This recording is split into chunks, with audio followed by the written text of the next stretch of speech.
Listen, brother, everyone looks at you and thinks you're a tiny little boy. Posting on Twitter. It's the gayest soy thing you can do.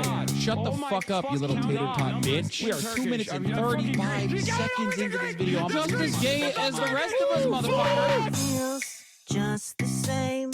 Another sunny day in LA. Everything is fun, so they say. Wonder what the news is today. Cause I know that every day I'm at this fucking job. Her son is streaming. Watch him on the clock. Oh, this doesn't like end.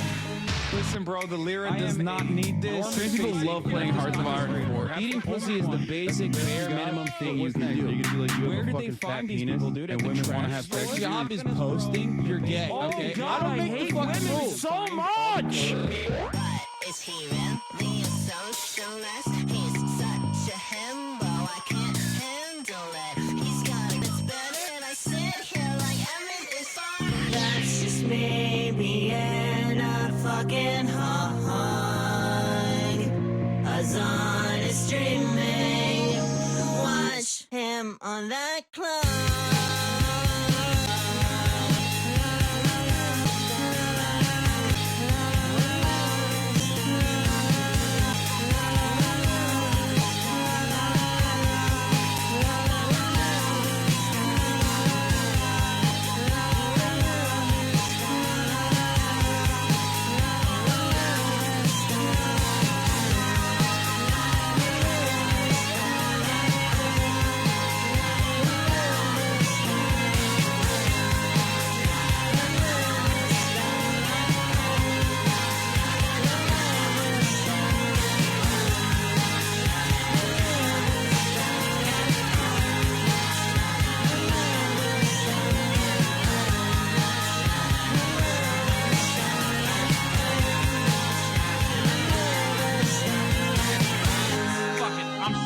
What's going on, everybody?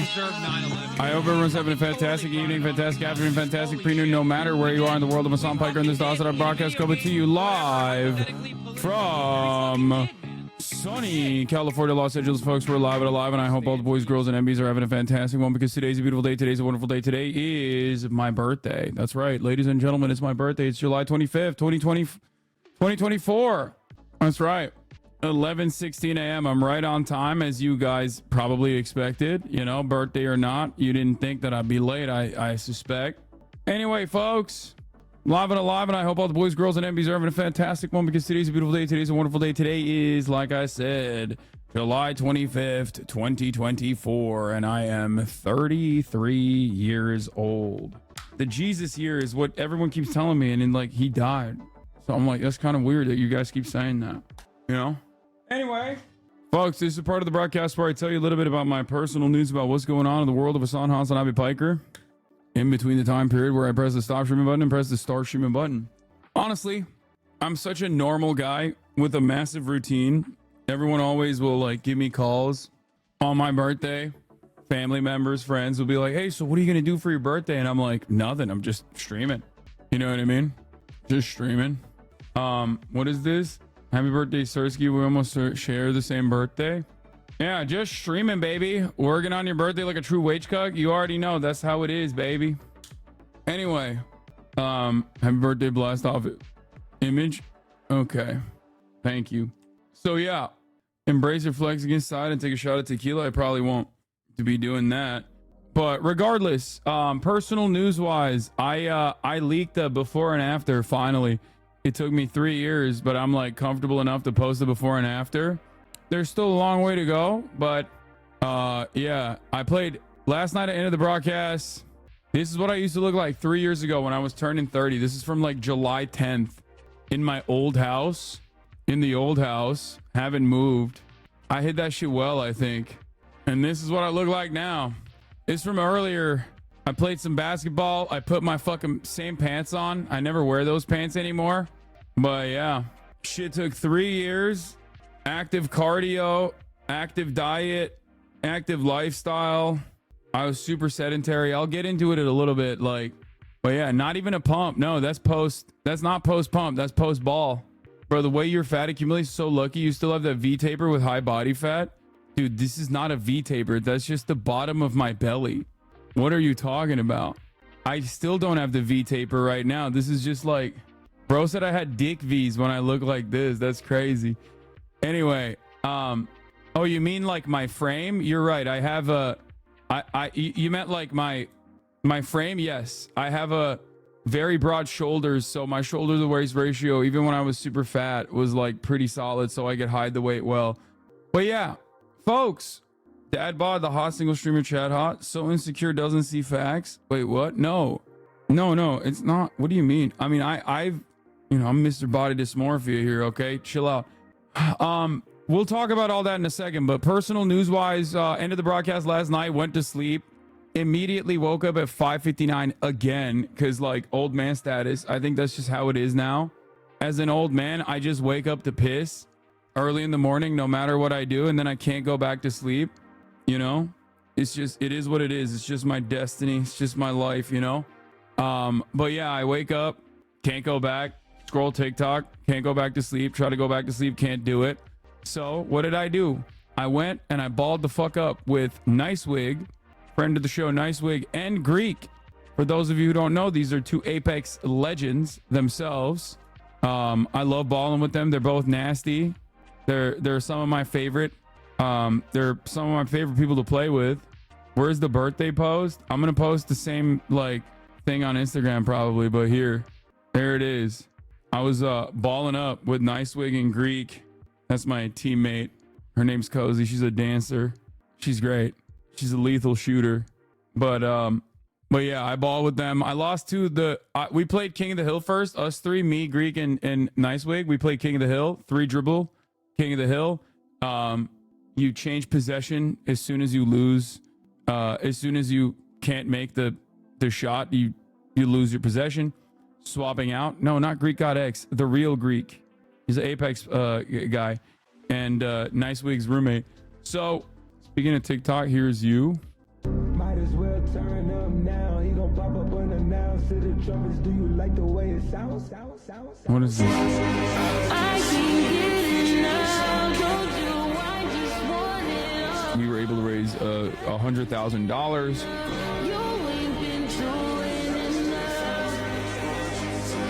So good. The other parasocial update here, of course, is that I am officially 229. It's so cold, so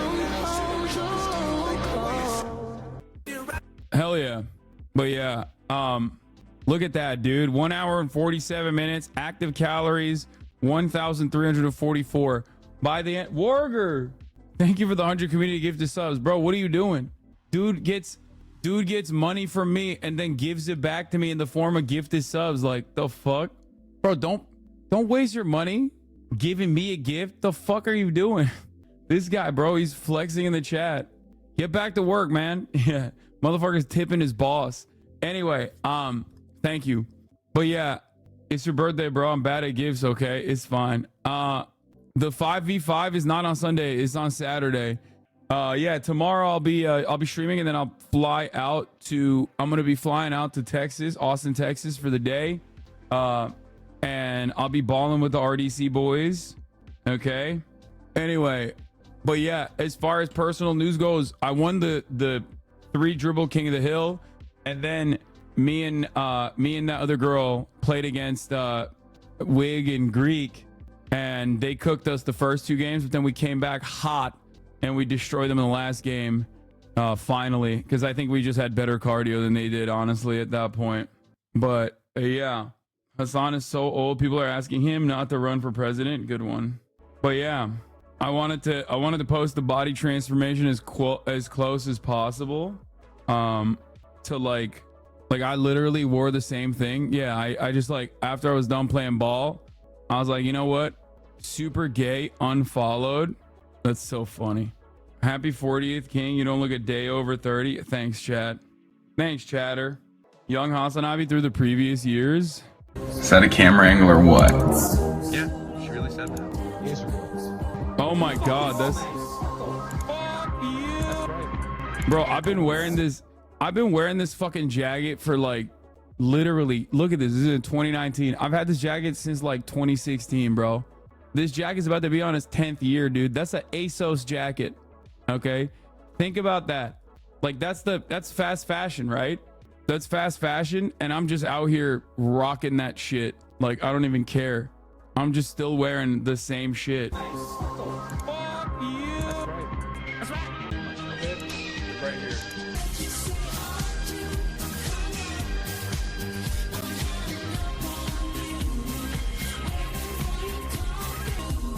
Dude, I'm the mother cunt. I'm the slay mother. I'm the mother cunt. And my mother cunt is quaking. Should have left this one in the drafts, man. Hurting your neck, reaching for your balding pills is the oldest thing I've ever heard. Yes. Yeah, I'm so baby girl, I know. Sometimes baby girl is a 32-year-old man. Bam! Oh my god. Is that a camera angle or what? New Mr. Beast expose came out from a former employee. I work for Mr. Beast. He's a fraud. Dog Pack 404. The fuck is this? This video is not monetized. I don't fucking, dude. Listen, bro. We'll get to the Mr. Beast exposés later. Okay, come on now. I think our millennial generation started learning how to take care of our bodies through being perennially online, which is why we look young as fuck. 30s the new 20s king. I think that's just copium. Yes, we're gonna talk about Gavin Newsom doing the homeless encampments thing like the piece of shit that he is. Don't worry. Okay. Playlist for later. Happy birthday. Thank you. Hold on. I got to post on my Instagram too. I got to fire one off on Insta. Here's my transformation. I was turning 30 on the left, 208 pounds, lost all my muscle mass, incredibly sedentary lifestyle, gained fat during COVID. 3 years later, I'm healthier and happier. Still a long way to go, but just wanted to share this update. There it is. Okay, posted it as well. Do you see this disgusting shit? Yeah, I did. That was not a very good birthday gift, honestly. Like, that was a very bad birthday gift. It's your birthday. I want to celebrate you, so I just wondered, is it okay I stay tripping on for someone like your name and honor? I don't even know what you're saying. Yeah, I saw. Anyway, Kamala Harris. What is this? Damn, Unc, wrap it up. Kamala Harris tweeted on Israel protests. I know she did. We're gonna get to that. But yeah, personal news-wise or anything like that, that's it. Let's just fucking blast off. Let's just do the damn thing. There's a lot going on in the world, right? Birthday fan art. Maybe we'll look at that later. How Max and Rage sees you. Potential new PFP. Oh my God, this is amazing. Built-in birthday cake for the birthday boy himself. This is an amazing piece of art. Holy shit. My favorite throuple. Have you been watching any Sneeko Turkey stream? Very beautiful country. Would love to see you do IRL in Turkey. What the fuck would I watch Sneeko? Like, whether he's in Turkey or not. No, I haven't been watching him. We have people who watch Sneeko unironically in here. Like, what the fuck? To go into the settings and see. That's it. I'll give you a call at 1 p.m. Pacific. Do you see the burning flag? Burning the flag is an issue? No, because I'm a fucking American, dude. What do you mean? I'm a goddamn American. Like, I come from a country where you will literally get fucking killed for like even desecrating a flag. And I think that's whack as fuck. In Turkey, they will literally beat the shit out of you. They'll kill you if you fuck with the flag.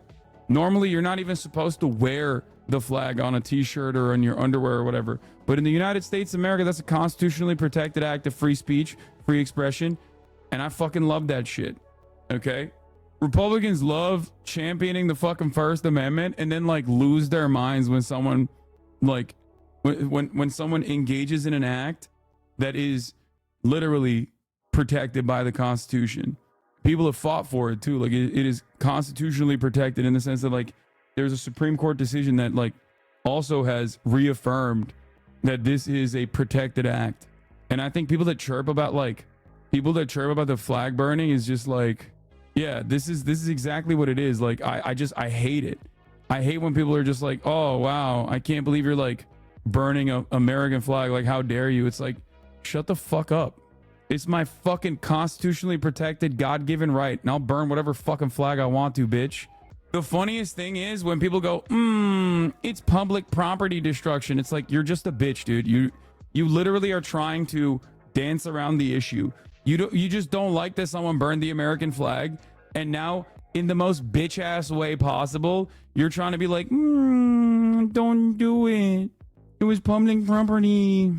Yeah, miss me with this, okay? Anyway, do you see the cries of the bell yesterday? Yeah, I did. Yeah, people are fucking silly. They're sad. They're pathetic. That's it.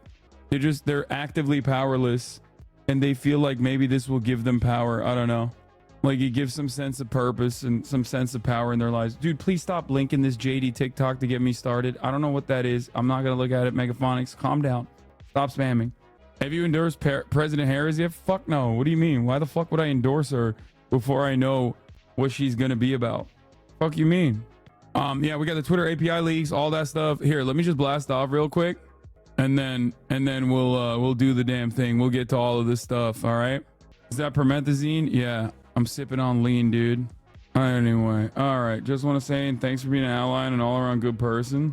Try my best. Okay. Trump attacks Kamala.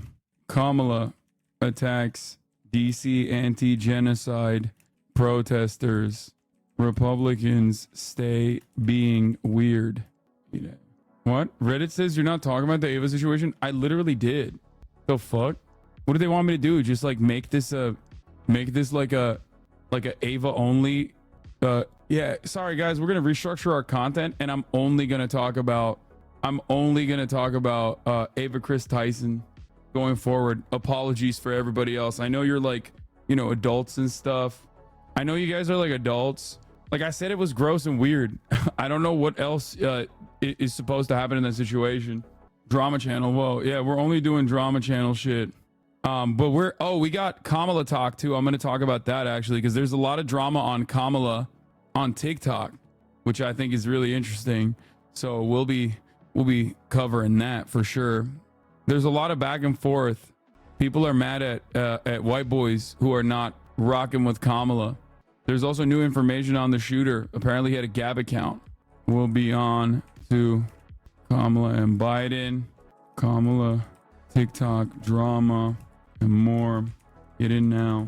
Gab still exists, lol. Yeah, apparently it does. Gab is a neo-Nazi website run by like an open neo-Nazi, which is like odd that the person, like it's just sus. We'll look at it. We'll look at it. Because the founder of the website was like, oh, he was posting about how he loves Joe Biden on Gab. And it's like, there is not a single liberal that has a Gab account. Okay. Like, I don't even think Destiny has a fucking Gab account. And he literally actively has Nazis in his community from like hanging out with Sam Hyde and Nicholas Fuentes and shit. I don't even think that motherfucker has a Gab account. And he is the most like hangs out with white supremacist liberal you've ever met. You know what I mean? Like, so no, I don't think like that makes sense at all. Most people don't even know what that is. And the only reason why I know what that is because, you know, I'm fucking brain broken. And also the Pittsburgh synagogue shooter was on Gab. And like, I've covered, you know, neo-Nazis on that website before, you know? Help, I've heard Harris's first name pronounced so many ways. What's the correct way to say it? I don't know. I think Kamala. It might be Kamala, but I don't know. But that's, you know, it's Mamala. I say Kamala. But yeah, Kamala Harris actually kind of boofed it. She kind of flubbed it big time today. I'm disappointed. I'm not surprised. And it is making me, it makes me feel like they're going to go with, what the fuck just happened? That was weird. I don't know how that happened. Well, I don't know why that happened. That was weird. Anyway, it makes me feel like, wait, what the fuck? IShowSpeed actually jumped over a fucking car? No way. No fucking way, brother. Are you serious? Dude, I remember when that was like fake. when like Kobe did this, but like fake. Okay. I remember Kobe did this and it was fake. He did this for an ad. Okay. And now you got motherfuckers doing this for real. Like that makes no sense. Bro, this makes no sense at all. Like, do you understand? This is like 10 years ago, 10, almost 20 years ago at this point. Like, this was such an impressive feat and so dangerous that like a professional athlete did it in a fake way. And now we as a society have evolved that like fucking streamers. Hope it doesn't become a trend. Yeah, I really hope it doesn't become a trend. Yeah. To you about this thing that hit the internet with you jumping over the Aston Martin, okay?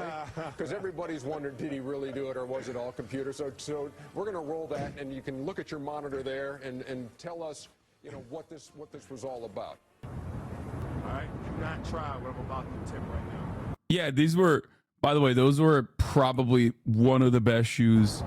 That's the Flywire ones, right? God, the Flywire era. Like the So Kobe, you're talking about shoe here first, correct? Trust your boy. All right, and then I just want to take see me why through the Ronnie rest of it Turner here. out there put on some shoes. dude, Hyper Dunks. Oh my God, I still have one pair like in my closet that's just dust basically. But Flywire was the best like Nike tech that they ever made. I think Hyper Dunks were my shit. I wore them until literally I swapped it over finally to the Kyrie Irvings. All right, here we go. Hearing Flywire in 2024 is crazy. Yeah, he's warming up for it. 100 miles an hour. So this was an ad. Like, obviously, this isn't real. Like, he didn't actually do this because it is unimaginably dangerous to try and do this. But, like, at the time, back then, this is what everything looked like. It was blurry, okay? We would just be watching blurry shit thinking we know what the fuck is happening. And at the time, we thought this was, like, possibly real. You know, there was, like, people who literally were saying, like, oh, this is real, this is real. 2006, baby. That is how you jump over an Aston Martin, boy. That's how you do it. Surprised at all the reaction you got from that, Kobe? Yeah, I am actually. Yeah, it was a lot of fun. Well, there was some reaction right here in the studio from a guy named Kenny Smith. I had a little. It's one of those things where it's like also impossible, like pretty much impossible to, like, how do you train for that? You know what I mean? Like, there are so many, it's just basically stuntman shit. I Show Speed just did it. Do you think it's real? No, I do. Bro, what do you mean? Are y'all about to jump over my Renautical? First person in the world. Come on. Like, dude, look at the fucking camera angles and shit. Subscribe and follow me. I don't think it's fake. I love you, Dad. I don't think it's fake at all, bro. There's like 8 different fucking camera angles. What are we talking about? Like, you think it's fake? Only weird thing to me is you would hear the drones if those shots were taken together like that. His cameraman, for those claiming it's edited, front angle, above frame with moving shadow on car, first take, failed shot, second take, drone didn't record. First take, failed shot? What do you mean failed shot? Like, as in he fucking, how did he survive a failed shot? Oh my God, bro. No, it's real, man. Look at his reflection in the, look for his reflection in the windshield. They use one audio source, lol, diff cameras don't matter, dingus chatter. He did it 3 times? Bro, that is the most, dude.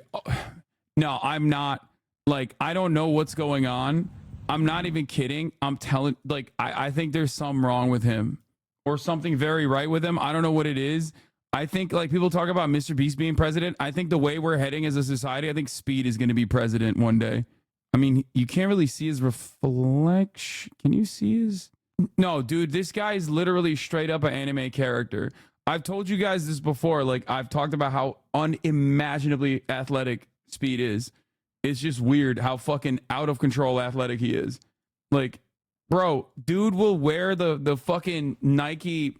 He'll wear those like Yeezy foam runners or whatever, like the Yeezy foam Crocs basically, and will just straight up casually dunk. He will do backflips without tucking his knees in, with like a 1 second hang in the air in those. Wait, is he wearing the fucking shoes here too? Wait. Oh my God, he's wearing the fucking, oh my God. Oh my God. Oh my God. Oh my God. Dude, I'm 33 years old. I feel like I would bust an ankle if I walked down the stairs in those fucking Crocs. Okay? Like, I feel like I would, my knees would explode.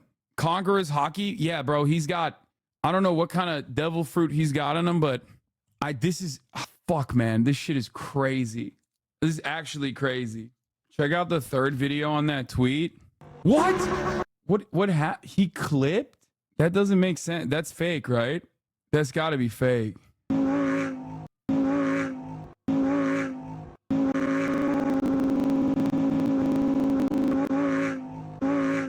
No, he can't get clipped. No, no way. He didn't jump high enough so his foot scrapped. Bro, what are you talking about? What are we having a conversation around? We're talking about a fucking Lamborghini, okay? Coming at you, a car coming at you at like, I suspect like, you know, at least 65 miles an hour.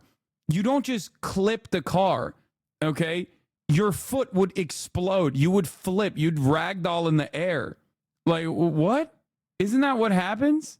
Am I crazy? Okay, he's coming at him like 30 miles an hour. 200 miles an hour? No. That's not 65 an hour. Come on, be serious. I don't know how fast he was going, but he was going, bro, it's a car.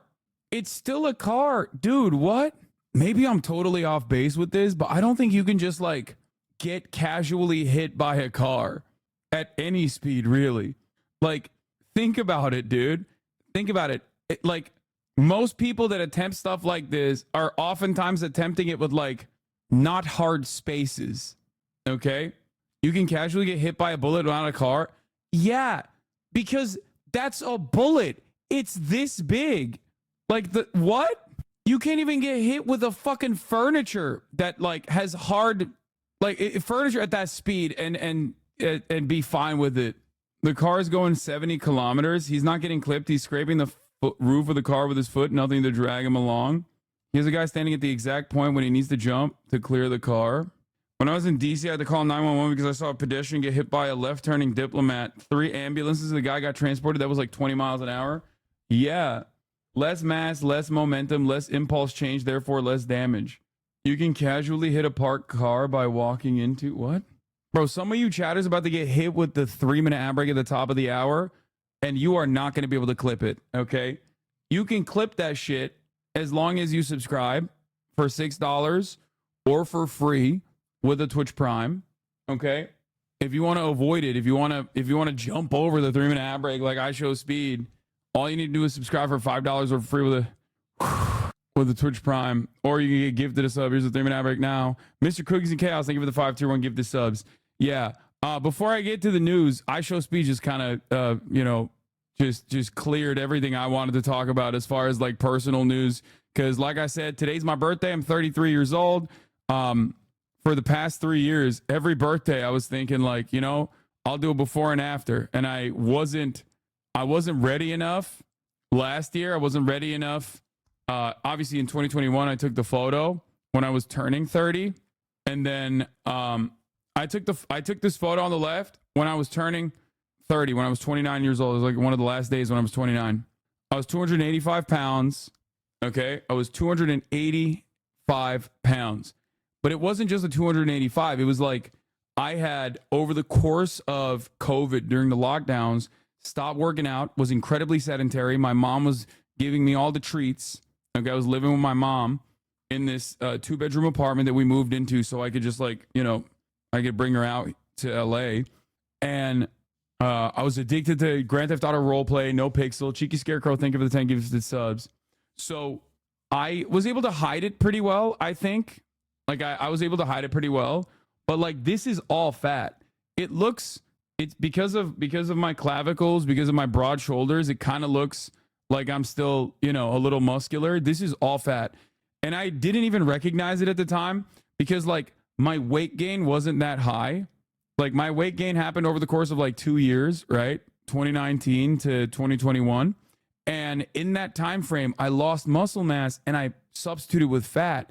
So this entire time I was like, oh, I'm not getting that much. I'm not gaining that much weight. I'm not gaining that much weight. I was just like on copium.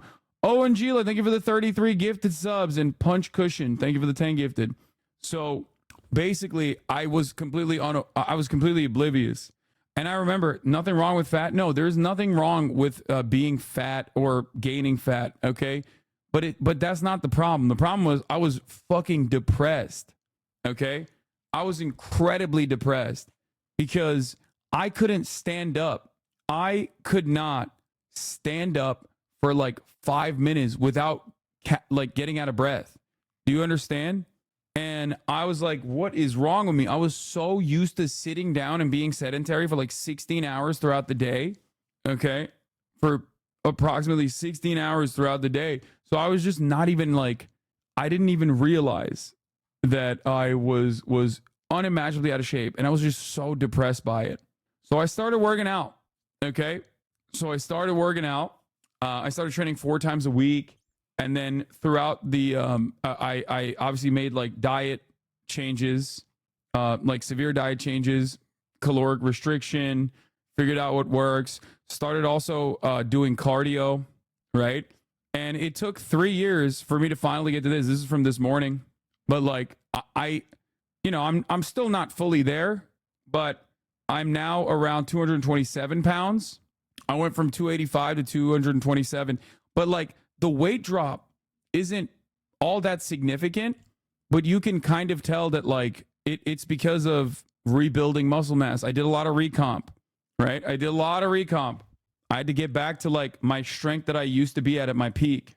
And, I injured myself quite a bit early on, like a lot. You guys remember you'd make fun of me all the time.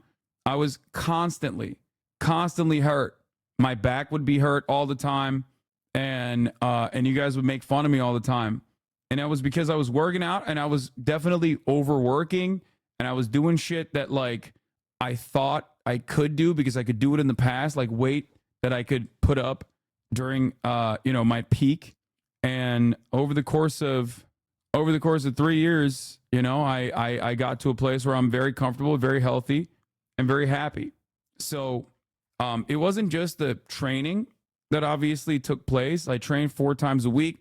Now I play basketball 3 days a week on top of training 4 times a week, right? Do you have vitiligo on your feet? No, man. It's because I play basketball outside and I wear my socks.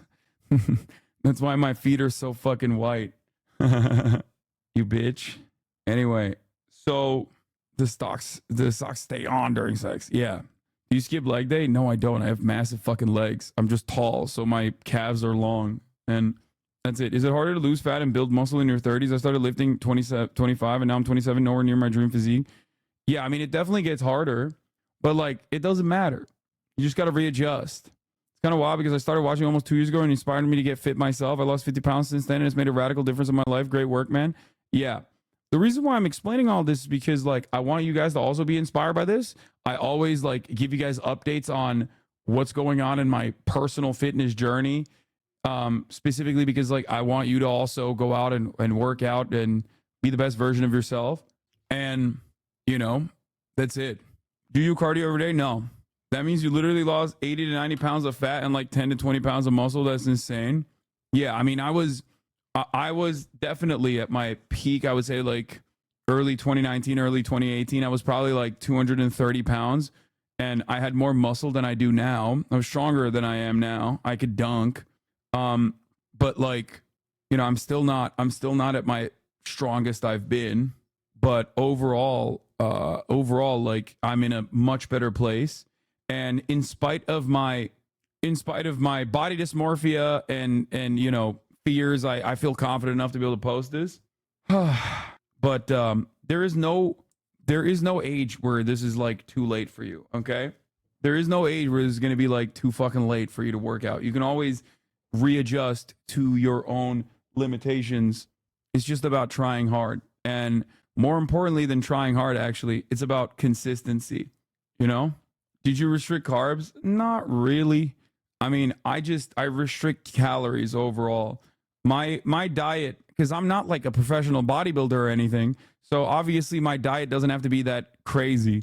My diet has always been calories in, calories out. I obviously track my macronutrients. And in terms of my macronutrients in my diet, I basically I basically was making sure that I was hitting 220 grams of protein every day, and then the rest of it trying to stay under either 2,500 calories or on my deficit day 2,000 calories. But yeah, that's it. Carbs always get a bad rap. Calorie deficit is the way to go. Yeah, it doesn't really matter. It's also about like food and the way that it makes you feel. Are you on creatine? Yes, I love creatine. I fucking love creatine. The hardest part for me is I have a bullet in my neck and one in my back, and the bar sits right on the bullet when I squat. It's like a rock in your shoe, but inside of you. I love leg day and can't do it now. I had a similar problem with my knee. I had a piece of bone that was broken from my kneecap that would sometimes get stuck. I don't know how that works with a bullet. Like, I don't know if you can take it out, but I know how that feels when you're trying to move around and you just have a piece of like something stuck inside of you that you can feel. It's the most annoying shit ever. I had to get it out, but there's different, like you can do like Zercher squats, I guess, which is really fucking annoying. But I suspect that there's different ways that you can squat, like maybe front rack instead of back squatting. Do you notice a mental difference on and off creatine? I don't know. I've been on it for so long. I hate Zercher squats. They're the fucking worst. They like make my I would lose feeling on my fucking forearms doing that shit. I think they're dumb, but how did you determine your maintenance and deficit calories? It was a financial decision not to take them out. Done front, hurts my wrist. To be honest, I need to stop making excuses, just commit to finding alternatives. Yeah. Zercher squats goated. I hate Zercher squats. I don't recommend Zercher squats, but I do recommend front racking it. I mean, it'll be more, obviously that would be more quad dominant, but you know, still squatting. What food did you eat to make you feel full? Chicken. The beauty about my diet is that you know exactly what it is. You see it every day. At the same time, every day I eat chicken, just grilled chicken. MyFitnessPal is what I use for its massive fucking library of like user generated data. You know, they're not giving me any money or anything, but that is what I've used my whole life. That's what I used when I first lost all the weight. Can you do pistol squats? No, I can't do pistol squats. I'm too tall. My knees are too weak. My legs are too weak. I'm too heavy. I still can't do pistol squats. Maybe one day. You eat chicken and protein shakes, right? Or do you have any extra stuff or cheat days? No. Rotisserie chicken is good too. Just take the skin off. How tall are you? I'm 6'4". Nick gonna get stronger than you soon come. Which Nick? NMP Lol or Nick Merckx? Because I think Nick Merckx might be stronger than me already. Bro, to be honest, I'm happy for you, but when you talk about this, it gets me down. I've been in the exact same boat. Brother, let this fucking inspire you to go and work out. You know what I mean? Jeff Niffer's app for tracking food is better than FitnessPal, in my opinion, but not free. What is it, Macro Factor? Is that what it is? Shouts out to Jeff. He's the GOAT. I love him. Any advice on sticking the calories in, calories out mentality? Dude, it's, for me, for everyone is different. For me, it's all about consistency and regimen and sticking to it, okay? Like, one thing that, out of all of these here, I mean, this is something I've talked about quite a bit, but like I haven't in a while, so it's good to repeat it, I guess. But one thing that I will say, okay, before I get to the news, which I will in a moment, but I'm not like a big self-help guru guy. I don't really like any of that shit. But one thing I have noticed, for me at least, is that it really does take around 3 weeks, 21 days of continuously repeating behavior to basically make it so that your body just does it without even thinking about it. So as long as you can stick to that, and for everyone is different, but for me it's around 21 days in order to form like a healthy habit. And it does take, they say it takes 2 to break it, and I think it's entirely dependent on how long you maintain that habit. Like if you have a good habit for 7 years, if you've tracked your calories for 7 years, 2 days off from tracking your calories is not going to bust you, and you're not going to go back. But for the most part, it does for me at least. Like that's what I've stuck to, and that's what has worked. I just find like little ways to cheat and little ways to like motivate myself. Little ways to cheat in the sense that like I cheat my brain. I love treats. I love sweet treats. I have a sweet tooth. So what do I do? What do I do to, you know, not eat like fucking horrible shit that's like super high calorie? I drink diet soda. I have protein substitutes, like protein treat substitutes for sugary things. So like I'm getting 20 grams of protein when I'm having like a legendary Pop-Tart or whatever. Some of this stuff is like very expensive, so I understand. Are you gonna track your food forever? Yeah. It's not even a thing. I don't even think about it. Like that's why I'm saying, like even weighing my chicken, tracking my food, it's not even a thing I think about. It's just like it's just a thing that I do. It's like waking up and getting out of bed. You know what I mean? That's how I feel about it. And that's because I've been doing it for years. It's a good habit. So banana and peanut butter for me. Yeah. People keep telling me diet soda is bad. I mean, I don't know. I still like it. How much is it diet and how much was it at workout? It's both. The diet definitely is more significant than your workout though. You can't outwork your diet for sure. Just so you understand. Like that's not a thing. You just cannot outwork your diet. However, if you're on a severe deficit, you might actually end up burning less calories because the human body is an engine. It's a machine, right? And it's an engine that needs fuel. And part of burning calories and losing weight requires you to eat food because like the entire thing that the entire engine actually burns calories while you're putting in fuel. What does this mean? Like your body is literally burning calories to consume the food that you eat. So when you actually go on a severe deficit, you're technically burning less calories now. Okay? Because you're not eating as much food. That's one thing. Okay? Another thing is like if you eat less food, you might be more sedentary because you don't have as much energy. So the type of food that you eat is also important. And if you don't have a lot of energy, then you're not twitching. Okay?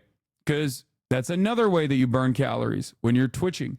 Like, and not, I don't mean like Twitch streaming. Like when you're literally just like doing movements like this right here, when you're talking or moving around a little bit, thinking, that all burns calories. Okay? And then of course, the other part of it is your active lifestyle, how much you walk around, things like that. And then finally, exertion, like actual exercising and whatnot. It's called NEAT, yes, non-exercise activity thermogenesis. Thank you for the fitness people in the chat. Did you say either Alexa or Alex is so cut because he can't stop moving? Yeah, he can't. It's Alex. Alex is a prime example of a type of person who's like constantly moving around. And because of that, his metabolism is like super fucking high. Like his BMR is insane. But yeah, as long as you work out and you're at a caloric deficit, and there's like caloric deficit calculations that you can get for free online, and you stick to it, you will be able to lose weight. And if you want to gain weight, you got to gain weight. Rest is the third pillar. Yes. What about metabolism though? What I just described to you is metabolism. What I just described to you is literally what people mean when they talk about metabolism. That's what it is. Yes, BMI is bullshit. My BMI is obese, I think. I'm 6'4", 229 pounds. And on the BMI scale, I think it says like I'm either obese or like almost obese. And I'm close to having a fucking six pack. So it's very outdated. So sometimes people have to watch out for these habits. Don't cause an eating disorder for sure. I'm 27. I have rheumatoid arthritis in my whole body. What's good joint strength workouts? I don't know. But my joints are ass. So I'm also on a weight loss journey. Okay. Let's move on from the weight loss talk. Okay. I'm shocked that I talked about exercising and diet and we didn't even have any chirpers in the chat.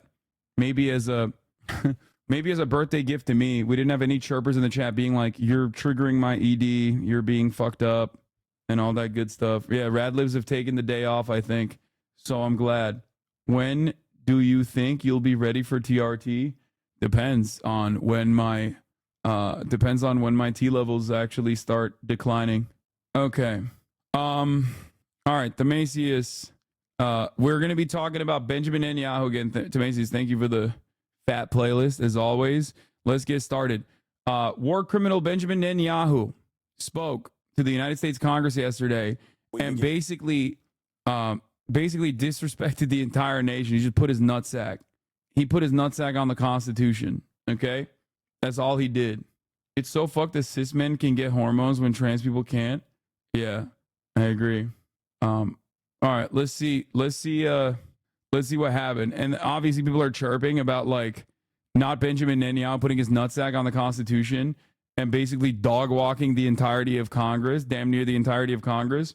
But also people are worried about the protests against billions of unlimited dollars going to Israel, which is currently engaging in a genocide, which is crazy. Think about that. Like people are more mad that American citizens are burning the American flag, which is constitutionally protected, okay, as the founders intended, and not mad about a foreign leader coming to the country and being like, yeah, you got to deal with these fucking rabble rousers in your nation. You got to arrest them because, you know, they're hurting my feelings. Like, it's insane. What? Late fitness? When can someone start taking creatine? My stepson is 13. I don't know. 13 is like too young. What the fuck? It's probably too young for everything. The hell? Creatine is the best, though. It is fucking awesome. And I highly recommend it after 18 at least. Like, it's great. Very little downsides. Like, I don't think are 13-year-olds doing like weightlifting? That's crazy. Like actual serious training? I guess they are nowadays. When should you take it during the day? It doesn't matter. The myth of non-weight training young is 100% baseless, by the way. Is it? I don't know. I'm old. 13 is perfectly fine. Hashtag Project LeBron. Begin this hour with Israeli Prime Minister Benjamin Netanyahu's controversial visit to Washington. Today, he will meet separately with President Biden and Vice President Harris after a defiant and forceful speech to Congress yesterday. He promised total victory over Hamas and slammed protesters as, quote, useful idiots of Iran. Outside the Capitol, demonstrators upset about the visit and the war in Gaza clashed with police. Scott McFarland was inside the House chamber. Scott, good morning. A lot going on. And Nate, good morning to you. Netanyahu's fiery speech to a rare joint meeting of Congress lauded the U.S. for its support of Israel, but tried to argue for more support for the war against Hamas. It happened as protests gathered in Tel Aviv, here in Washington, and even inside the House chamber, where dozens of Democrats boycotted the address. The hands of the Jewish state will never be shackled. Israel will always defend itself. Israeli Prime Minister Benjamin Netanyahu defended his months-long unrelenting war against Hamas. We're not only protecting ourselves, we're protecting you. And argued it's in America's shared interest, saying the October 7th attack on Israel was a first strike by enemies who have their sights set on the U.S. Our enemies are your enemies. Our fight is your fight, and our victory will be your victory. But with no ceasefire deal to bring hostages home and the Palestinian death toll nearing 40,000 people, including many civilians, the Prime Minister faced fierce criticism. Michigan Democrat Rashida Tlaib held a sign which read "war criminal," and dozens of lawmakers boycotted the address altogether. Well, I think it's important not to legitimize a leader who has attacked democracy, who has contributed to so much pain and so much discord. Outside the Capitol, a crowd of thousands of war protesters gathered. How can a war criminal just walk into U.S. Congress? I mean, most of U.S. Congress is comprised of war criminals. That's what the American government does as well. I think the most like shitty aspect of it that this is not like, this is a foreign nation. This is a foreign national who is from a foreign country that is entirely reliant on the United States of America and the Western world to like exist, really. And he's like coming to the American Congress to chirp about American citizens to American politicians. And I don't understand how people do not have this like genuine resentment and anger to the arrogance and entitlement demonstrated by Israel on a daily basis. Like, especially this act. Bro, getting butthurt is crazy. No, it's just like, it just shocks me that like we are using American tax dollars to fund and facilitate Israel's genocide. Okay, we are using American tax dollars to fund and facilitate Israel's genocide instead of like, you know, fixing our roads, fixing our healthcare, like actually having healthcare, adequate healthcare, like housing homeless people, you know, making education free, like all of this stuff. All of these dollars could be better served, and we're giving it so that Israel can keep killing children, right? And that's like gross enough as it is. But then we're also using tax dollars, cops, to arrest the people protesting that shit. Okay, arresting people protesting this like ridiculous situation. Americans that are actually demonstrating and using their First Amendment rights that's constitutionally protected. And the fucking dumbass cucked right-wingers are complaining about flag burning more than they're complaining about this foreign leader being like, arrest these fuckers who are talking shit about my country. It's the best country ever. Okay? I know the Lancet estimates. The Lancet estimates conservatively say the 186,000 number over the course of many years. Okay? It's not right now. A lot of you misunderstood the Lancet estimation, and you just keep repeating it over and over again, and then turn around and yell at me when I say 40,000. Okay? Is it fair to be angry at both actions? Why? Why would you be angry at one action over the other? Because if your goal here is to be like America first, then you should recognize that burning the American flag is a constitutionally protected act in the United States of America that has been defended successfully in the Supreme Court. Okay? That's an act of protest.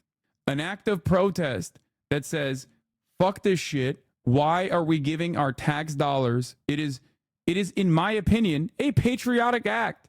People that don't care about America, that are American citizens themselves, don't want to change the trajectory of the United States of America. These are people who do care about America. Okay? These are people who are saying enough is enough, not in our name, not with our tax dollars. I'm sick and tired of it. Why are you dodging addressing the Evie Chris Tyson situation? You addressed Cody Co's situation 1 week ago at the height of the Trump shooting. One, I did address it. And two, is there like a new YouTube video that came out or something? Is that what it is? Is that what's going on?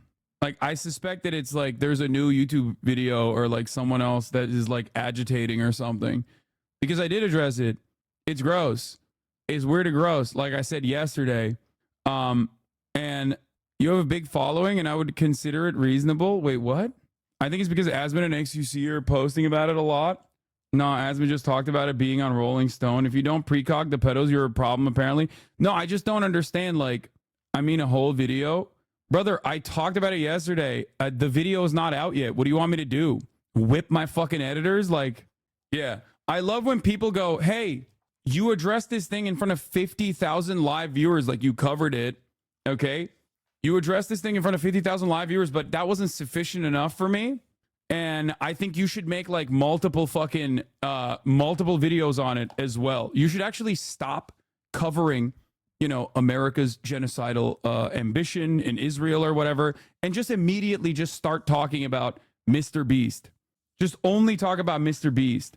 And if you don't do that, then I don't think you're sufficiently, like, I don't think you're sufficiently covering it. After all, even if you do cover that, it still doesn't matter, as you have covered it.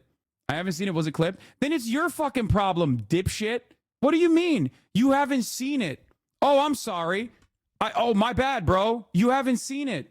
I'm sorry that I didn't fucking roll out the red carpet for you, dude. If it wasn't trans, they wouldn't care this much. You know, 100%. Where was this energy for Cody Co? No, there was this energy for Cody Co too. People were being mad annoying about Cody Co as well. That's the craziest part. People were being this fucking annoying about the Cody Co shit too in the midst of the Trump shooting. And then I did cover it. And then now they're saying, well, you covered Cody Co. Why won't you cover Ava? And I did cover it. What the fuck? The problem is Charlie Moist did a video. Wait, about what?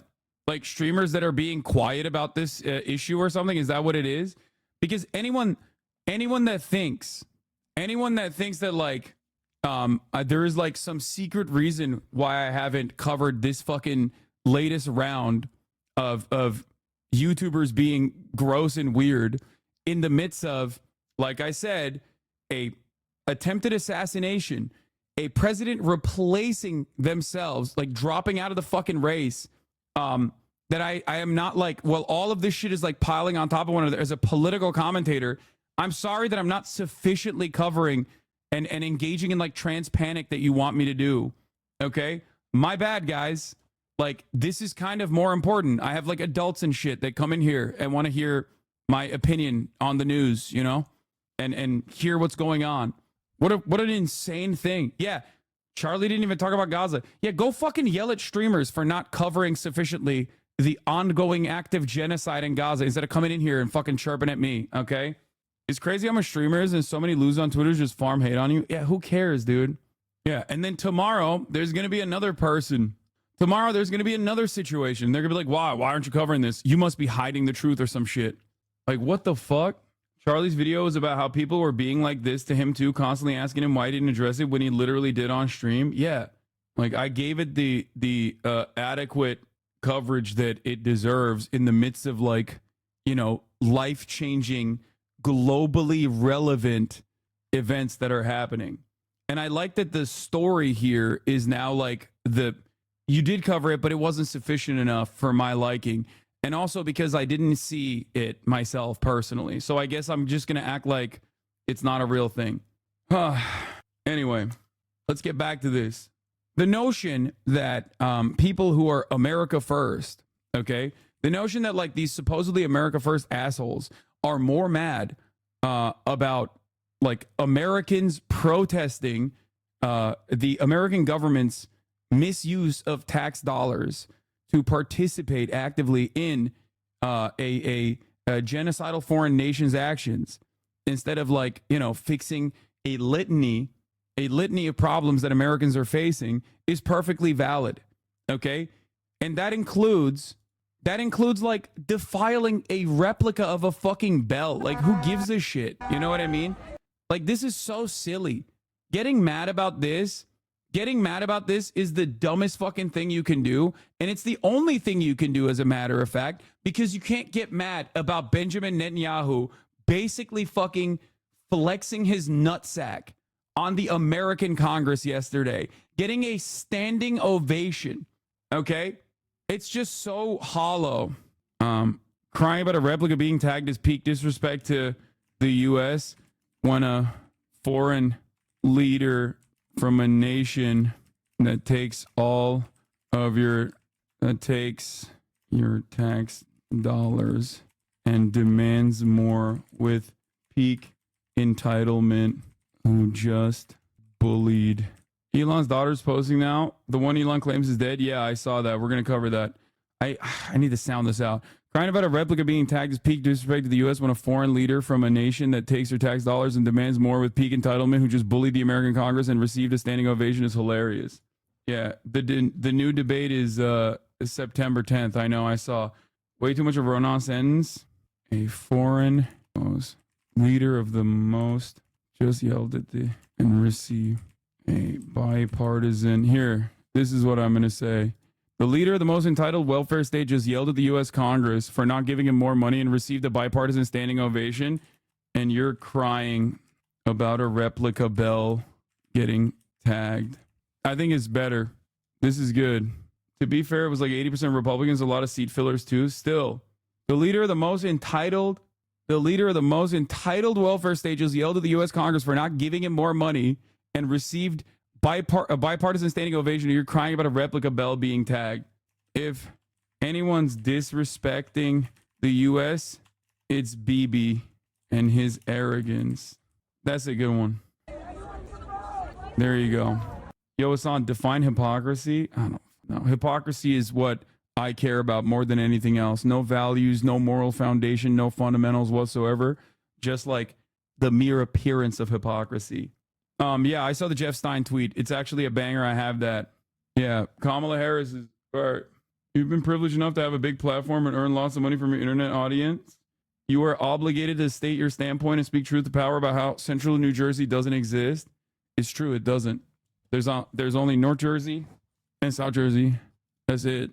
There, I said it. I said the truth, and I'm not afraid to say it, and I'm not afraid to say it again, and I'm not afraid to repeat it. You feel me? I'll fucking do that shit, dude. Can't stop me. I'm glad you finally stopped avoiding this issue. Oh, Central Jersey? Yeah. Anyway. That's it. All right, let's go. Let's get started. So yeah, Benjamin Netanyahu addressed Congress. He basically fucking lied the entire time. And the media kind of talked about it. Like, the media kind of addressed like some of the worst aspects of his lies, including, but not limited to, the restriction on aid, like the actual restrictions that Israel has placed on humanitarian aid, which is a telltale sign, like a clear-cut definitional war crime, straight up, like no ands, ifs, or buts. And he just basically lied about that, despite the fact that every single on the ground charity, on the ground humanitarian aid worker, every NGO that works in Gaza, every international organ of justice that has looked into the matter has openly stated that Israel is deliberately refusing to bring in as much aid as possible. And yet they just keep lying about it. And I guess like the media considers that to be a bridge too far in terms of like some of the lies that Benjamin Netanyahu presented to Congress. But I just can't get over how unimaginably gross this entire situation was. I don't know. I felt like I was taking crazy pills watching this shit yesterday. It felt manic, like a serious vibe shift. Okay. It felt very weird, but it doesn't seem like Americans care about it all that much, because Republicans immediately shifted their attention to the protesters that were like, hey, our tax dollars are going to Israel and we don't fuck with that. And also protesters that are burning the American flag, you know? And to me, I think that that's really strange. It is the most American thing you can do. It is constitutionally protected. It's free speech. I don't give a shit. Stop crying. You know what I mean? But having said that, here was John Kirby talking about Netanyahu's remarks and immediately running defense for him. And then I'll get to Kamala as well. Kamala made a really bad, really stupid statement as well. Did the U.S. find any of Netanyahu's remarks yesterday to be false or misleading?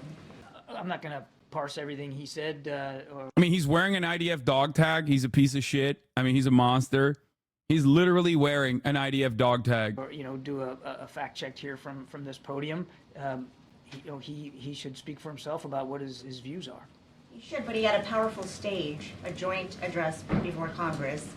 Do you agree with assertions that Iran financially backs some of the protesters, that if there are Palestinians in Gaza who aren't getting enough food, it's not because Israel is blocking it, as two examples?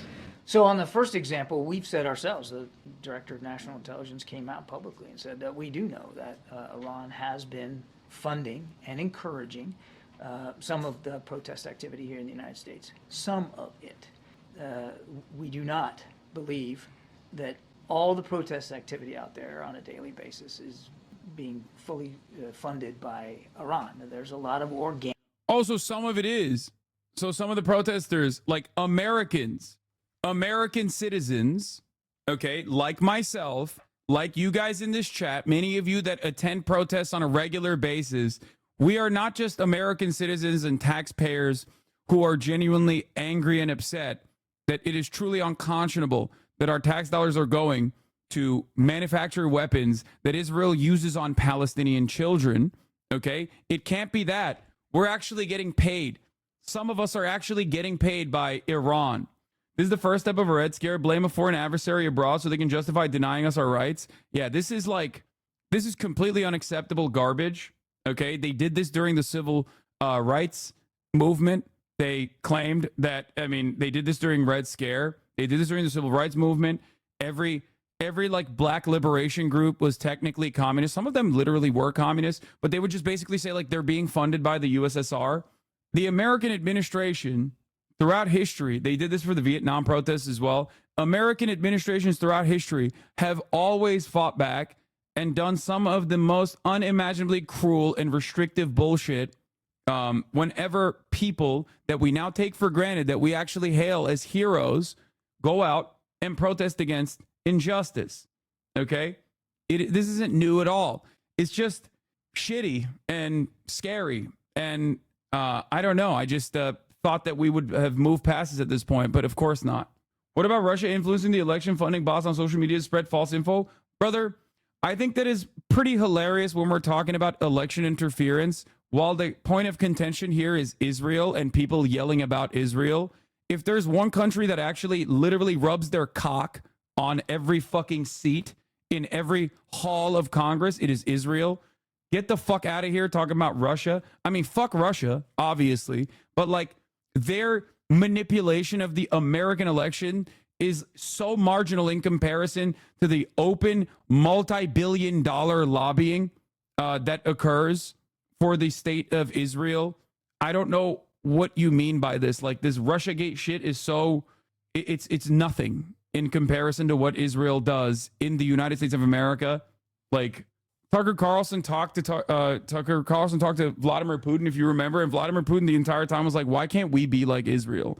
Why can't we be your Israel? Russia wishes that they could be America's Israel. You know what I mean?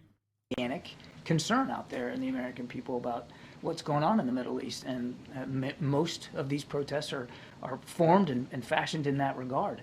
On the second question, there has been a steady increase of humanitarian assistance getting into Gaza. The problem isn't getting it to Gaza right now. The problem is getting it around Gaza.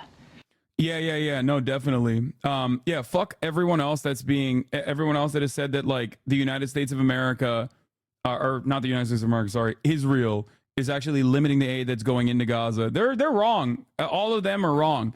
It's actually, here, I'm just going to basically repeat what Israel said to you back, because are you the fucking spokesman for Israel, or are you the American spokesman for the State Department? What is happening here? You literally are just simply, your position has become being a spokesman for Israel at this point. You are just repeating what they say. And one of the reasons why it's so dang difficult to move things around inside Gaza is because there's a war going on and bombs are dropping. Yeah. No, definitely. It's crazy. Who's dropping the bombs? Oh, that's right. It's the fucking country that is sieging its own open-air prison that is also refusing to render adequate aid. And it's crazy to say this because you're wearing a fucking IDF dog tag, you donkey. You piece of shit, soulless monster, you. I hate John Kirby with all of my fucking heart. He is my least favorite admin figure. And if there was any God, if there was any fucking karmic justice, he would experience a fraction of the pain that he has advocated for the rest of his life, okay? No, I hate him more than Matt Miller. He is the worst of the worst. He is literally the absolute worst. Like, look at him. He's literally wearing it on his neck, dude. Like, he is, like, I don't know what to say. Like, there is no better representation of being cucked than openly wearing the dog tag of a foreign nation around your neck. What are we doing here? What is actually happening here? What the fuck is going on? And regrettably, in the conduct of some of their recent operations, the Israeli military the IDF dog tag is supposed to signal what exactly? It's supposed to signal to the rest of the world, to anyone that's paying attention, is that he's got one fucking mode, okay? That's it. That's his loyalty. His loyalty is with Israel. That's what he cares about more than anything else. People say like dual loyalty tropes. This motherfucker doesn't have dual loyalty. He has single loyalty, okay? And let me tell you, it's not to the United States of America. Like, what are we doing? This is so insane. Imagine if China had this much influence over Congress, like these hogs and Republicans should have go to war. Anyway, speaking of which, has in fact. Let's finish this and then I'm going to move on. We have no reason to believe they did this deliberately, but there has been accidental strikes on some of the trucks and the convoys that have been moving around. So there's... some oopsies, some big oopsies, you know? It's not a big deal, though. Here, when asked about the anti-genocide protesters, he said... The Vice President earlier with comments, strong comments related to the vandalism and the protests that we saw. Yeah. Before we get to that, let's actually talk about the strong comments from Kamala, which is absolutely unacceptable, in my opinion. It is cowardly. it is a complete capitulation to right-wing framing on this issue, you drop the fucking ball. Okay? My expectation is not for her to come out and be like, it's awesome to burn the American flag. Okay? You're not supposed to say that. Obviously, no person who wants to win the presidential race is ever going to say that. But you're not supposed to talk about that, dumbass. What is wrong with you? It's like, can you imagine Republicans constantly talking about like their own, like, imagine if Republicans every single day were going out and being like, well, we saw the Patriot Prayer rally that occurred where they were talking about how they want to fucking like murder everyone that isn't sufficiently white. And we condemn them in the strongest terms. Like, they don't do that. They don't do that. They don't take ownership over it at all. Like, who cares? And it's not even a fucking comparison here. I'm not even making like a moral comparison between the fucking Patriot Prayer rallies and Patriot Front and like people who are pro-Palestinian. Okay?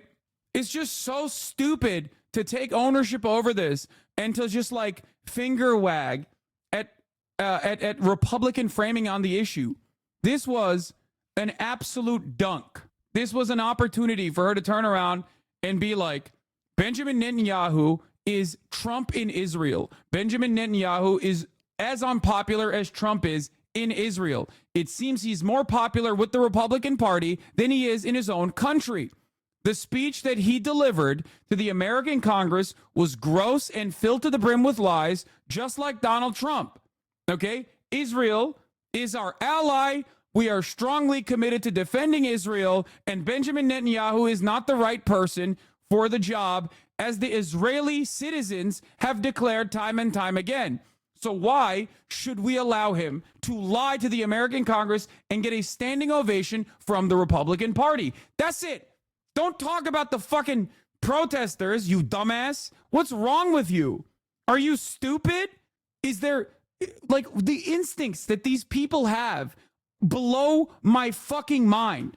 Like, taking ownership over the right-wing framing on the matter, immediately jumping on it and be like, no, that's not us. We love Israel. These guys, the pro-Palestinians they're pro-Hamas, and they're really scary and they're really bad. Like, why are you throwing? Now you just took ownership over it. Now it's like your side is actually, in the eyes of the rest of the country, you have taken ownership over it. You openly fucking mentioned it. You openly mentioned it instead of using this opportunity and hitting this fucking Israel shit on a partisan framing, because there is a perfect opportunity to hit this on a partisan angle. My expectation is not that she comes out, she's like, I'm a one-stater, free Palestine. Okay?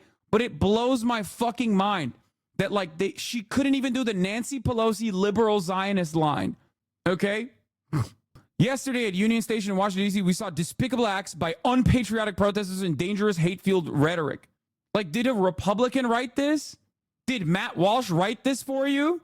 Are you fucking stupid? Did you get hit in the fucking head? What are you doing? I condemn any individuals associating with the brutal terrorist organization Hamas, which has vowed to annihilate the state of Israel and kill Jews. Pro-Hamas graffiti and rhetoric is abhorrent, and we must not tolerate it in our nation.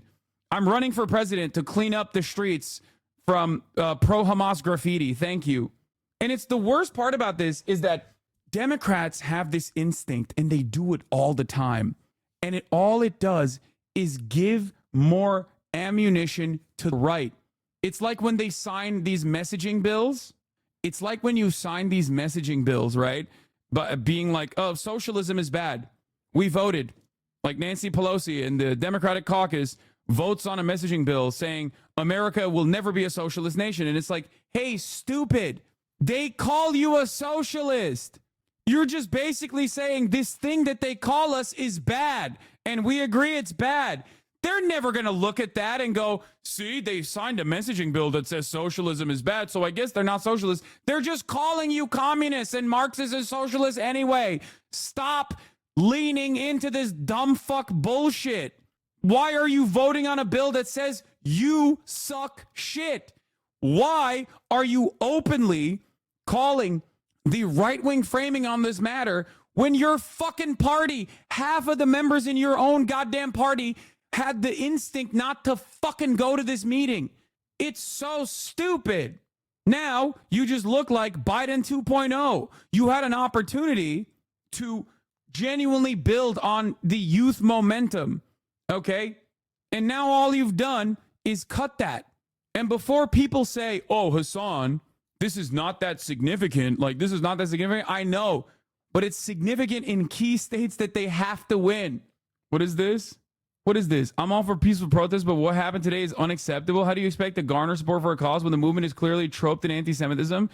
The use of nooses and carrying Hamas flags is downright abhorrent. What is this? Let's not forget Hamas, a terrorist organization that hates the Jews in the West. Like, what the fuck is this? Like, what do you mean? What? Like, there's no way that you can turn around and fucking ensure that every single person isn't like waving these like Reddit ass flags. I don't give a shit about what they're doing on Reddit. Like getting one guy. Is this even from DC? Oh, it doesn't matter. Okay. It literally doesn't fucking matter. If you want to message adequately in situations like this, you cannot capitulate to right-wing framing. Okay. You just cut any number of real grassroots momentum. You are cutting grassroots momentum. Hit this from a partisan angle, like Nancy Pelosi did, like everyone else fucking did in your goddamn party. Liberals are so bad and do not want to win. I swear to fucking God. It's just so stupid. This is exactly what I expect from Joseph Robinette Biden. Okay, because that's what he believes. He is a right-wing freak. All this does is basically heighten the right-wing framing on the issue, and nobody is going to talk about Benjamin Netanyahu's speech. Nobody's going to talk about how much he lied. Nobody's going to talk about how he is dick-riding Trump into oblivion and desperately expecting him to win the presidency. Like, he went to fucking Mar-a-Lago, man. He's going to his house. Benjamin Netanyahu is flying to Mar-a-Lago to kiss the fucking ring, and these dumb fucks are busy talking about protesters. Are you stupid? You're so fucking dumb. It's absolutely hilarious that people are even debating this with you. How many times a year do people wave Nazi flags? There aren't national news stories on it. It's ignored as fringe. Who cares if you find one guy doing something like this? The vast majority of protest movement has nothing to do with outright open support of Islamist politics. Exactly. I can't believe it. I cannot believe it. 40,000 murdered, majority women and children, with our tax dollars, with our fucking weapons, with our bullets, with our missiles. Okay? Money that could be going to fixing the roads, money that could be going to hardening our infrastructure, money that could be going to combating homelessness. Okay? Money that could be going to education, healthcare, all of the things that these fucking dipshits advocate for. And then the guy getting all that money comes in to U.S. Congress and gets a standing ovation harder than any American president ever does when they fucking deliver speeches in front of the American Congress. And these fucking idiots, instead of hitting this on a partisan front, hitting this from a partisan angle and talking about it and saying like, Benjamin Netanyahu is very clearly Trump in Israel. That's it. That's a gift. That's a gift to you. Okay? He is more popular, it seems, in the Republican Party than he is in Israel. That's all you need to say. And here you are talking about like, oh man, these guys are so scary. The protesters are so scary. The protesters are so scary. And they're probably backed by Iran. I condemn the burning of the American flag. You're the president. The flag is a symbol of our highest ideals as a nation. It represents the promise of America. It should never be desecrated in that way. What are you going to do? Are you going to make it illegal to burn the flag? Is that what you're going to do? You're running on a anti-free speech platform now? Is that what we're doing? What the fuck? I support the right to peacefully protest, but let's be clear. Anti-Semitism, hate, and violence of any kind have no place in our nation. Oh, are you backed by Iran, though? Yes, I am. Of course. At the top of the hour, when I serve a 3-minute ad break and the gift subs come rolling in, those are all Iranian mullahs, okay? How many times do I got to reiterate this? The IRGC is actually the ones gifting subs to you at the top of the hour, so you avoid the 3-minute ad break. Let's see what Felix had to say about this statement. Harris's inner circle is filled with NGO veterans who excel at using cloying professional activist language. It was one of those things that actually hampered her 2020 campaign. Will be interesting to see how they run defense for this stuff. I bet we'll see some disgusting stuff. It's true. I really hope for her campaign's sake, they've learned their lesson about this sort of thing. Yeah. She could have not said anything, honestly. She's killing whatever momentum she started with. Like, I don't think, for me personally, I don't think that, like, if we're being very honest, if we're being radically honest, very serious about the situation, like Gaza being pro-Palestinian is not like a winning method for you. I'm not saying that at all, okay? Americans are very stupid. They just want to not think about it. That's why Trump's messaging on it is perfect. He's like, yeah, Israel, finish the job. You know what I mean? Like, he just takes advantage of the fact that he's not the one in power while this horrifying shit is happening. And that's why he's winning over Biden by like 20 points in terms of who could handle Israel, Palestine better. Okay? But for the Democratic Party, there are a lot of activists. There are a lot of young voters that they desperately need to win. Okay? Especially in 3 key states that do at least care about it significantly enough that they're refusing to vote, especially in Michigan. Okay? That's it. Remember, she's not trying to win our vote. She's trying to win over like the 10,000 people in the suburbs and swing states. Those idiots do care about this shit. Yeah, the problem here is that Kamala Harris, okay, by being a black Indian woman, already is like going to lose out to Trump on some of those moderates. The college educated whites that Biden was actually fucking cooking Trump over, they might not vote for Kamala. She has to go back to the Obama method and try and activate the youth. Okay? She can't run just like Joe Biden did. She can't run in the same way that Joe Biden was running. And it doesn't even matter because the Joe Biden momentum has already was dying. That's the reason why she is the purpose. That is the reason why she's the one who's running for president now. The Joe momentum was over. It was Jover. What is this? Youth loves them PSL. They Tuesday. Shut the fuck up. Okay? The youth loves them PSL candidates, though. No, they don't. When I say PSL, people think pumpkin spice latte. What the fuck are you talking about? Stop being so fucking delusional. We're talking about electoral politics, okay? We're not simply just talking about activism. PSL's great, okay? They do great work. But please, shut the fuck up. God damn, you never stop chirping about PSL over and over again. This is like, holy shit. And it's not just there. There's more. From the New York Times, Kamala Harris was like giving assurances to big businesses about how she doesn't think Lena Khan is a good person either. Anyway, we're going to move on from this because I forgot that I have a guest coming on right now for a 30-minute slot here with Ested. I'm going to give him a call right now. Okay. He's a New York Times writer, and he has been on the front lines in the New York Times, specifically about talking about something that we know in this community, something that we've covered in this community. One of the only places that's not, Fox News that was talking about Joe Biden's mental faculties and how it was being received. Ested, thank you for joining us. Can you give me a sound off so I can see if your audio, I can hear you or not? Yeah, can you hear me? 1, 2, 3, perfect. 4, 5. Okay, you are not a boomer at all, man. I don't know why you said that. Cause like I was worried. I mean, I had to download Discord for this. That's how out of touch I am with this. No. Discord is weird. Don't worry about it. But thank you so much for coming on. You have been this is a bit of a I told you so moment for you, as well as some others, in terms of like Joe Biden being received in a certain way by like the broader electorate. Yeah. And I just wanted to talk to you about that. And I wanted to talk to you about like how dynamic this race has been so far, almost overnight, and how things changed. But if you want to give a little bit of your background to the people that are in this community that maybe don't read the New York Times, that would be wonderful.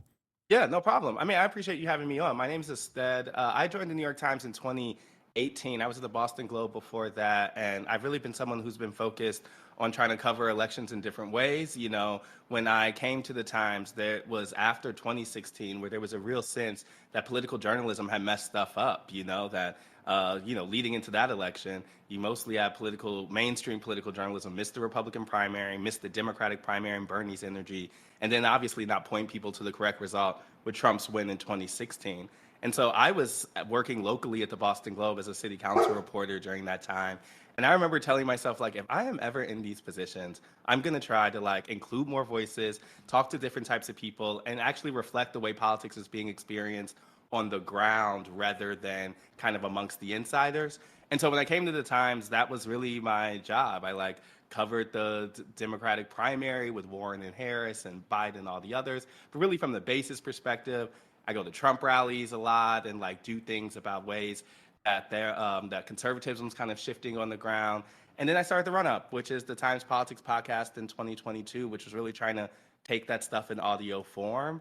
We call it Hogwatch here, by the way. Just sorry to cut you off, but it's my favorite thing to do. At least is like I love watching Republicans. I mean, we call it Hogwatch. You don't have to obviously do that, but like they are very interesting and fun to observe and even interact with. Personally, I love that. You know, totally. I like that. Like I was always like, I didn't want to just be in one type of place. So like I make sure that we went to a Jason Aldean concert 6 months ago to ask people about his song, Try That in a Small Town, that was like blowing up on the Republican side. Oh yeah. Like I try to go to rallies, I try to go to like places where people are, and that includes D and R. And so that's what we tried to do in the podcast. That's what led us to all of this age stuff. Yeah. So by your estimation, do you feel like the Republicans were the only people, for the most part, talking about like Biden's like cognitive abilities diminishing in terms of like coverage from other aspects of like other places in mainstream media, with the exception of like Fox News, obviously? Right. I mean, like you saw Republicans driving that storyline definitely for the last 3-4 years. So much so that a lot of people ran away from it thinking, oh, this is Republican misinformation. This is them trying to brand Joe Biden as old. But the other place I heard it from was regular people. Like every time we would even talk to people about the prospect of next election, if we weren't in like a specifically Democratic or DC place, everyone would be like, well, you know, I think Donald Trump's kind of wild, but Joe Biden's really old. And so it was really clear to us that this was the storyline to follow, because the thing that we were hearing was that like most people didn't want either candidate. And so while Democrats were acting like that was just the thing that was happening on the Republican side, I was like, well, the thing that feels like we're hearing is mutual dislike, not really just one. And so that's the reason we kept asking them those questions. Yeah, which they kind of covered it as well, the double haters phenomena. Like I think that was how they talked about it, and it was for a multitude of different reasons. But I think like for me, it got to like an unavoidable place during the uncommitted voter campaigns. Obviously, a lot of that was because of Gaza, but I think a big part of that also was Biden's age. And the fact that like the Democratic Party was, or Democratic Party's like base of voters was looking for a different alternative, and it was so obvious, and yet like I didn't see enough like media coverage on that either, from that aspect, and it was more so just like kind of brushed aside, even though the margins that we saw in especially key states for the Democratic Party's success was so significant. We're talking about hundreds of thousands of voters in certain states like that voted for anybody but Biden in the primaries. And obviously, I kept trying to explain to people like the real uncommitted voters just simply don't vote. We have a plurality in almost every election that doesn't vote for either party at all, that doesn't vote at all, right? That are eligible to vote.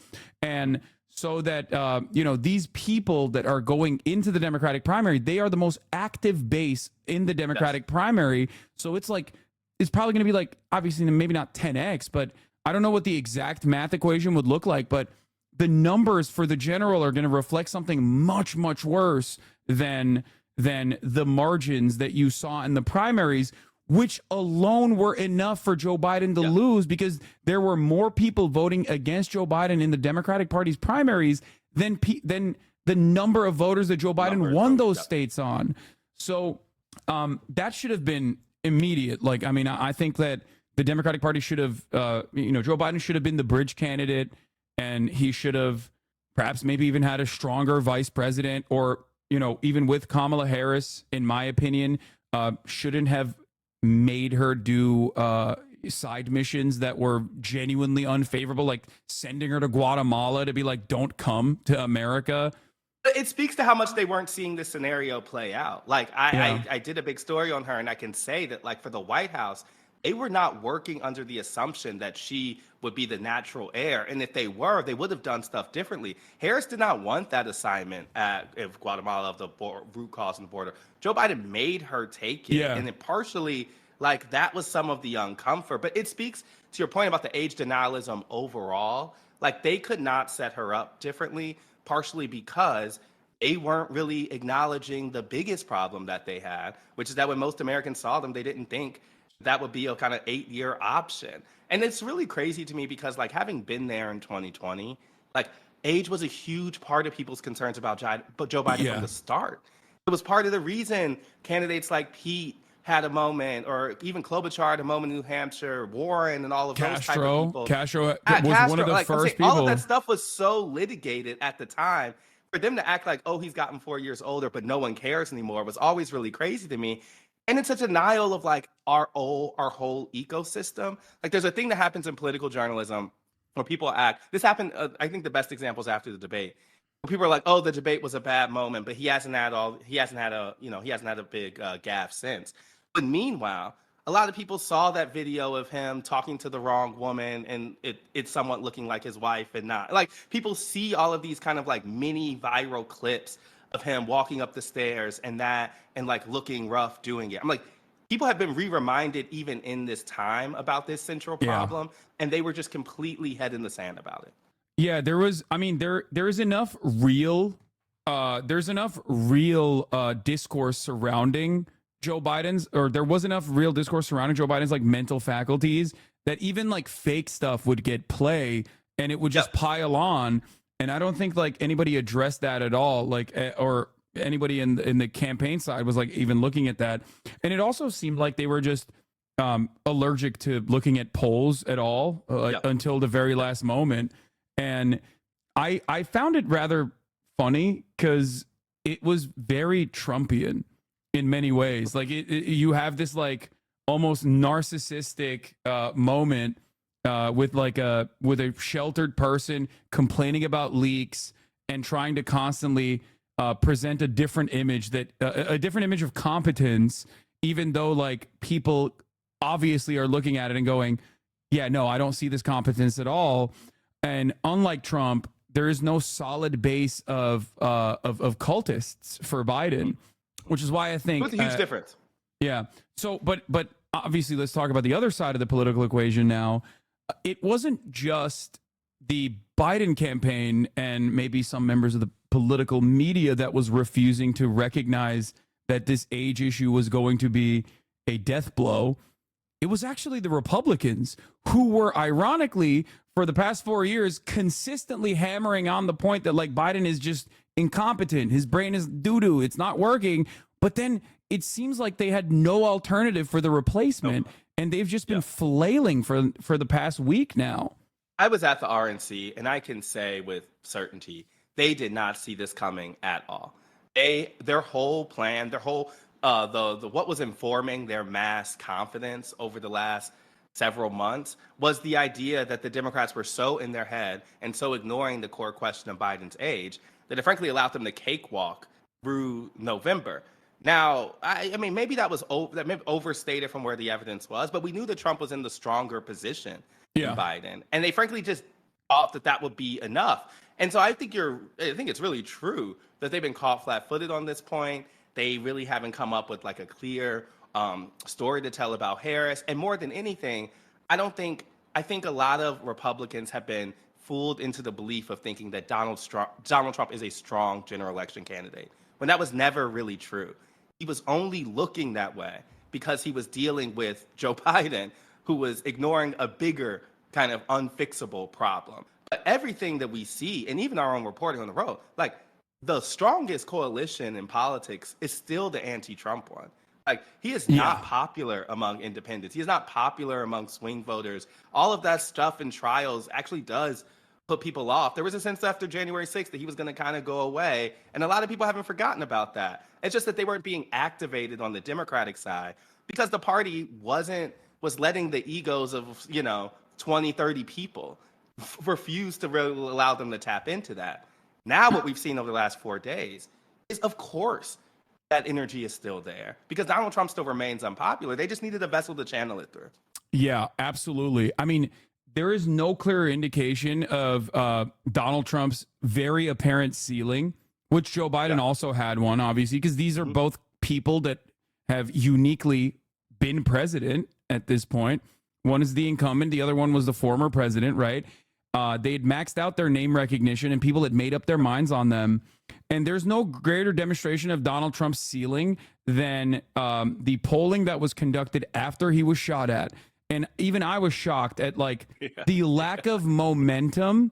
And I think it played a role because like he also messed up the RNC delivery where he was just like, oh, I'm going to do unity. I'm going to be more moderate. And I would say the VP pick aligns with that too. Yeah, exactly. Like having JD Vance, who is like an objectively bad, unimaginably unpopular, and also unsuccessful politician as his VP pick. And when I say this, this isn't just like, you know, my own personal estimation. I mean, he underperformed Trump and the governor by like significant margins in the state of Ohio. You're not supposed to, if you're like, oh, I really want to lock in Ohio, which is a red state at this point, firmly red. So that's already a silly pick. But then beyond that, if you're like, oh, I want someone who is going to, you know, show the rest of the country that I am a moderate person, you probably wouldn't be going with the guy who's like a VC funded guy, he's a hedge fund guy who is unpopular in his own state, by less popular than Donald Trump, who also is like has mountains of opposition research stacked against him that can be deployed at any moment.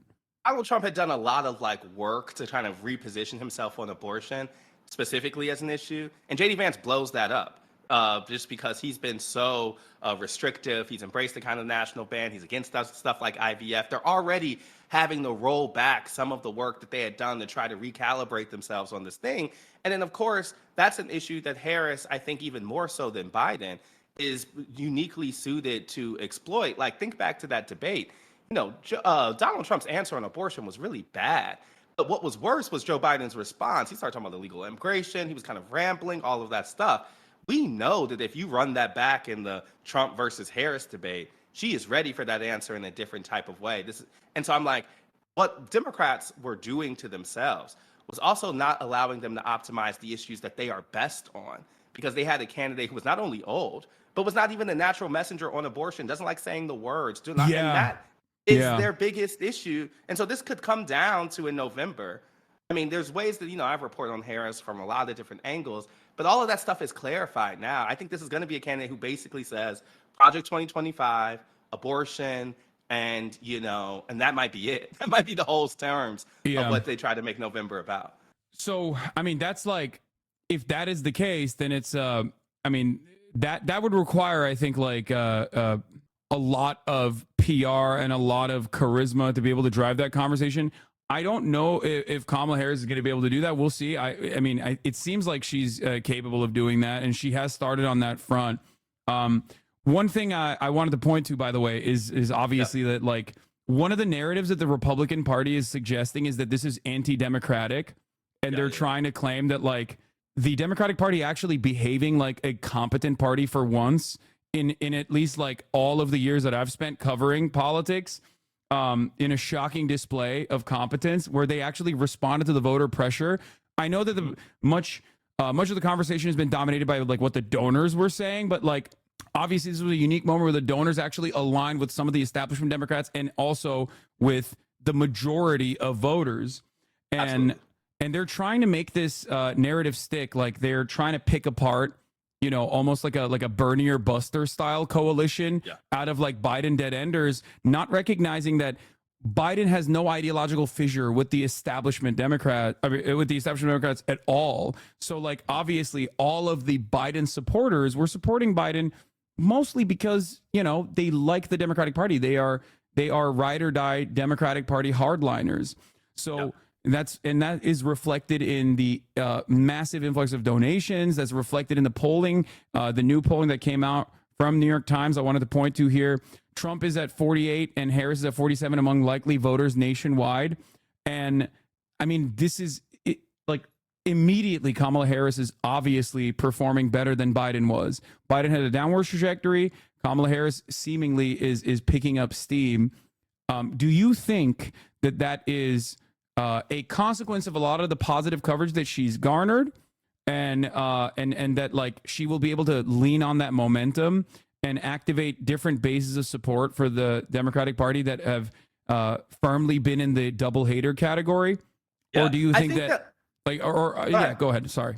I just think that like people were desperate for a way out of the choice that they had. And so a lot of the energy that I think we're seeing from her is driven by excitement of a party that, to your point, reacted to what was a majority public opinion, even if it took them a year and a half to acknowledge it. I mean, the numbers on people's satisfaction with Biden's decision are crazy. It's like 90% among Democrats, 85% among independents. And I think that is some of the like exasperation that is flowing towards Harris. I mean, the Biden campaign over the last couple of years has just treated the fact that people weren't engaged in this election as just a fact, right? But that fact was responsive to the choices that people had. And so I think you're going to get more engagement. And she doesn't even have to be the sole driver of the message. We think about Project 25, abortion, or things that Democrats want to push. They are also unleashing surrogates who were nowhere to be found because they didn't want to be associated with Biden. All of a sudden, these Democrats look differently because they have a whole roster of people who are kind of in the shadows because Biden made it kind of untenable for them to do. So I think all of that stuff is there. And I think also, to your point, Donald Trump is coming out of what should be a good period for him. But from the RNC to what happened in Pennsylvania, this should be a moment where we are seeing his kind of polling highs. Harris still probably will receive a bump from things like the DNC, from choosing a running mate, from things like that. And so you do see the upside for her that didn't exist with him. Biden was doing fine among your hardline Democrats that you're talking about, the type of people who vote most in a primary. That kind of hardcore set was with him. Where they were struggling was the marginal Democratic voter. When you get younger, when you get non-college, when you get people of color, all of that type. And all of those groups are where she has upside that he didn't. Yeah, it goes back to a familiar territory, I think, for the Democratic Party in terms of the base of support that they've always relied on, whether it be voters of color, whether it be young voters, Hispanic voters in general. Even though Trump has made genuine leeway, that's going to be the huge Hispanic battleground. Yeah. Yeah. Like Trump has made genuine leeway in Hispanic voters. I mean, he was beating Biden, I believe, by 9 points on Hispanic voters, and Kamala Harris is being beat currently by Trump by 2 points. Now, obviously, that calculation is very different for a place like Florida versus a place like, I think, New Mexico and Nevada, where I think the youth vote is also almost completely aligned with the Hispanic vote, where they are interested in infinitely more progressive policies versus obviously Florida, where Cuban, Venezuelan populations are significantly more right wing, and maybe also Texas as well.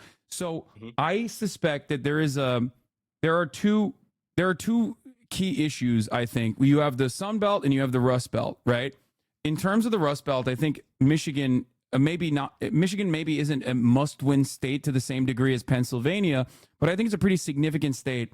And I think that Kamala Harris, like, not even changing narratively from shifting away narratively from Joe Biden in the way that he has maintained this relationship with Israel during the past 9 months is going to be a legitimate problem. And I don't think she will be able to win Michigan if she continues along with the same exact, like, almost identical Biden style narratives. Like, she came out with a statement earlier today talking about, like, the flag burners. It's going to be a big thing to watch. Yeah.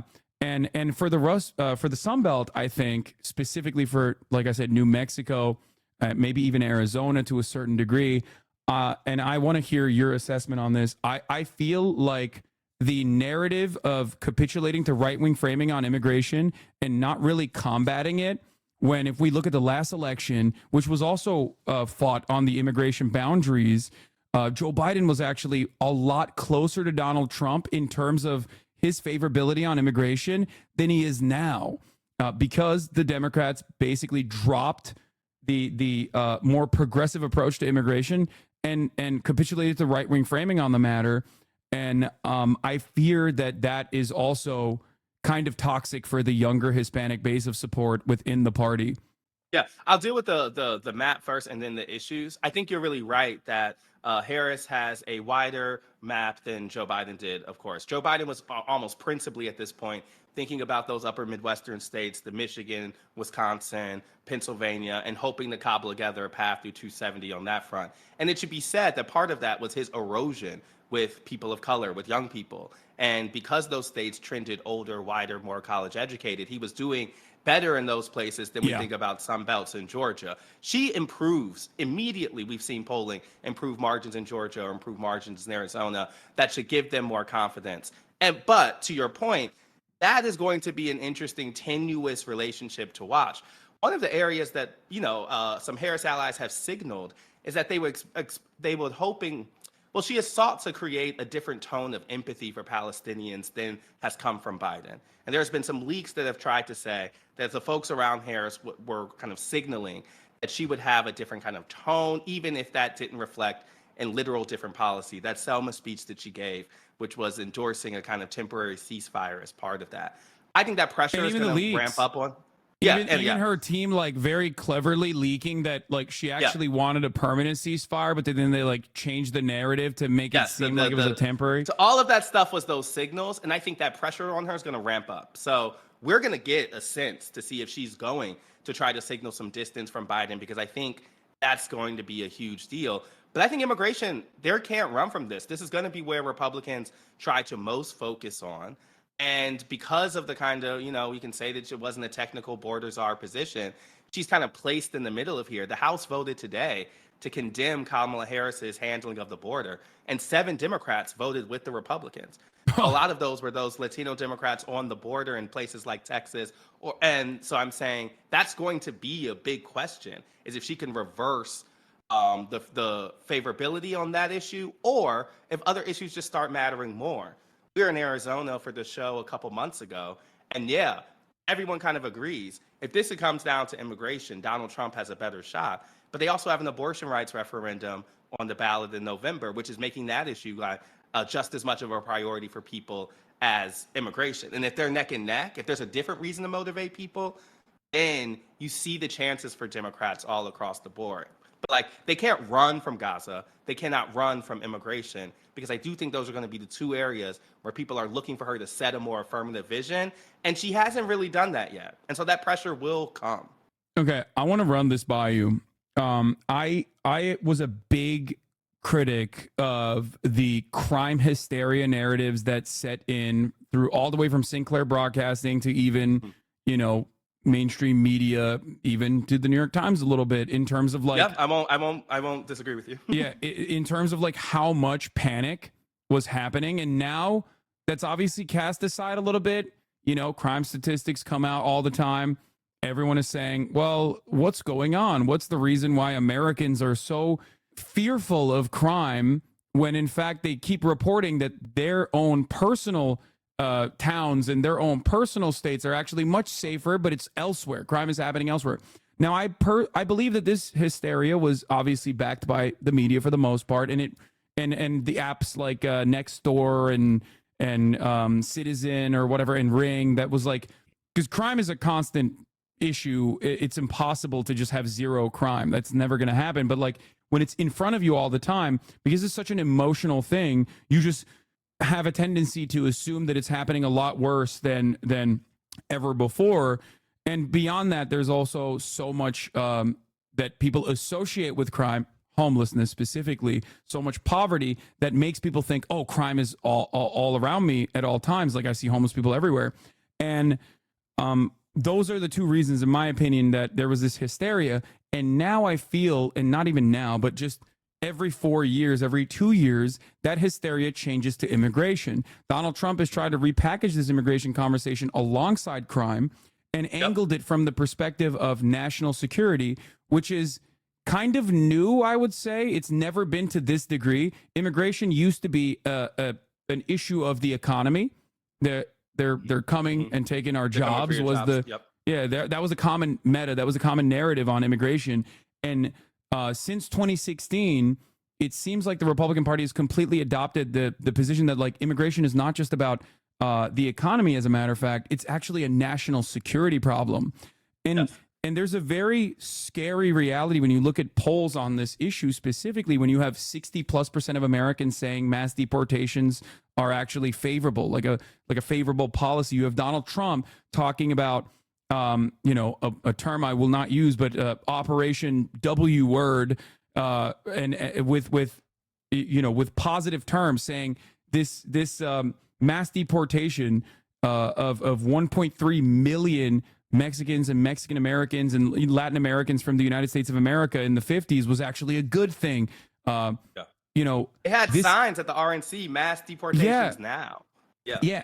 And I think that the Democrats have completely dropped the ball over the course of the past 4 years, especially by not trying to tackle this issue at all and provide a counter narrative to it and address that it is born out of hysteria. Because when you look at the data, and I do see it now with NPR and New York Times and other places, like finally addressing the lack of truth and lack of data available to suggest that like undocumented migrants are actually responsible for crime at a higher rate than natural born U.S. citizens, and actually talking about how the data suggests that it's the exact opposite, right? Mm-hmm. And that's like I would say that is like relatively new in terms of the media coverage, and I have not seen a single Democrat, with maybe the exception of AOC when she was on my broadcast when we were watching Donald Trump talk at the Bronx, ever bring that up. And without any sort of serious counter narrative to that lie, like the Democrats are demonstrably going to get destroyed on the immigration front. So this long, convoluted question I have for you is, do you think the Democrats have an opportunity to be able to reframe the message and the narrative on immigration, or is it far too late, or do they even have the interest to reframe the narrative on immigration? Yeah, because I'm kind of the latter. They have the opportunity. I don't know if they want to. I mean, I go back to the 2020 Democratic primary, and what they would say about Donald Trump and immigration was very much condemning things like separating of kids at the border, or condemning kind of language or rhetoric towards immigrants. But they were not laying out a vision of how they think immigration should function here, and more so than just a defense of the broad value that, frankly, they've stepped away from a little bit. When we think about crime, I think you're really right to say that Republicans have really used this as an entry point to everything, immigration as a crime. Not just the economy, but about crime, but also I would say fentanyl is another piece for them. They say the immigrants are coming and they're bringing fentanyl from China, and that's the reason you have a drug crisis in your community. Like, which that's again huge is a lie. Republican like it's so insane. The Department of Homeland Security has never, like, they also bring this data up regularly under the Trump administration, under the Biden administration. And if you look at the DHS data, it shows that like drug trafficking that is happening at the border is coming in from regular points of entry, like either being shipped in shipping containers, or American citizens with chopped up cars are driving cars filled with fentanyl over the border. It's not happening with like abuelas coming in and like sneaking fentanyl under there. They are fully into that.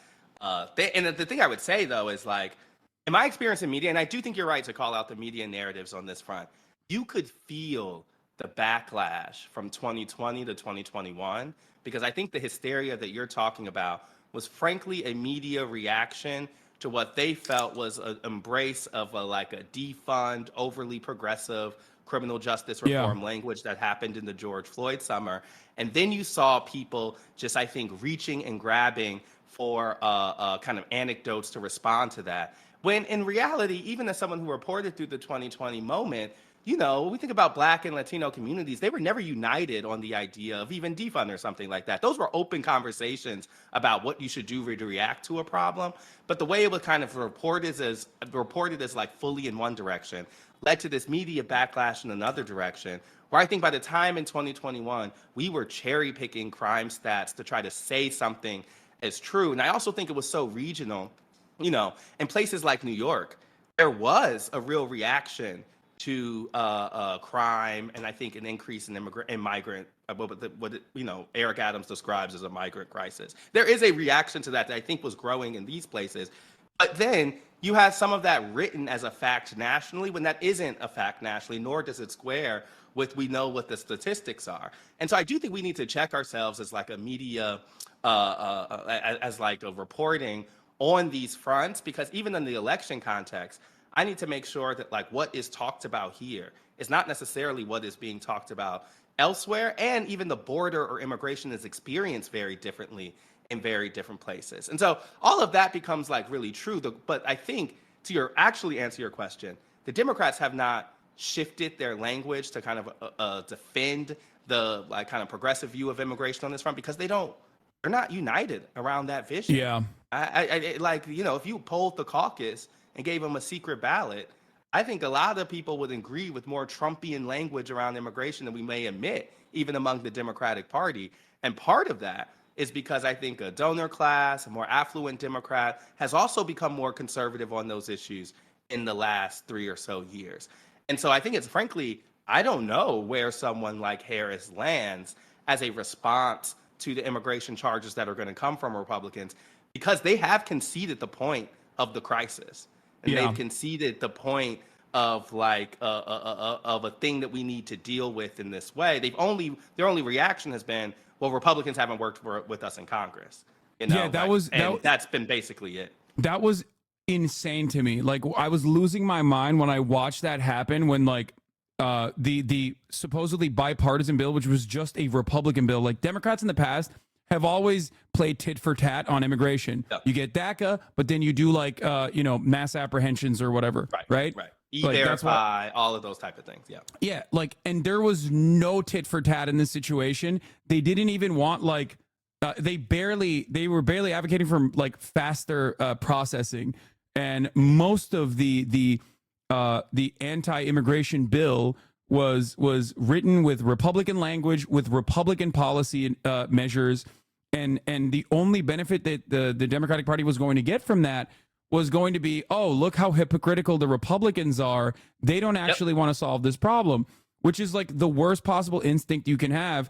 It is almost identical to the "we are the party that's going to fund the police" narrative that like Joe Biden ran on. That's a good analogy. And they keep doing this over and over again. It makes me lose my mind. But I guess I guess you're saying that it's virtually impossible, it seems, to like change course and redirect the narrative on how like immigrants are the soul of this nation type things that the Democrats used to say against Donald Trump when Trump was doing horrifying things at the border. Yeah, it reminds me of like, I would say I would sum up the Democrats' position as like, the line and in Hamilton when they say immigrants get the job done, and like everyone used to clap and stand, like I feel like that's how they want to feel around the issue. It's like an acknowledgement in like broad terms that says we are somewhat nicer than the other side, but they're not dealing with the brokenness of the system, and they're not trying to make it better or even I think more acknowledge the kind of structural unjustness. And they're not at this point, I think, even against the deportation aspect of it. I mean, we know Obama was doing that in bigger numbers. Yeah. But I think what Trump is doing is, prioritized the lack of entry, but this time he's promising to do more on the deportation front. I don't think I have an answer to where Harris or Biden stands on that issue. And so, like, I think we're gonna get answers to that. And my instinct is that it's gonna be more conservative than we think. Even like I think tough prosecutor might extend to immigration. I think she's gonna go ultra instinct cop mode. I do suspect that as well, which I am very fearful on. Okay, so there was a couple different things I wanted to ask you about this before I let you go, because and thank you so much for spending time with us today. There was one other aspect that I saw. This was reported in the New York Times. There's a lot of auditioning. This is David Dayen summarizing the point. There's a lot of auditioning going on for Kamala, and it's likely that she's gleefully throwing out bits and pieces. In the same article, it says, I don't see significant differences between what President Biden has fought for and what Vice President Harris will fight for. However, there were some criticisms of the FTC's chair, Lena Khan, who I think is a rising star and has done a phenomenal job overall for, the nerds that pay attention to this. I don't think this is like an election related thing for that, for the most part, but I think the agencies well, maybe with Project 2025, actually, federal agencies being competent and actually doing work as opposed to Donald Trump diminishing their power and completely gutting them and putting loyalists in positions of power might actually play a role in the election. But overall, the fact that the fact that the New York Times reports as Vice President Ms. Harris has voiced support for regulating artificial intelligence, but she's expressed skepticism of Ms. Khan's expansive view of antitrust powers, according to a donor who has spoken privately with the VP. That, I think, is a misstep as well. It's interesting because I think it speaks to the state of play right now. Like when I read that this morning, and I thought, I'm not sure if I take it as fact, but what I do take it on is people see an opportunity to shape a new candidate. And so, well, if you're a donor, you know that there's a lot. I would say, to your point about not being an election issue, we know that the folks who are most maybe upset by it might be some of those corporate donors who would use their time with the Harris to make that point. But I'm not sure we have a clue on where she falls on these things. I would say, like, this is the uniqueness of her as a prosecutor track for all of these years, is that her career is really built on like accountability, on a kind of reactive sense of, policy. She wasn't really getting to root causes. She wasn't really setting an affirmative agenda. We don't know how she would use agencies to kind of shape a vision. And the way that Elizabeth Warren had a full literal list of people, And so I think it's an open terrain when you think about what a Harris-led Democratic Party could look like. And frankly, just as you're that donor who's using that as an opportunity, I think there are progressive groups who can use that as an opportunity, organizing groups who can use that to try to push her in one direction or another. I think that for the next couple months, they're going to want to there's going to be unity forward, right? So it's like I think they're going to try to calibrate themselves and basically the midpoint of everything. But I think that you're going to see a lot more of that public jockeying to get her to commit to something. But she'll have to make some points of distance with Biden. I do think that. And I think maybe this issue is an insider version of that, and Gaza is an outside issue of that. But she's going to have to, in some way, say, what is a Harris-led administration different from a Biden one? Yeah. And we don't really know yet. Yeah, it's concerning seeing some of this stuff, especially. But what you're saying is really important, especially at a time when like almost all the major labor unions have come out and have demanded that the administration change course on Gaza. This happened like last week, and I think that that's a good pressure point. I'm like, the pressure points are now new, so we should see. I think we're going to see a lot of people get in there. One thing I would say about covering her in her original presidential run is this was some of the things that actually got her in trouble. She was, I don't want to say susceptible to pressure in a just bad way, but she was open to others' ideas. Yeah. And so sometimes she would be pulled in one direction or another. And I think in that primary where there were such ideological lanes with Bernie and Warren on one side, Biden, Pete, and Klobuchar on another side, that came off as inauthentic. She was pulled one direction or the other. But I'm saying that actually is she would argue, I've heard her say this, she would say that's a good governing skill because she's looking to kind of take the information in front of her and make the best decision. In going forward, I think there's going to be big opportunities to try for folks to try to peel off, policy issue or something, unless, the Democratic Party kind of puts their hooks into her and kind of pushes her in one direction. I'm saying that's going to be interesting to see too. Does she just fold into what Biden would have done?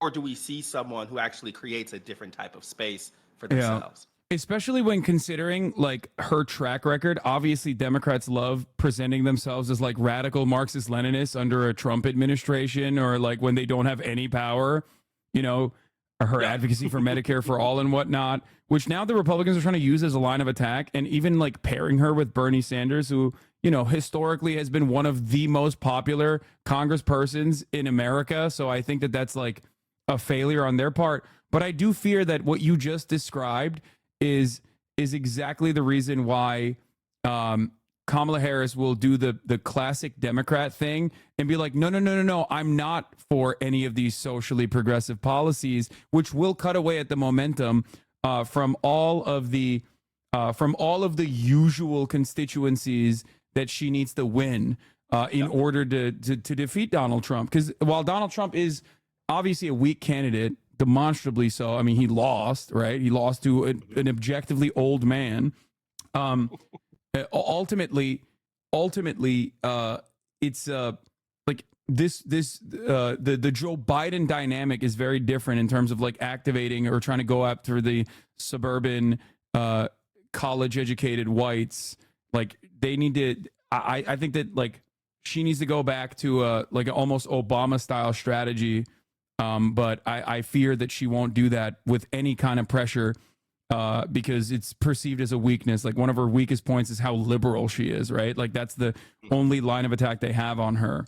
Yeah, no, I think this is the thing. Upside does not mean she wins. Upside means the onus is on her in that campaign to realize those things. And so I do think how they end up positioning themselves could either help that case or, reintroduce the same problems that some people had with her 4 years ago. And I would also say, like, one thing I have learned, in covering these people as I get closer is like, you're dealing with operatives who have been trained in a more traditional time. These are conventional operatives for unconventional times, right? And so some of this requires people viewing a candidate who I don't think is the same as Obama or Clinton or Biden, in a moment that's not like those either, and asking, do they create space for them to be themselves? There was a period of time when I was the Warren and Harris reporter for the Globe, for the Times. And one thing that really came through was like, there were so many questions about how these women were presenting authentically and all of this stuff. But a lot of those same decisions were coming from men who have run campaigns for 20-something years. And we're trying to impose that view onto this one. And so, like, that's the question I kind of have is, are we going to get a version of her that is actually reflective of something different? Or is this the Biden campaign with Kamala Harris as the candidate? Yeah. And I don't think that would work, to be honest. Like, I think they have to see that the reason they've arrived at this crisis is because the moment demands something different, and actually figure out what that difference is with this candidate. But I'm not confident. I don't know that they're going to do that. Yeah, but that's my read of what is necessary. The demographic math is damn near the opposite. Like Chuck Schumer once famously said, for every one vote we gain in the for every one vote, every one blue collar vote that we lose in Pennsylvania, we gain 2 in the suburbs. Like that was the math with Biden, and it makes sense with Biden, right? A conservative old white guy that like older voters, more conservative voters can trust, that demonstrates competence. And of course, when he was clearly incompetent, that fell apart regardless. So that was a dead end for them anyway. But with Kamala Harris, it's like dramatically different, if not the opposite. This is supposed to be like a vibrant, dynamic, youthful candidate. I mean, I think she presents very young. She's 59, but she looks, in her 40s. And I think that like aesthetically, that matters for voters, especially when compared to Joe Biden and how old he presented. So, so we'll see what, we'll see what occurs on that front. But one thing I wanted to ask, because you were closely following these candidates, do you feel like there was any?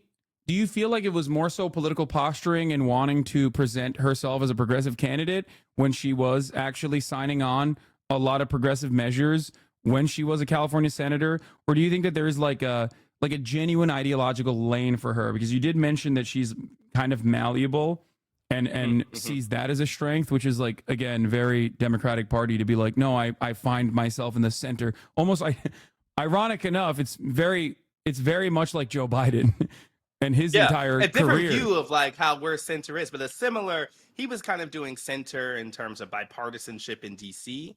And I think she was kind of doing center between a overtly liberal, like a moderate liberal and a San Francisco progressive, and she was kind of finding that. Yeah. But her Smart on Crime book, that is like her formative progressive, kind of formative prosecutor book, is a advocacy for the middle, for the liberal middle, for representation as being a way to impact change from the inside, but necessarily working within, but definitely working within the confines of political structure. So like that is who she is. To your point about why was the Medicare for All happening? Why was the kind of progressive flirtations happening?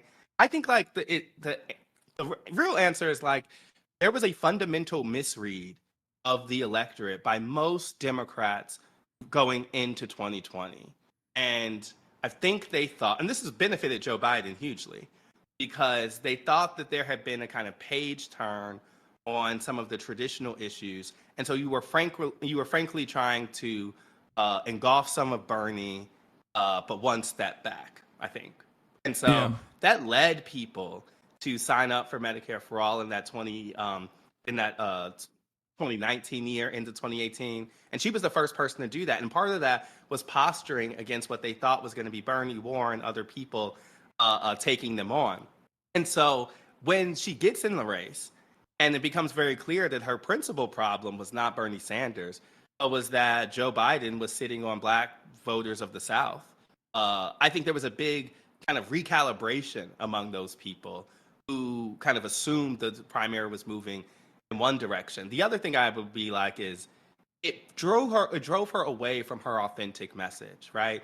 And so the Bernie race of 2020 always made no sense to me, because if you're a voter who's trying to find the most progressive candidate possible, you're going to vote for Sanders. Like, Yeah. you're like it was a losing rat race in my opinion. And so the thing, Warren was trying to do an establishment version of that progressivism, but the others were just kind of picking and choosing individual issues, and that was never rounding out a full lane that people could understand and the full story about a candidate that you can understand. And so it didn't surprise me that in the end we fell back with the people who knew their stories most clearly: Joe Biden, Bernie Sanders. As a journalist, when you're asking these people some questions, I know Bernie, Biden, and I would say Warren return back to kind of a core of what they think is wrong in politics.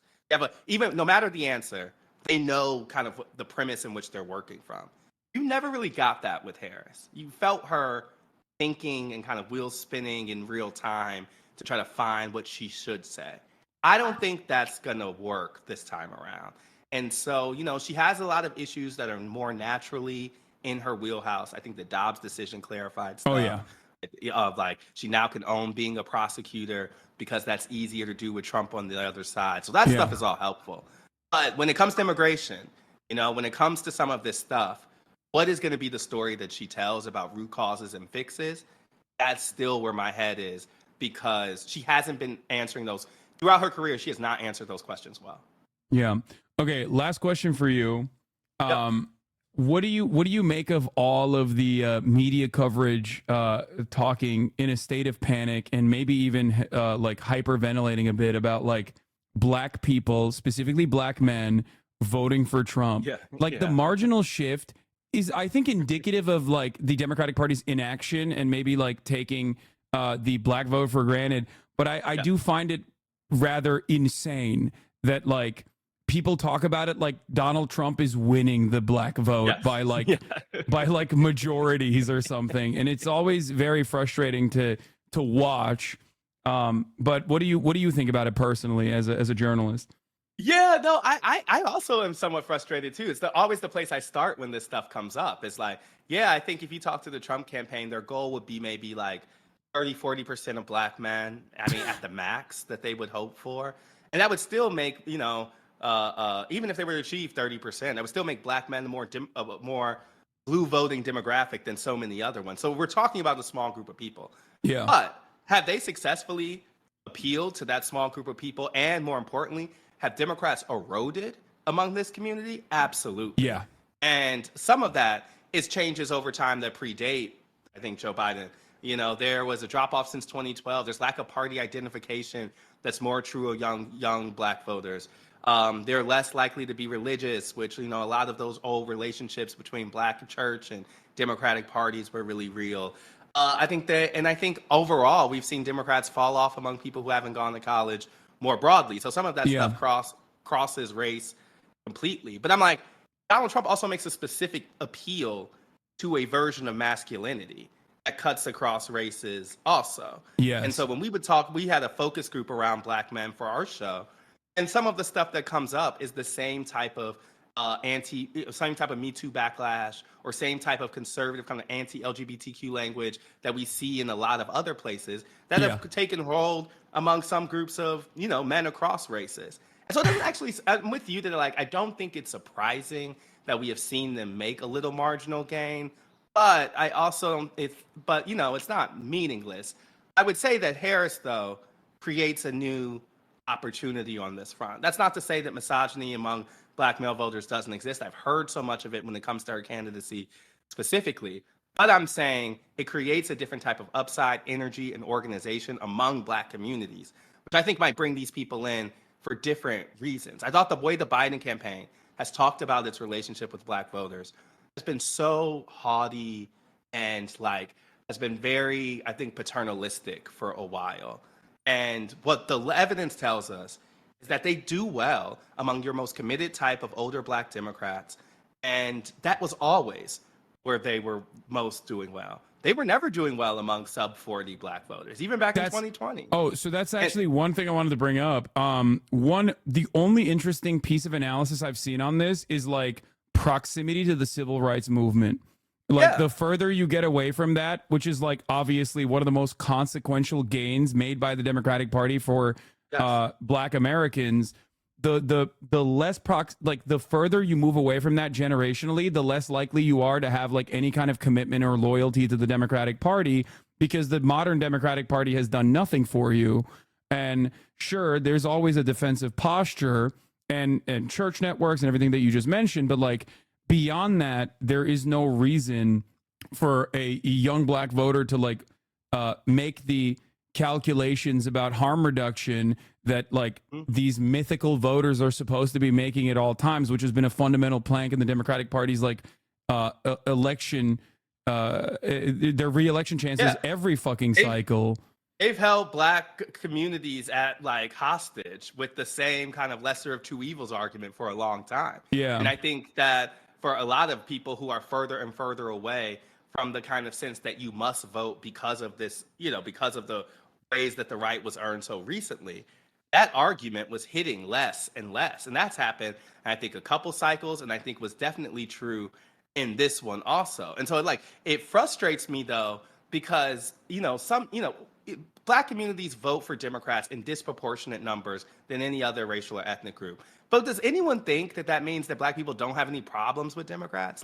Is that supposed to mean that they've just accepted everything and they would continue to accept everything? Yeah. And so I think sometimes when we hear Democrats, they've learned to say the words of Black people aren't a monolith. And then you see in moments of crisis, I think we were seeing this actually right before Joe Biden dropped out, they would use this mythical monolith of Black voters as a political excuse. And I'm like, wait, I thought we weren't a monolith. So now you're telling me that every single Black person wants Biden to stay in? Make it make sense. that was extra gross because the replacement was a Black woman. So they were oh, you're racist for thinking that a Black woman would be a better candidate than the old white guy. That was so insane to me when they try to do that. But the other thing God, there was another thing that I wanted to talk about. It's the hyper focus on Black men where people will be and I think liberal commentators even at The Root and stuff do this too sometimes, no disrespect, but they'll be oh, Black men have a homophobia problem, and it's have you seen white men that's why I say it's a cross-racial it's just group. not a thing. The hyper focus is silly because ultimately it is reflected in every demographic. So it always feels odd to me when Black men specifically are put under a microscope for being Trump voters and very conservative, and it's dude, that's the rest of America, the rest of American men.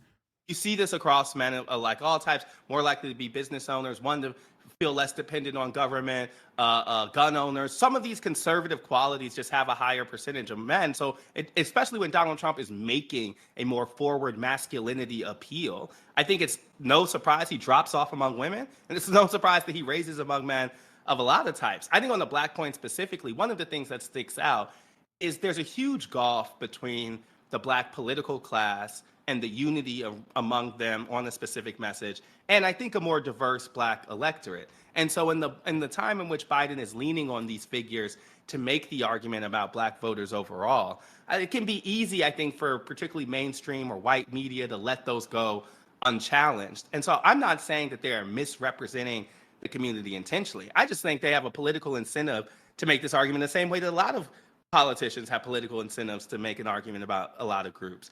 But it was never reflected on the ground. Black people were just as mixed about the idea of Biden and age as I think everyone else we experienced.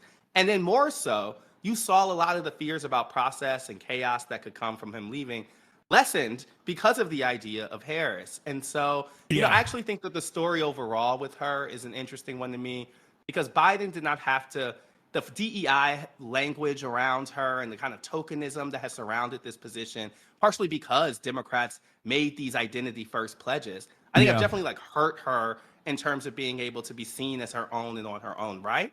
At the same time, no, I think it's a benefit though. Like at the same time, I think the Republicans are going to use this in ways that will benefit her with these communities. And I think it reminds you of the reasons why diversity and all of those things are actually important. Because when you have someone who is different, when you have someone who has a more natural relationship with communities, I think some of the reasons some of these folks might rally around Harris is not even because they like her so much, but because what the people they don't like are saying about her. Absolutely. It becomes very clear to me that Black folks could get defensive about her, and that could help her too. Yeah, no, 100%. That's why, and I think the Republican Party recognizes that as well. That's why you saw Speaker Mike Johnson come out and be like, guys, stop saying that, like, stop saying she's a DEI pick, please. Because, like, if you're a person of color, like you recognize what's going on there. You've seen it, you've heard it. Yeah. You've probably been charged with it yourself, right? Yeah. So it's going to make you feel some kinship with Kamala Harris more than that same attack. Yeah, exactly. And I think that, the Republicans are so comfortable in their like state legislature agendas and their victories that they've gotten on that front, which is like an uneven field, which they designed to be an uneven field that is not democratic at all, that is like completely that's completely reliant on redistricting, that they genuinely think that these ideas are popular and they do not know how to run against like a normal candidate. They only so they're just only leaning into the one thing that they have, which is like culture war issues and just like consistently turning the heat up on things like this. And I think that will negatively polarize a lot of people who would otherwise be less interested in voting. I think that that's what's going on, and that's what's going to continue happening. I just hope that the Democratic Party doesn't rely on that exclusively and think that this is a cakewalk and not make smart decisions in terms of messaging. Instead, thank you so much for coming on. This was phenomenal. A lot of people are asking for your skincare routine. They're none, some soap, the one product your like ex leaves at your house that you've been using for 2 years.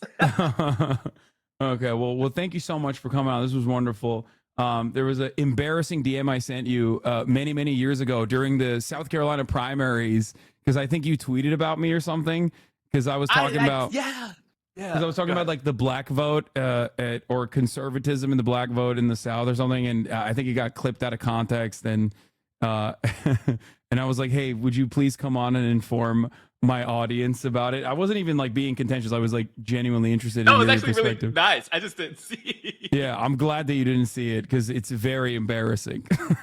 But I appreciate the work that you do. I think that like there need to be more informal spaces of people talking about this stuff. And like at the time in which people were not caring about this election, I appreciate you have like a community that you keep on it. So thank you for having me.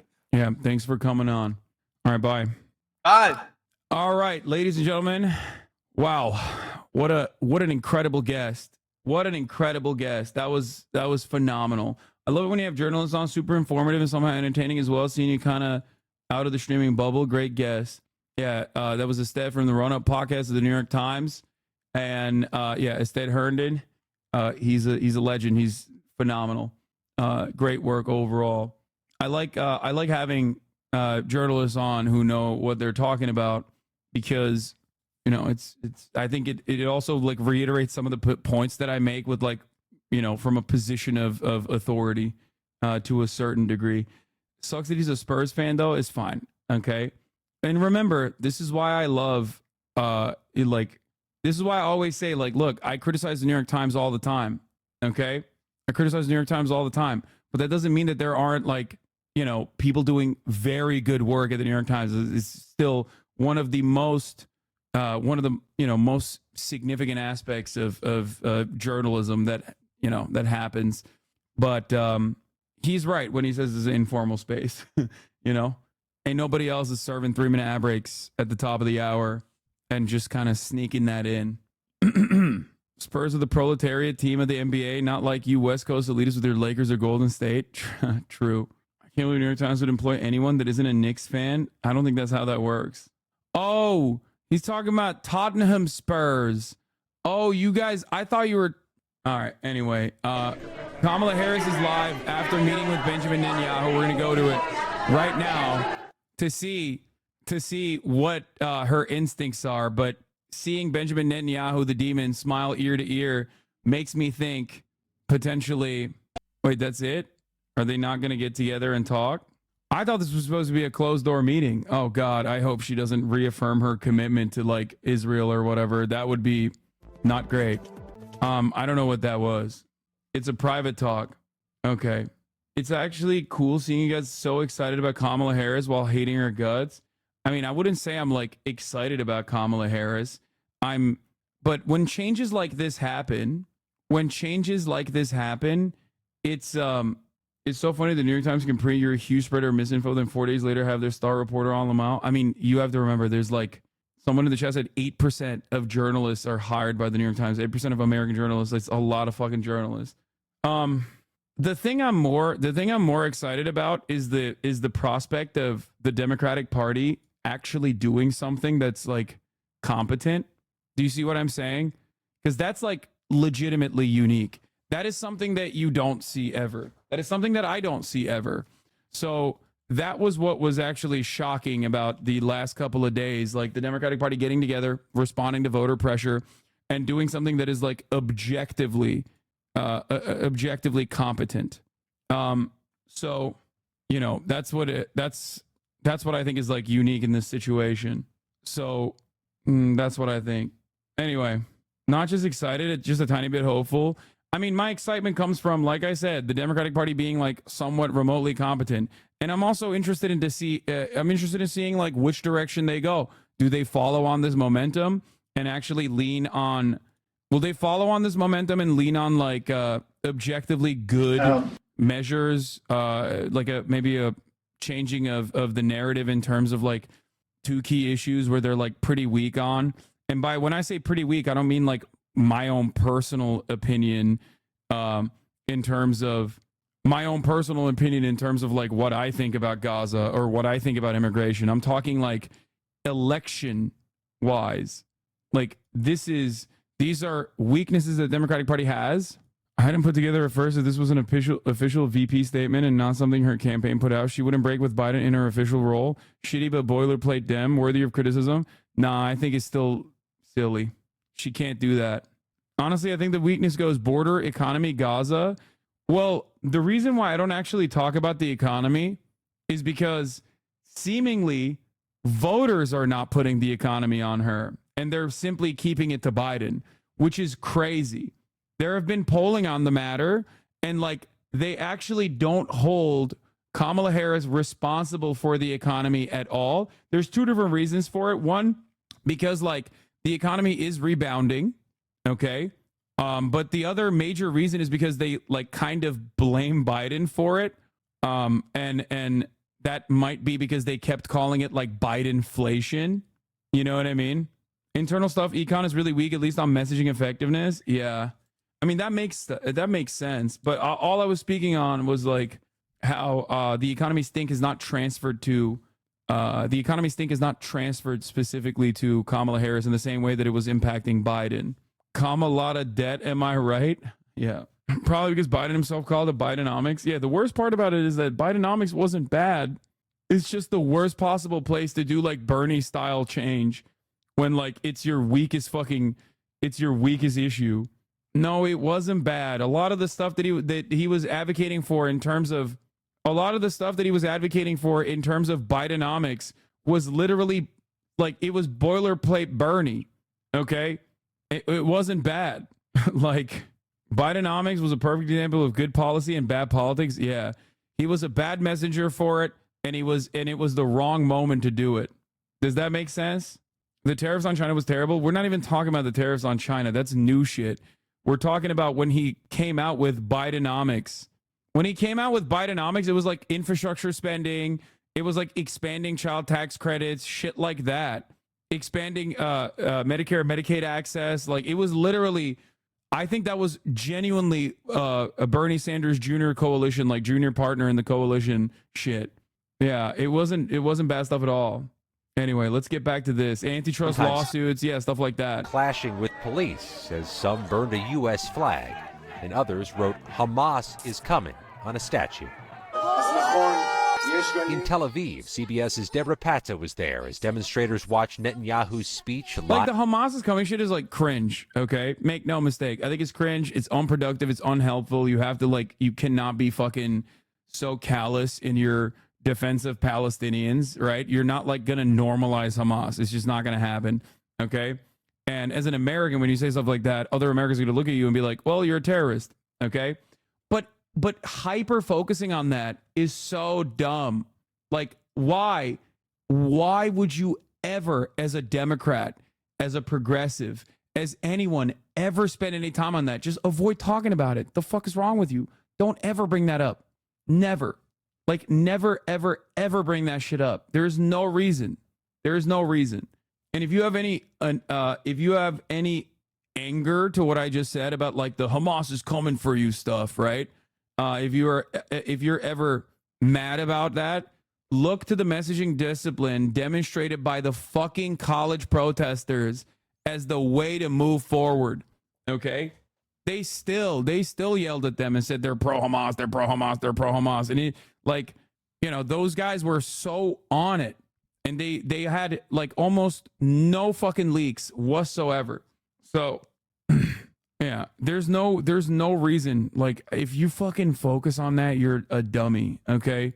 If you focus on that as a Democrat, you're so dumb. You're the dumbest guy ever. They're just trying to bully you. They're trying to bully you. They're trying to fucking, you know what they're doing? It's like people coming in here today and being like, why have you not talked about Ava Chris Tyson? I have, but it doesn't matter. They didn't see it, so they're thinking like, oh, you haven't, right? And then when you say I have, they immediately move on to the next thing. And they go, oh, well, you haven't sufficiently covered it. It's not real. It's not a real point of concern or a point of consideration. When the right-wing Republicans bring that shit up, they're not doing that because they like actually are fearful that Hamas is coming and that these are Iranian-backed protesters. They're doing that as a talking point to fucking basically say like any and every protest that sees Palestinians as human beings is actually just fucking wrong and bad and violent and scary. Okay? So don't ever fucking lean into that. Don't ever. That's so stupid. Live on TV. People here say they're not interested in what Netanyahu has to say. The only thing they want to hear from their prime minister is that there's a deal.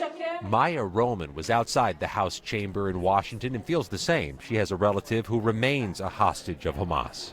You have terrible terrorists like Yahya Sinwar finally willing to bring our loved ones back to end this war. You have to take advantage of that. You can't let it slip. Yeah, like, dude, this is crazy. You know what I mean? Like, you had like Jewish Israeli hostage family members getting arrested by the police, and you're fucking talking about Hamas. Like, what?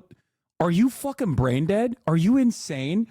These are people that are like flying from Israel to shit on Benjamin Netanyahu. Like, you have half of the party not attending and boycotting the Netanyahu speech. You have Netanyahu sucking Trump's cock in Mar-a-Lago after the speech is over. And you're gonna not use that? Are you fucking brain dead? Like, they're basically telegraphing the right path forward. I'm not expecting Kamala Harris to come out and be like, from the river to the sea, Palestine will be fucking free, okay? I'm not expecting her to be like, long live the Intifada. I'm simply saying, lean in to the gift wrapped, perfect fucking delivery mechanism for you to at least change a little bit of the messaging on the issue of Gaza. Okay? That's all. Like, there are so many people who are just desperately waiting for Kamala Harris to say something, anything that's different from the fucking dying old man who just keeps going in front of every camera and being like, I'm a Zionist. I love Israel. I mean, I think 40,000 dead children is not enough, Jack. We got to do more. We got to kill more babies in Palestine. Like, just don't do that. Like, just even fucking Nancy Pelosi is aware of like the situation. And then she comes out and she's like, yeah, the real problem here is not Benjamin Netanyahu. It's fucking American protesters exercising their First Amendment rights. Oh, brother. Between our fingers, there's no time to waste. In addition to his meeting with President Biden today and Vice President Harris, Netanyahu set to meet with former President Trump tomorrow in Florida. Nate? Scott, thank you. Netanyahu is really not popular with Israelis these days. He's also not popular with American Jews, even supporters of Israel. Jerry Nadler. Yeah, but he's very popular with American Congress, it seems, specifically the Republican Party. Like, what are we doing? What are we doing?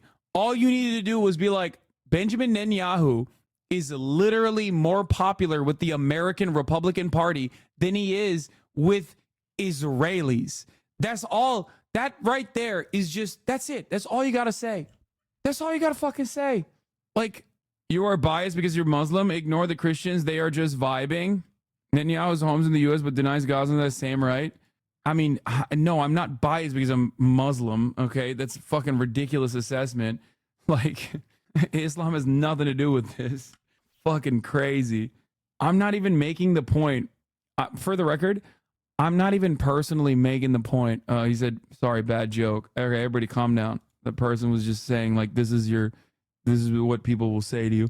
I'm not even making the point of like, I'm not even making the point from my own personal point of view. I'm making the point from, election. Like I've put officially it's election season. I put my libtard hat on. I'm talking about like the Democratic Party's prospects. Okay. There are a lot more people in here than like rugged hardliner leftists. And I'm trying to explain, that this is very significant, especially for Michigan and certainly for Minnesota as well. Okay, this is a significant issue. And there are a lot of young people who might be convinced into voting and are just like looking for any reason, okay?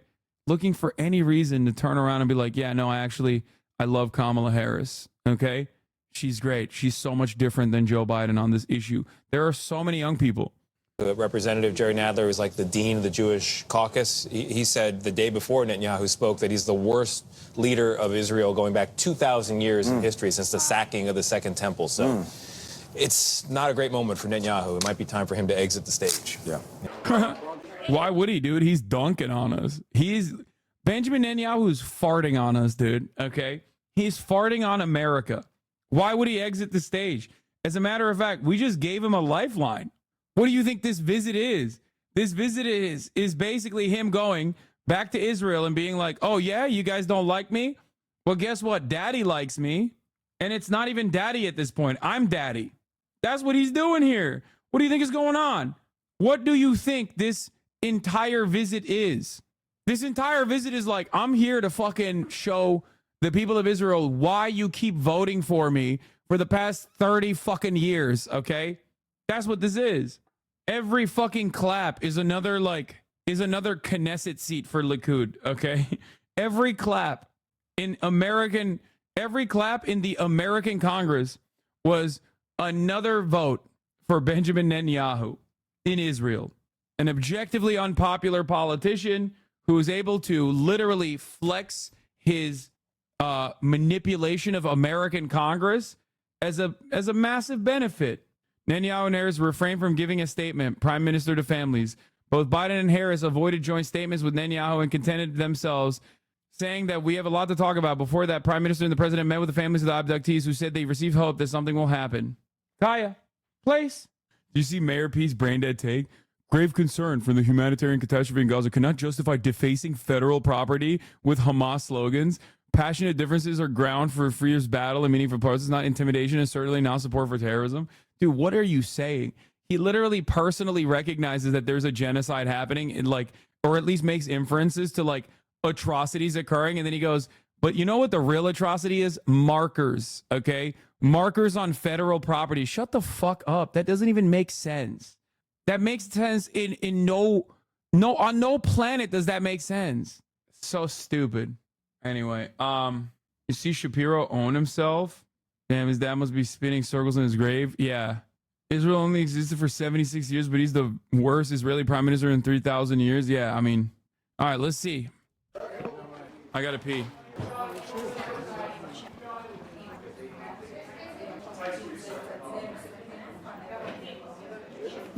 Everybody in? Well, welcome back, Mr. Prime Minister. We got a lot to talk about. I think we should get to it. The floor is yours. Mr. President, we've known each other for 40 years, and you've known every Israeli prime minister for 50 years, from Golda Meir. So from a proud Jewish Zionist to a proud Irish-American Zionist, I want to thank you for 50 years of public service and 50 years of support for the State of Israel. And I look forward to discussing with you today and working with you in the months ahead on the great issues before us. I look forward to it as well. By the way, that first meeting with Prime Minister Golda Meir, and she had an assistant sitting next to me, a guy named Rabin. That's how far back it goes. I was only 12 then. Anyway, thank you all for being here. He's an old man. He gets scared with these voices. Stop it. The press has no chill. This morning, we're learning new details about ongoing... Saw your tweet about your fitness progress, and I gotta say, that shouldn't have taken 4 years, bro. You could have done that in 4 months. First of all, it wasn't 4 years, it was 3. And secondly, I love you, chatter. Thank you for saying that. As in with, like, steroids. Bless up. This is my favorite aspect of being online, is that, like, you can look at something that is, like, objectively good and still find a way to try and be like, you know what? I'm gonna fucking try to hurt this guy's feelings. You know? I mean, it didn't work, but... Nah, bro, you did great. I remember when you turned 30 and talking about you felt down. I'm so glad you came around, bro. Yeah. W hater energy. We need more of that. No, we don't. Anyway, Israel adds new demands to ceasefire talks with Hamas sources. Negotiations to secure a ceasefire in Gaza.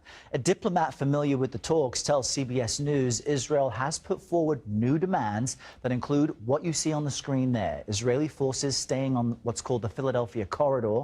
That's a key strip of land along Gaza's southern border with Egypt. That's and insane. Preventing unrestricted access for civilians seeking to return to their homes in the north. That's also insane. Both of those are not even like, those aren't demands. Those aren't even demands. They're just like, at that point, it's just like, what are we doing? That's just a non-starter. It's like, hey, by the way, we're not committed to the withdrawal at all. Great. Good stuff. Surely, good stuff. Surely we'll hold Benjamin Netanyahu to account and not let him just run his fucking dick and balls across the table. You know? Surely. Comes after what was a fiery address. Israel's prime minister gave this to Congress, defending his country's war in Gaza against Hamas. While outside of the building, thousands of pro-Palestinian demonstrators were protesting his very presence. Well, I have a message for these protesters. When the tyrants of Tehran, who hang gays from cranes and murder women for not covering their hair, are praising, promoting, and funding you, you have officially become Iran's useful idiots.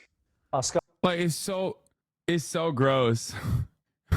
As opposed to the people in front of me in this room who are useful idiots and willing participants in my version of what I just described in Tehran. We like to only do that to the Palestinian children, not the Israelis. We make no difference between whether the Palestinian we're tying and killing and melting is actually gay or straight. We do not ask them English or Spanish before killing them. We will start tomorrow. We will say, whoever moves first is gay. And if they move first, we will not kill them with our bombs. Scott McFarlane is following the latest for us this morning from Capitol Hill. Scott, good morning. What more did Netanyahu have to say in his address to Congress that resonates in Washington? Hey, Errol, he was really trying to execute a balancing act of getting more support, including more financial support from Congress for the war against Hamas, but also trying to champion this relationship, this historic relationship between the U.S. and Israel. You got to admit, expressing verbal support for Hamas kind of dumb on the protest part. No, I don't give a shit. No, I'm not having this conversation. I don't care. This is exactly what they did with the fucking Vietnam War, okay? Student protesters, a lot of activists were saying unconditional support to the Viet Cong, okay? And the coverage was exactly the same. Did that actually take away from the moral side of the argument? Did that take away from the morality of the argument at all? Hamas, as it stands currently, in a defensive posture, is in a significantly better moral position than the Israeli occupying forces. Okay? That's it. That's it. They are the people that are defending the Palestinians to the best of their ability. They are not great in terms of domestic affairs. They're far from my favorite group that could potentially rule over the Palestinians democratically.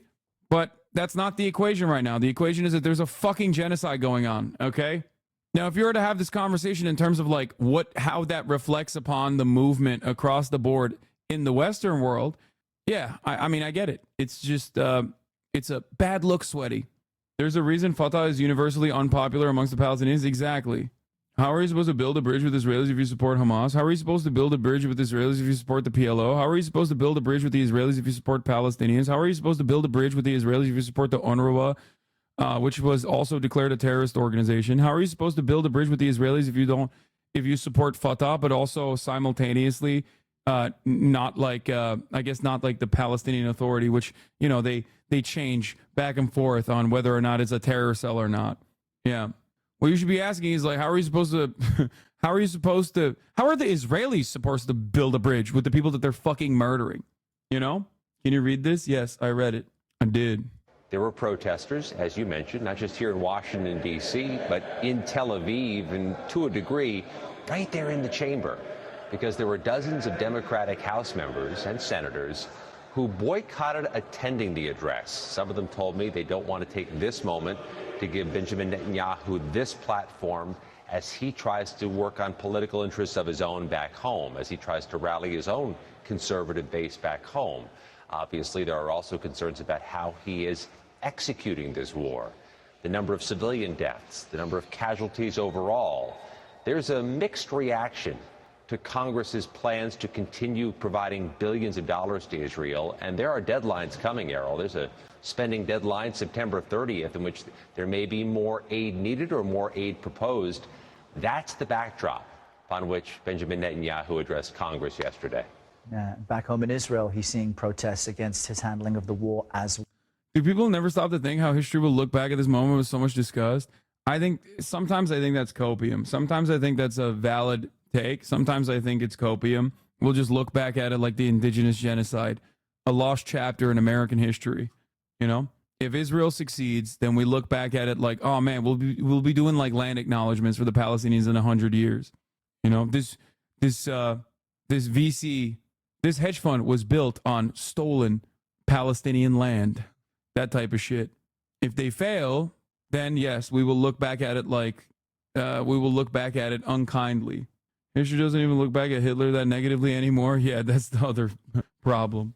This 5-star American resort was built in the indigenous Palestinian lands. Yeah. I mean, yeah, I don't think Israel will succeed because it seems like Israel is not doing great. Also, before we move on to what Kamala Harris's husband, second gentleman Douglas Emhoff, said about his stance on Israel, I got to give a quick shout out to Will and Caroline, who actually came in. They're gone now. when I was talking to Ested, and unfortunately they didn't tell me they were coming ahead of time, so it just happened to be during the conversation, so I couldn't actually bring them in because I thought that would be inappropriate. But they brought me birthday gifts, which I think are amazing. I suspect this is from Caroline. Living history with Hillary Rodham Clinton. Dear Hassan, we are living through historic times. Glad to have you on the team. Will you chip in $5 to help us beat fascism? Democracy has never been more at stake. Yours truly, Hillary. I don't know if Caroline actually wrote this or if she actually was able to get this from Hillary directly. I'm not even kidding. Oh my God, I think this is literally Hillary. Oh my God. This is Hillary's own personal signature. This is how she wrote Hillary. Either she is an incredible like duper faker. By the way, don't say no shot. No, she could have definitely gotten this from Hillary. Yeah, forger. Caroline's parents are tapped in with the DNC. Yeah, we did this. Wait, did you actually get this from Hillary Rodham Clinton? Like, did Hillary Rodham Clinton write this, or did Caroline forge it? Be for real. Please don't lie to me. We're waiting on your answer, Will. My girl Hill, she was over for dinner. Shut up. Okay, be for real, dude. And she said she wanted to give you a gift. Hill Dog's a big fan of mine. I did vote for her, so maybe that's why. And then Will got me this. You caught us. Obama wrote it. Elden Ring Shadow of the Erdtree Collector's Edition, which I suspect is a Elden Ring base game, not included. Download code inside for Elden Ring Shadow of the Erdtree Collector's Edition. 18 inches of Mesmer. Don't open it, bro. I'm gonna open it. Do I have a knife here somewhere? I ain't ready for 18 inches of Mesmer, dude. There's a code back here. I'm not gonna touch that. I'm not gonna show that. Okay, full screening. Hold on. Holding. Comes with a book of the artist Elden Ring Shadow of the Erdtree. And another box. Oh, you can open it like this. 18 inches of Mesmer. This is sick. This is amazing. Thank you, Will and Caroline. Thank you so much. Beat him up before he phase transitions. Thank you. Yeah, consistently some of the best gifts I ever receive. But the greatest gift of all is your friendship. Siswet could handle all 18 inches. Siswet would have 3 Mesmers going up there at the same time. What is this conversation? You guys I shouldn't have read that. All right, now we're going to get back to the news. Okay. Way to ruin the moment, old man. Okay. Days after launching her presidential bid, Kamala Harris is diving into one of the stickiest and fraught foreign policy issues of our time, Israel's war against Hamas. The vice president is sitting down with the Israeli Prime Minister Benjamin Netanyahu this afternoon, just after his sit down with President Biden. The big question, what stance will Kamala Harris take on Israel, on the war against Hamas? Will she remain in lockstep with Joe Biden's I got Hassan my love and support for his birthday. CNN's Isaac Dover has new reporting on all. How about he show up to a fucking podcast in terms of his love and support for my birthday? His birthday gift should be showing up to a fucking podcast. All of this, and it's great reporting this morning, Isaac. How big of a test is this for Harris? How'd this man find a worse gift than a sticker? Well, it's a huge test. As you say, this has been a pretty consequential week for Kamala Harris in her political life, and no big deal. Next up, she's got to deal with Israel. It's a politically fraught issue. It's an issue that she is under attack for already by some Republicans trying to make an issue out of it. It is something that has divided the Democratic Party. It's an issue that Republicans have attacked her over it. Got to be the annoying chatter bringing up different news. Yes, we'll talk about SAG-AFTRA strike. Chatter, we will. For this whole year, and will be a part of the argument that is going on into November in tight states. And of course, she's also navigating Joe Biden, the incumbent president, whose stance on Israel is very clear and who is not done working on this issue as he tries to get a hostage and ceasefire deal. But it's so much going on that just yesterday, her husband, Doug Emhoff, got on a call of Jewish supporters to talk to them about trying to say what her position is on Israel, since it's such a big question. So let's take a listen to what happened there on that call. That's wild. Okay. Like, I mean, it's not like a Jewish versus not Jewish boundary, but like, if we're doing that, like, are they going to get on calls with, are they going to campaign in Michigan? Like, are they going to go to Dearborn? Are they going to talk to like any Arab or Muslim voters, or what are we doing? Let me just make this clear. Vice President Harris has been and will be a strong supporter of Israel as a secure, democratic. His background, he's hiding his background because it's actually all Rashid Khalidi and like Edward Said, all books. It's all prominent Palestinian authors. That's why he's hiding his background. And Jewish state, and she will always ensure that Israel can defend itself, period. That's who Kamala Harris is. So look, that's of course Emhoff himself, who's Jewish, talking about this, saying she's a strong supporter of Israel, but not getting deep into the details of it. Yeah, the details obviously are almost everything here. I mean, Joe Biden is arguably... Yeah, he's in a Hamas tunnel doing critical support. That's why he's not showing his background. He's just scared to show. The most explicitly pro-Israel American president that we've seen. Yeah, Douglas's daughter is like pro-Palestine. That should cause you to understand the generational split on this, by the way. Like Ella Emhoff, that man that you just saw, Douglas Emhoff, second gentleman, his own daughter is fucking doing fundraisers for UNRWA and is pro-Palestine. Okay? That right there is a perfect representation. That small little photo right there is a snapshot of the generational divide on the issue of Palestine among American Jews. Okay? What the hell is wrong with your face, Freckles? What? Are you okay? I'm finally listening to an audiobook from the 100-Year War on Palestine. I'm surprised how much I already understand just from watching you daily for months after October 8th. Yeah. Seen. Does Kamala Harris fashion herself the same? Well, that's an interesting question, Kate, because just 2 weeks ago, as Biden was trying to salvage his campaign, he yet again said in an interview that he is a proud Zionist. He said, you don't have to be Jewish to be a Zionist. It's what we should all be. And yesterday, I asked Kamala Harris's office whether she considers herself a Zionist, and I did not get a direct yes or no answer to that. I did get a long statement from one of her aides saying that she supports Israel and the defense of Israel, also supports a Palestinian state, but did not engage on that one word of Zionism. That's a word that for a century meant one thing, but over the last year has become caught up in all sorts of politics, and especially from the left wing of the Democratic Party, trying to make that into a bad word. And clearly that is part of what Harris is trying to navigate here, too. Isaac, great reporting on this. Arguably, I think we'd said it earlier, the meeting with Joe Biden, important, of course, the current president, but arguably the more... It's crazy, man.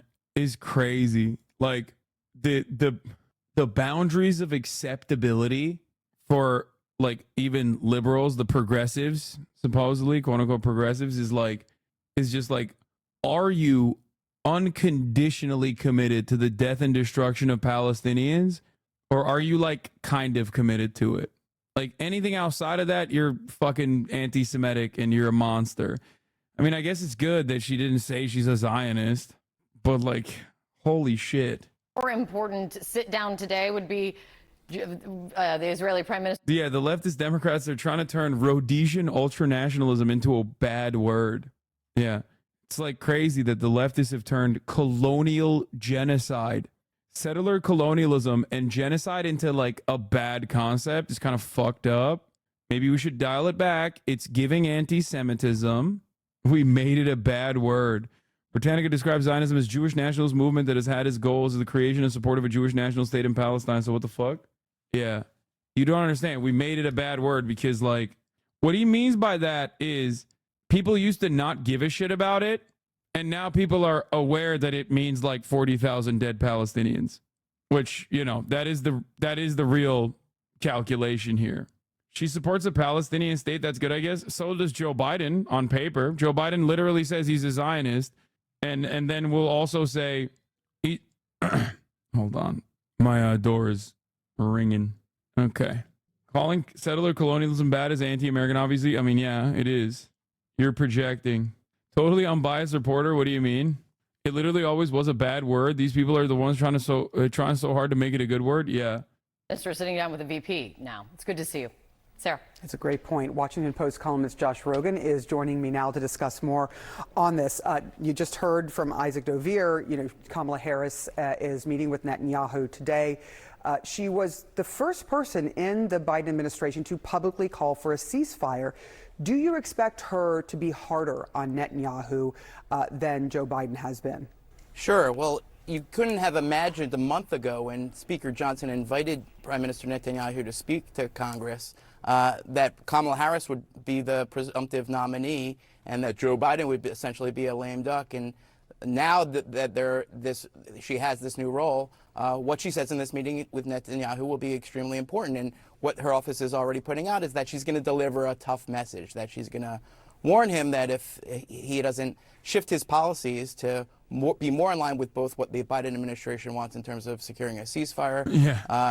Listen, I won't be fucking glazing you. Okay. You better figure it out or else I'll have some stern words. Okay. I mean, this is like so far, I'm sorry, but this is so far just like carbon copy Biden. Like Biden was like, oh, I'm going to have Bibi have a come to Jesus moment. Biden, who says he's a Zionist, while simultaneously also says he believes in two states. Benjamin Netanyahu doesn't, though. So what do we do? What is this? The strat for Israel is you have to lie to their face and then snake them once you are president and win an election. Otherwise, they'll lash trillions calling you a Nazi and blow the U.S. election. Then you wait for Netanyahu to come back after cutting the feeding tube as president and have your FBI take him out. What a fantasy. Yeah, that's never going to happen. No, the strat with Israel is just straight up being demonstrating unconditional loyalty to Israel and then never really straying away from that at all and just continuing your undying loyalty and continuing the steady flow of weapons transfers. I think people in Michigan, people in Minnesota, young voters everywhere should be putting the fucking clamps on the Biden administration. Well, Biden administration and also the Kamala re-election. That's right. I don't give a shit. I don't care if people say, oh, this is like leftist infighting or whatever. I think the vote uncommitted campaign coming out and applying pressure is actually good. Okay. They're still relatively weak. There's still much more work to be done in terms of like securing the re-election. Like, you know, polls still favor Donald Trump. I think it's perfectly fair to demand more assurances from Kamala Harris. Your vote is not to be taken for granted. It's ridiculous. That's not, that's not how this works. The young voters sure helped Bernie. They don't care. Yeah, dude, that's the primaries, man. I don't know if you know that, but I mean, the primaries actually this time around didn't look too fucking good for the Democrats anyway. But there's a big difference between the youth vote in terms of the primaries or even the fucking midterms this time around. The Democratic Party cannot take the youth vote for granted, and they certainly do not have it right now, So what are we doing here? Like, there are ways to try to communicate with the administration, or rather the re-election campaign, and I think that they should keep up the pressure entirely. 15.45. Nice. Almost 16 ounces, almost a pound. What are you eating? Chicken, as always, as I do every day at this time, every single day. Personally, I think Netanyahu, not a nice guy. Yeah. In here, it's always don't take your vote for granted, or you get called a stupid fucking liberal for thinking your vote matters law. But also in terms of giving more aid and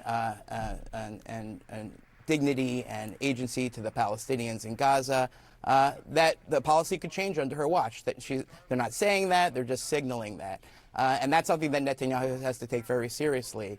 On the other hand, if she doesn't win, then Trump comes back in and Netanyahu will have a free hand. So it could go either way for them. You mentioned Trump. He is also going to be meeting with Donald Trump, who is the presumptive Republican presidential nominee. What do you expect there, and how unusual is that? He's hedging his bets, clearly. Yeah, no, every foreign leader in the world is trying to make inroads with the Trump administration, whether you're President Zelensky or Prime Minister Kishida or Prime Minister Netanyahu, you're trying to meet with Trump or someone close to Trump. And I think that's actually totally normal and should be non-controversial. But I think what you'll see in the meeting between Netanyahu and Trump is a love fest, and a promise from Trump that all of these pressures that the Biden administration and especially a possible Harris administration are threatening would not occur under his watch. And of course, Netanyahu is going to love that message. So he'll have a very stark difference between his two interactions. And like I said, he can't be sure. None of us can be sure who's going to win. So I think he just has to play it cool and try to listen to both and not anger either. And that's the needle that he's trying to thread while he's here in Washington. I do want to ask you about this moment where Netanyahu, speaking to Congress, went after pro-Palestinian protesters here in America, who have been protesting because they are angry about the death toll and the humanitarian crisis in Gaza. Here's what he said about American protesters. I have a message for these protesters. When the tyrants of Tehran, who hang gays from cranes and murder women for not covering their hair, are praising, promoting, and funding you, you have officially become Iran's useful idiots. What do you make of what he said in some of his comments? He also said that the protesters were pro-Hamas, for rapists and killers. And, some of the protesters, a good deal of them are Jewish Americans. Wow. Right. I mean, I've been talking to... What? CNN? Am I watching Democracy Now! With Amy Goodman? What's going on right now? That's shocking. That is... Wow. That is weird. I mean, the bar is so fucking low for mainstream media that, like, just accurately reporting the events as they happened is literally, like, unexpected, especially on this issue. Protesters in Washington. I said, this is early news, bro. This video literally has more views than most of CNN's views in 8 hours. What are you talking about? This for the last 10 months, and a very small portion are those who actually support Hamas or what they're doing. The vast majority have what I consider to be legitimate concerns with Israeli conduct during the war and the treatment of Palestinians, and that's shared. Those concerns are shared by a lot of Israelis, not just Jewish Americans like this Jewish American, but a lot of Israelis and every aid group on the ground. So Netanyahu, I think, missed an opportunity to acknowledge that these are legitimate concerns and denigrated these protesters, and I don't think that's good for Israel or for the Palestinians, to be honest. That was wow. If only we had someone lean into this a little bit. We begin. Perhaps the wife of the person that was in the title, who now has a unique opportunity to do the right thing. Yeah, it seems like these guys, seems like Seth Rogen and CNN are participating in Hamas propaganda, by the way. The change from Biden to Harris is a clean slate for the ticket, but if they continue on the course that Biden said, I'm not voting for her. I can't in good conscience vote for someone who allows what I've seen with my eyes. Yeah, perfectly fair. And with President Biden's history-making speech last night from the Oval Office, he explained his decision not to seek re-election, saying it's time for younger voices. Biden defended his record as president, listing a series of accomplishments. And he called on Americans to, quote, preserve our democracy, and suggested that in this election... Y'all are so privileged in this chat. Yeah, you're right, dude. Let the democratic postures come. No, you're so fucking privileged, chatter, for saying that, like, it's unconscionable to vote for a genocide heir. Yeah. You know who has the peak amount of privilege in American society and just in general, just in society in general, globally? Palestinians that are being murdered. That's what I think of. When I think of, like, peak privilege, I think of, like, an entire Palestinian family just got wiped out by American rockets that we just sent happily to Israel. The very soul of America is on the line. Ed O'Keefe is at the White House with more on Biden's landmark address. Ed, good morning. Nate, great to see you. The president said it's been a privilege to serve. The only privileged shatters are those who don't see the 3-minute ad break at the top of the hour. Okay? Those are the only privileged shatters who don't have to be tormented by 3 minutes of ads at the top of every hour, nor the 1 minute of ad that's a secret one in the middle of the hour. But you can be a part of that privileged shatter community by subscribing for $6 or for free with a Twitch Prime. It's so funny to be like, yeah, dude, saying you're not going to fucking vote for a genocide dare is a position of privilege is such a hilarious thing to say, because it's literally people who are privileged to be living on U.S. soil, who pay their fucking taxes, using that privilege to genuinely try to protest against the least privileged people on the planet. Like, the least privileged people on the planet, objectively in the gutter, like being brutalized, having their homes destroyed. The fuck are you supposed to do? Served the nation for more than 50 years and marveled that, as he put it, a kid with a stutter from Scranton, Pennsylvania could reach the peak of American politics. He also stressed the country... I agree, but I also think that as a Oh, so brave to stay at home and just complain online. I literally am from a country without any rights whatsoever under a dictator. Then why are you chirping? Don't worry about it. Don't worry about it, bitch. Why are you chirping? Where are you from? I wonder which country that we fucked up that this chatter is from. I can vote. I'm literally from a country without any rights whatsoever under a dictator. I already know the answer, but I want to say, Eritrea. Okay. I did not know the answer. I'm not gonna lie. I thought he was gonna say fucking Cuba or some shit. I was wrong. That came out of fucking left field. That's my one Eritrea chatter. That's crazy. Is Twitch available in Cuba? No, of course not. Can't even say it right. How the fuck do I say it? Eritrea? Oh, Twitch is available in Cuba. I was literally there watching you. Okay, never mind. I was wrong. Twitch is available in Cuba. I suspect that it's the internet access is not so commonplace. Eritrean chatter, and I'm American now. Okay, so talk to me. Explain to me how it's a point of privilege. I'm not even saying don't do anything. I'm not even saying don't fucking vote. I'm saying put pressure and say that you're not going to vote unless they change course. Explain to me why democracy is a thing if the people that we elect as our representatives don't have to even represent our interests. I do love that you have immediately subscribed to the American hog mentality of just being like, what do you mean? What do you think democracy is? They just like kind of do what they want to do, and then you vote for one team over the other, and both of the teams want to do genocide. Like, the fuck? Congratulations on the swift assimilation. You will never assimilate as fast as that one Turkish guy over the border, but, you know, you're quick. I don't ever want to be under a fascist who strips people of rights to even fight back. Yeah. Were you around when college campuses were erupting with students being like, hey, we're Jewish, and we think it's unconscionable that like our college tuition is going to like defend this apartheid regime. And then the administration response to that was almost identical to the Black Lives Matter response. Were you there? Or were you sleeping? Yes, and I supported the protest? Okay. Not that much, it seems. Just remove me from the screen over this? Why? We're doing discourse. The irony of the irony of the sentiment that you're expressing here is that you're literally saying America currently has a democracy, and I don't want that to go away. And if you do the democratic thing of like trying to make demands over the people that you're voting for, okay, then you shouldn't do that. It's like the liberal version of like, if you don't like freedom of speech, get the fuck out of this country. Voting is not a privilege, it's a right in this country. A right not everyone has. Dude, I don't think you understand the point I'm making.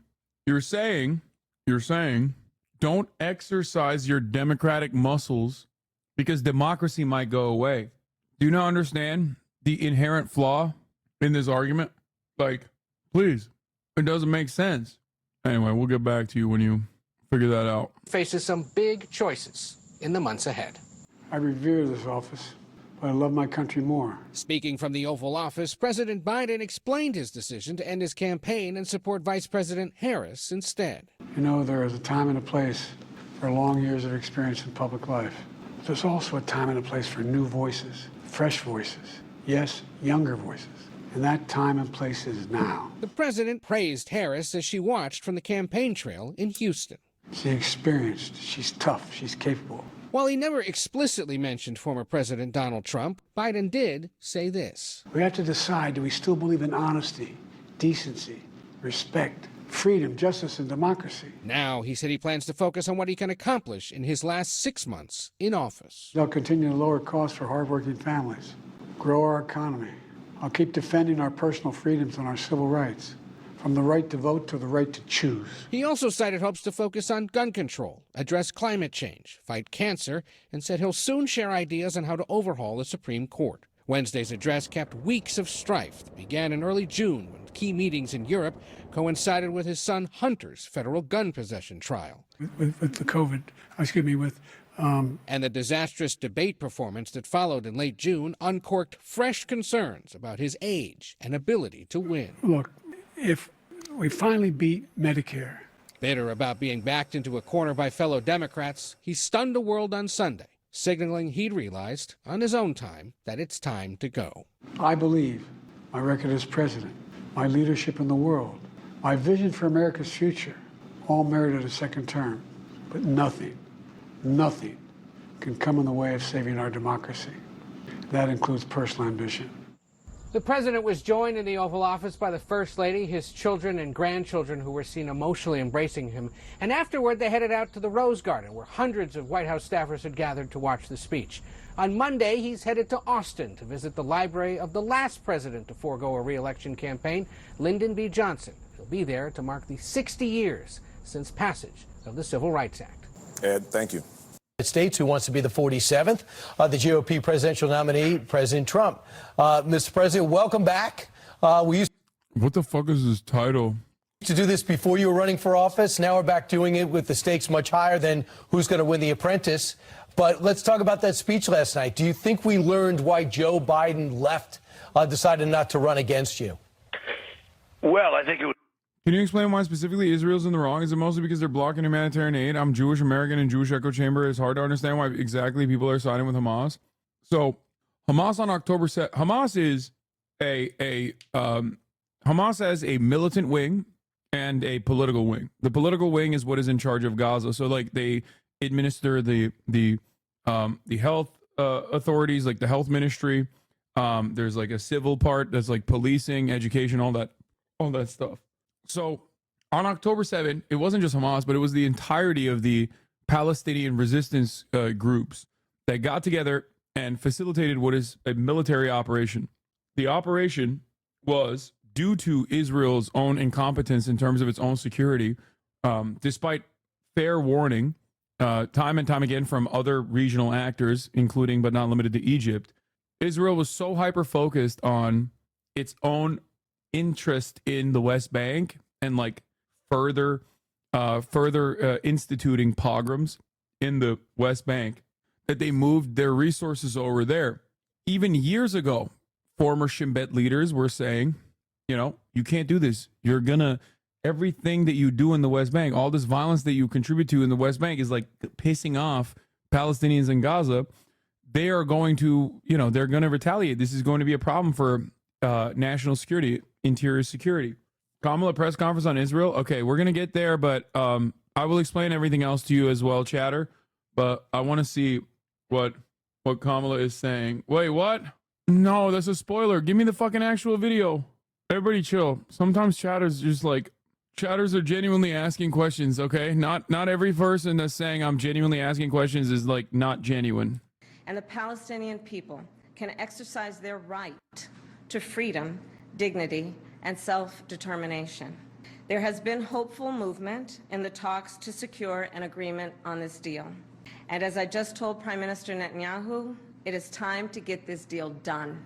So to everyone who has been calling for a ceasefire, and to everyone who yearns for peace, I see you and I hear you. Let's get the deal done so we can get a ceasefire to end the war. Let's bring the hostages home, and let's provide much-needed relief to the Palestinian people. And ultimately, I remain committed to a path forward that can lead to a two-state solution. And I know right now it is hard to conceive of that prospect, but a two-state solution is the only path that ensures Israel remains a secure, Jewish, and democratic state, and one that ensures Palestinians will finally realize the freedom, security, and prosperity that they rightly deserve. Boo. And I will close with this then. It is important for the American people to remember the war in Gaza is not a binary issue. However, too often the conversation is binary, when the reality is because one side is doing genocide, dumbass. So I ask my fellow Americans to help encourage efforts to acknowledge the complexity, the nuance, and the history of the region. Let us all condemn terrorism and violence. Let us all do what we can to prevent the suffering of innocent civilians, and let us condemn anti-Semitism, Islamophobia, and hate of any kind. Bro, she moved. She And let us moderated work 10%. to unite our country. I thank you.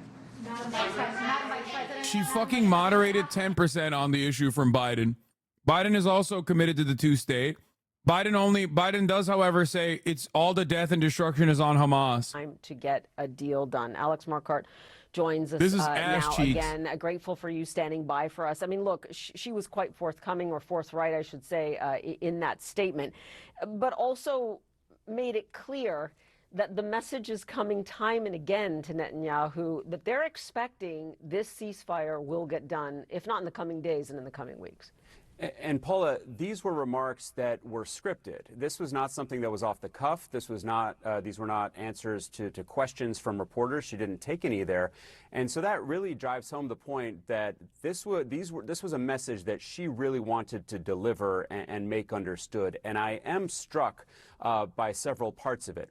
Not in terms of any kind of shift in policy. There were some rather predictable parts of it. She started off, as I noted before, probably that she was going to mention the ironclad commitment to Israeli security, which she did. But then she went on to talk in very strong and sympathetic, empathetic terms to what the Palestinian population of Gaza has been going through for the past 9 months. Oh, the gaslighting is going. She talked about the situation being catastrophic. She expressed serious concern twice. She said that it is devastating. She talked about desperate, hungry people, and then said very clearly, "I will not be silent." This is stronger language, I believe, than we have heard from President Biden over the past few months. Yeah, no shit, dude, because Biden was saying, dead Palestinian children are great. The voters who have been upset by the Biden administration's policies, many of whom have said they will not vote for him. Certainly there's going to be an effort to try to bring them back into the fold. She said, "I see you and I hear you." And then she went on, Paula, to lay out some of the specifics in this ceasefire deal, which, again, you and I have talked about a bunch. But she also talked about things that are not the first 2 or 3 items that we generally highlight. She highlighted the fact that in the first phase of a ceasefire, the IDF will withdraw from population centers. That has been a major Palestinian demand. That has been a major Hamas demand. That is a sticking point that is on the table right now, particularly when it comes to southern Gaza. And then she went on to say in the second phase that the IDF will withdraw from Gaza entirely, to highlight the fact that the Israeli military needs to pull back from these cities and then eventually pull out of Gaza completely, I think is really striking. These are interesting things for her to really hone in on, particularly because yesterday in Congress, Netanyahu said that the Israelis are going to have to maintain a security presence. Oh my God, they're playing with Kamala. So this was a really interesting set. The fact that Israel, as of this morning, said that they added additional demands, including not leaving the Philadelphia corridor, implies that like they're doing the same Biden song and dance. We say she chose not to attend is literally ringing in her ears, and she wanted to put counterpoints to that speech entirely. Alex, as always, so grateful that yet again you are at our side to guide us through this and really fill in the outlines of what, as I said, was a very forthright statement there after her meeting. Alex Marquardt. Is it just a demonstration of what you said, the famous story of 100 soldiers who were transferred in the Gaza envelope to Hawara shortly before the 7th of October? If any chatter recognizes the name Hawara, it's where earlier in 2023 a gang of settlers accompanied by soldiers did a horrific pogrom where one died and many were injured. It's also the village Smotrich famously said should be erased from the earth. You know, that's before October 7. In terms of like the security flaws from Israel, to answer that American Jewish chatter's question, this was, by the way, not unexpected. Israel's been at this game for, 76 years. You missed the front part of her speech where it says she will demand and hold Israel to withdraw from wider Palestine than Gaza, and she won't waver on it. Wait, really? Wait. Hold on. Let's see what the fucking full speech said. Maybe there's some good shit in there and I missed it. So I just had a frank and constructive meeting with Prime Minister Netanyahu. I told him that I will always ensure that Israel is able to defend itself, including from Iran and Iran-backed militias such as Hamas and Hezbollah. From when I was a young girl collecting funds to plant trees for Israel, to my time in the United States Senate and now at the White House, I have had an unwavering commitment to the existence of the State of Israel, to its security, and to the people of Israel. I've said it many times, but it bears repeating. Colonizer trees to create a European aesthetic. Everyone in this chat knows this already, though. Colonizer trees to to literally fucking replace entire Palestinian villages. She doesn't know that though, obviously. She definitely didn't know when she was a child, and she probably still doesn't know that. It's like a really what are you talking about? See, a lot of chatters don't know this. Planting trees is like a common way for Israel to get donations. And you think you're doing something good because you're like, who the fuck doesn't like planting trees? When in fact, it's actually trees being planted, contributing to the ecocide of the naturally occurring ecosystem in Palestine. And not only that, but also on top of that, it is trees that are of a European aesthetic, deliberately planted to make Israel more European coded, directly planted on top of entire Palestinian villages that they've burned to the ground a long time ago. It's one of the most like nefarious ways in which Israel presents something like genuinely positive. Because like, who the fuck would be anti-planting trees? You know what I mean? It sounds ridiculous, but it works to effectively erase Palestinian indigenous history. It is also known as ecofascism. But yeah, it's classic. It's insidious, not nefarious. You're right. I mean, it is nefarious, but it's also insidious. Insidious is a better word. But it is pretty crazy. This is not conjecture, chat. It literally appears on Zionist colonial pamphlets. Don't look into why the JNF, the largest organization responsible for settling Jews in historic Palestine, is today mostly known for its forestry work. Also, don't look up what their executive director, Yusuf White's, thought about Palestinians. If you're an advisor to Kamala, how would you advise she realistically pivot from the Biden stance? I already said it. I said it earlier today. Benjamin Netanyahu is playing politics at a dangerous time when democracy is on the ballot. That's why Joe Biden did the brave thing and stepped aside for a younger, more vibrant candidate to basically continue on his legacy of accomplishments. Benjamin Netanyahu is playing fast and loose with American politics. This kind of interference is completely morally repugnant. He has more serious things to worry about, including a pending ICC arrest warrant application. And also, his actions in Gaza have understandably drawn a lot of criticism from the rest of the world. Israel has turned into a pariah under his leadership for these reasons. And last but not least, it seems like Benjamin Netanyahu is more popular in the Republican Party in Congress than he is in Israel. I will reaffirm my commitment to defending freedom of speech in this country, which still very much exists. Thank you very much. And I will reaffirm my commitment to ensuring that America bring justice to this world, and specifically to Israel, like Israel and Palestine. The only way for permanent security for Israelis and Palestinians alike is to ensure a swift ceasefire process. The hostage families that were arrested on the Capitol are demanding that from Netanyahu. Meanwhile, the Republicans are clapping like seals whenever Netanyahu lies about the actual civilian casualties, or refusing to render humanitarian aid, refusing to send humanitarian aid into Gaza, which is a war crime. The funniest part about it is that because Israelis are the most entitled fucking freaks on the planet, like the nationalist Israelis, they will literally call her like the N-word because she said she wants a two-state solution and that like there must be a swift ceasefire. What is this? From their reporting, Kamala Harris just expressed support for Israel, but Israel must cease their military effort, withdraw from Gaza, agree to a two-state agreement. Israel supporters are losing their shit on social media and calling her slurs now. There you go. Like the issue of Gaza, there's two things I know. Okay?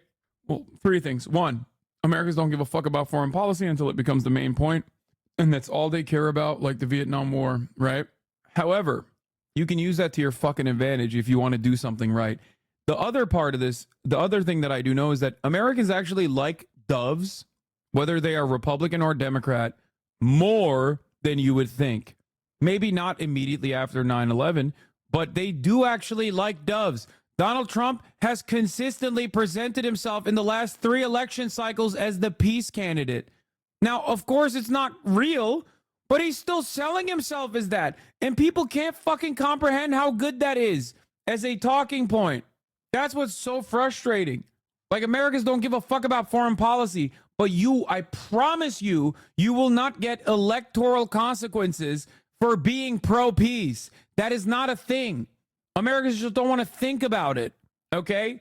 It's so frustrating that I have to fight this battle on two different fucking playing fields. Obviously on the playing field of morality, right? Because it is utterly unconscionable to continue this genocidal campaign of a foreign nation upon some of the least protected people on this fucking planet. But it's also simultaneously electoral poison. You have no reason to be this firmly committed to Israel, okay? You don't. People think it's a fucking nuisance. People think it's annoying that it's still happening and that they have to think about it, okay? Israel has a right to defend itself, and how it does so matters. Ooh. Hamas is a brutal terrorist organization. No. On October 7, Hamas triggered this war when it massacred 1,200 innocent people, including 44 Americans. Hamas has committed horrific acts of sexual violence and took 250 hostages. There are American citizens who remain captive in Gaza. Sagi Deko Hen, Hirsch Goldberg, Poland, Idan Alexander, Keith Siegel, Omer Nutra. I hate this shit so much. The fucking, Hamas started this. Bro, come on. 76 years? Like, what are we talking about? Don't even fucking mention it. Yeah, she's doing the same both-sided shit that Biden was doing, but she is more positive. Megaphonics, you're right. She's just 10% more. She's just 10% more progressive than Biden is, or 10% more pro-Palestinian than Biden is. But because Biden was like 200% committed to Israel, getting to 190% commitment to Israel doesn't change the game that much. Is she on Bernie level? No, I don't think she's on Bernie level. I mean, Bernie also says Hamas started it, but overall, like, I don't think Bernie spends this much time talking about October 7. You only do that if you want to justify Israel's current actions. You are trying to contextualize Israel's 40,000 death toll by constantly reiterating that Hamas started it on October 7. So they can't acknowledge it? Brother, acknowledge reality. 76 years of occupation and an apartheid. That, by the way, isn't just my estimation because I'm like some fucking woke guy. Like, the ICJ declared Israel to be an apartheid literally 2 fucking weeks ago. The ICC has arrest warrants out for Benjamin Netanyahu. Israel dick riders are literally so fucking delusional. They live in their own world where they live in a world where they're like, no, this happened on October 7. That's how this happened. It's just October 7. It was really violent. And then that's why Israel did this. Acknowledge reality. Saying this all started on October 7 is not reality. On October 6, the Euromed Monitor literally came out with a report that said 2023 has been the deadliest year for Palestinian children. What was happening to them? Why were they dying, you think? That was before October 7. How are they dying? It's just ahistorical to fucking say October 7 is when all of this started. Anyway, and then she continues on with like the American victims or the American Israeli victims, and it just like says their names. Are you going to sit there and read fucking 40,000 names of Palestinian children that have been murked? Palestinian women that have been murked? Palestinian men that have been murked? Because we'd be here for a lot longer than the last fucking 5 minutes of this video if she was going to start fucking reading out names. Come on, man. Doesn't that make you a Hamas dick rider? Isn't Hamas killing his own children as well? What do you mean Hamas is killing his own children? What do you think Hamas is doing? You think they're going door to door and just like shooting children? What are you, fucking stupid? What the hell's wrong with these people? It's just like pure delusion. How do you argue with a guy who's just like operating on the basis of like not the most violent militant state that has been an occupying force illegally sieging this as a belligerent occupier, illegally sieging their open air prison? It's actually not them fucking blowing up people willingly. It's actually Hamas that's like killing the children. The Islamophobia in America is so big and so many liberals in this chat is showing it. Yeah. Like, I don't get it. Like, well, what do you mean? Isn't Hamas just killing children? Yeah, everything is Hamas, dude. You're right. Isn't that convenient? Doesn't that like make you even a little bit interested, and want to like scratch the surface a little bit more? Like, it seems a little bit convenient that like Hamas is killing their own citizens and it's not like the fucking nuclear militant state. Like, I guess they're using F-15s on their own people. You want to read the names of the Americans and charity workers killed by Israel? I don't think so. And the remains of American citizens Judy Weinstein, Gad Haggai, and Itai Hen. are still being. You are literally in the deep state. Stop talking about politics. I know, chatters.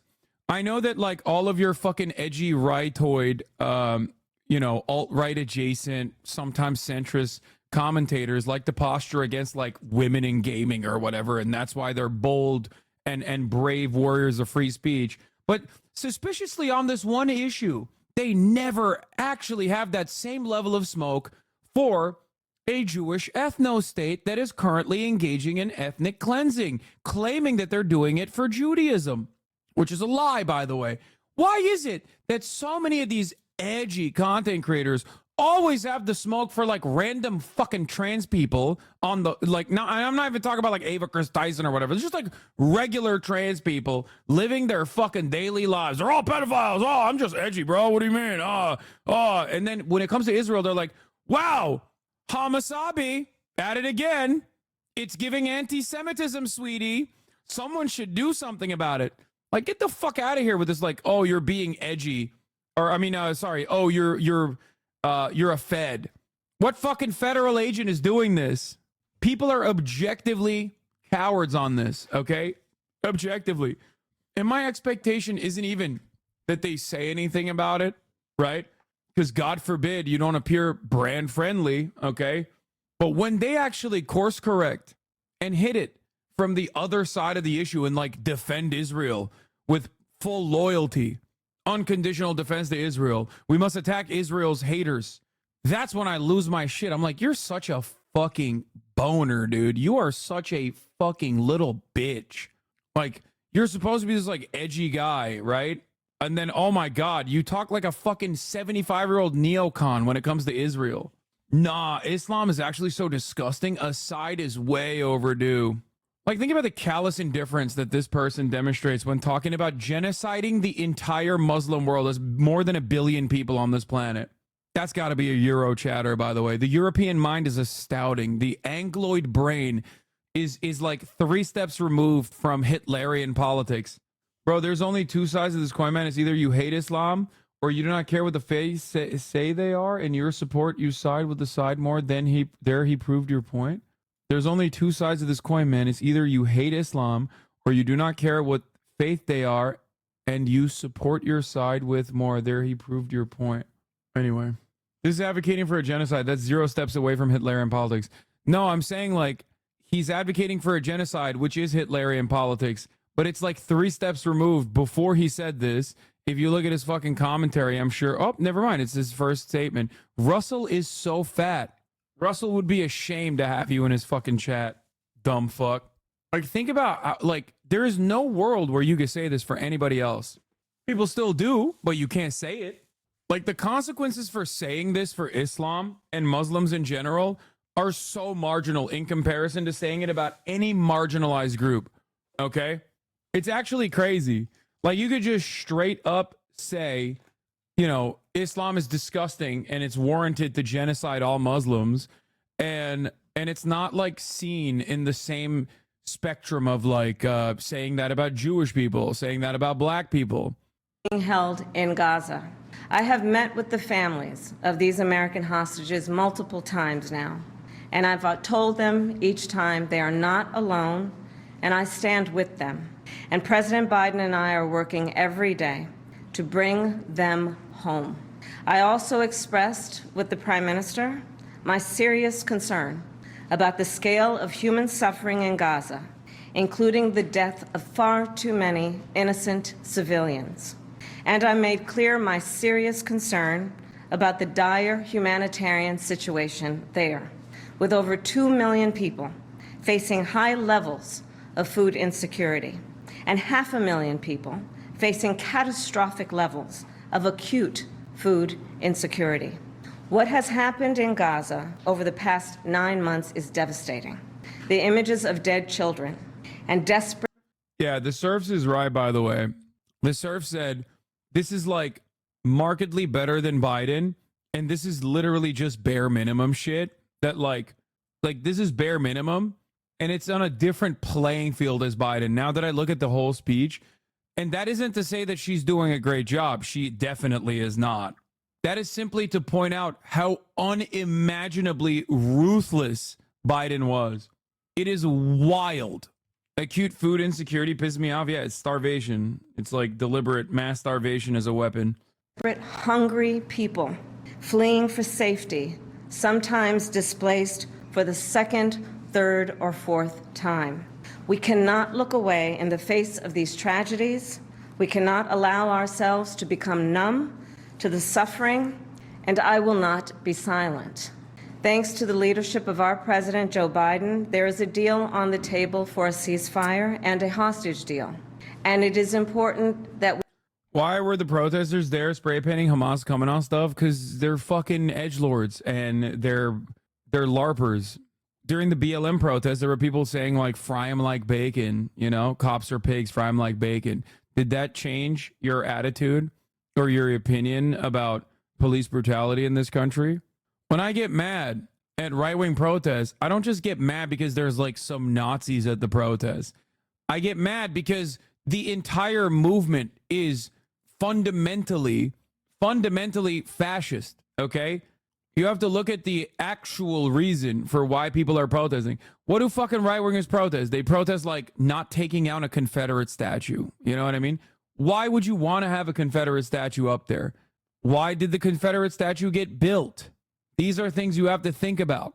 It's not just like a couple people or even the damn near entirety of the movement for Charlottesville going, Jews will not replace us. That is the most offensive aspect of it. The rest of the movement is also offensive. The goals are offensive. All of that is not in line with my worldview. Do you get it? Whereas with leftist protests, with progressive protests, people always try to go for like the most extreme, the most extreme angle to be like, see, this is how it is. Yeah. Women's reproductive rights law. Exactly. What? Bro, I'm not an edgelord. I'm just talking about the truth that you're part of the deep state. And no, I'm not a fascist. No, you're not. You're just schizophrenic. You said vote RFK. Like you listened to me fucking rant about Israel and then turned around and said vote RFK, which is like the exact same position on Israel as Joe Biden. You're just hallucinating shit. I don't know how to have a conversation with you. we recall what the deal involves. The first phase of the deal would bring about a full ceasefire, including a withdrawal of the Israeli military from population centers in Gaza. In the second phase, the Israeli military would withdraw from Gaza entirely, and it would lead to a permanent end to the hostilities. It is time for this war to end, and end in a way where Israel is secure, all the hostages are released, the suffering of Palestinians in Gaza ends, and the Palestinian people can exercise their right to freedom, dignity, and self-determination. There has been hopeful movement in the talks to secure an agreement on this deal. And as I just told Prime Minister Netanyahu, it is time to get this deal done. So to everyone who has been calling for a ceasefire, and to everyone who yearns for peace, I see you and I hear you. Let's get the deal done so we can get a ceasefire to end the war. Let's bring the hostages home, and let's provide much-needed relief to the Palestinian people.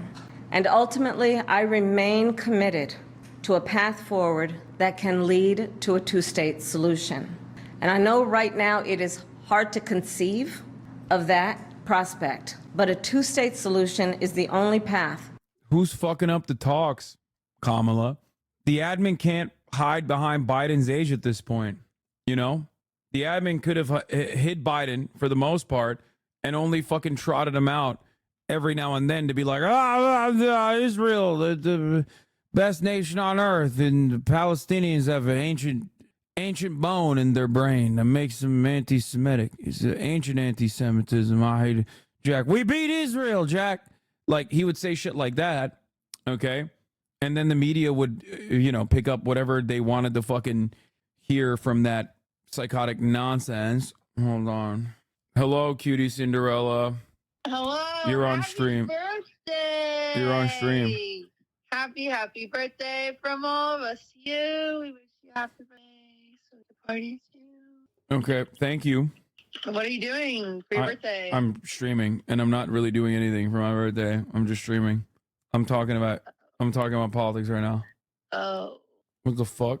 Dinner? Do you want to go to I think on Sunday potentially. Wait, someone is at my door and I don't know who it is.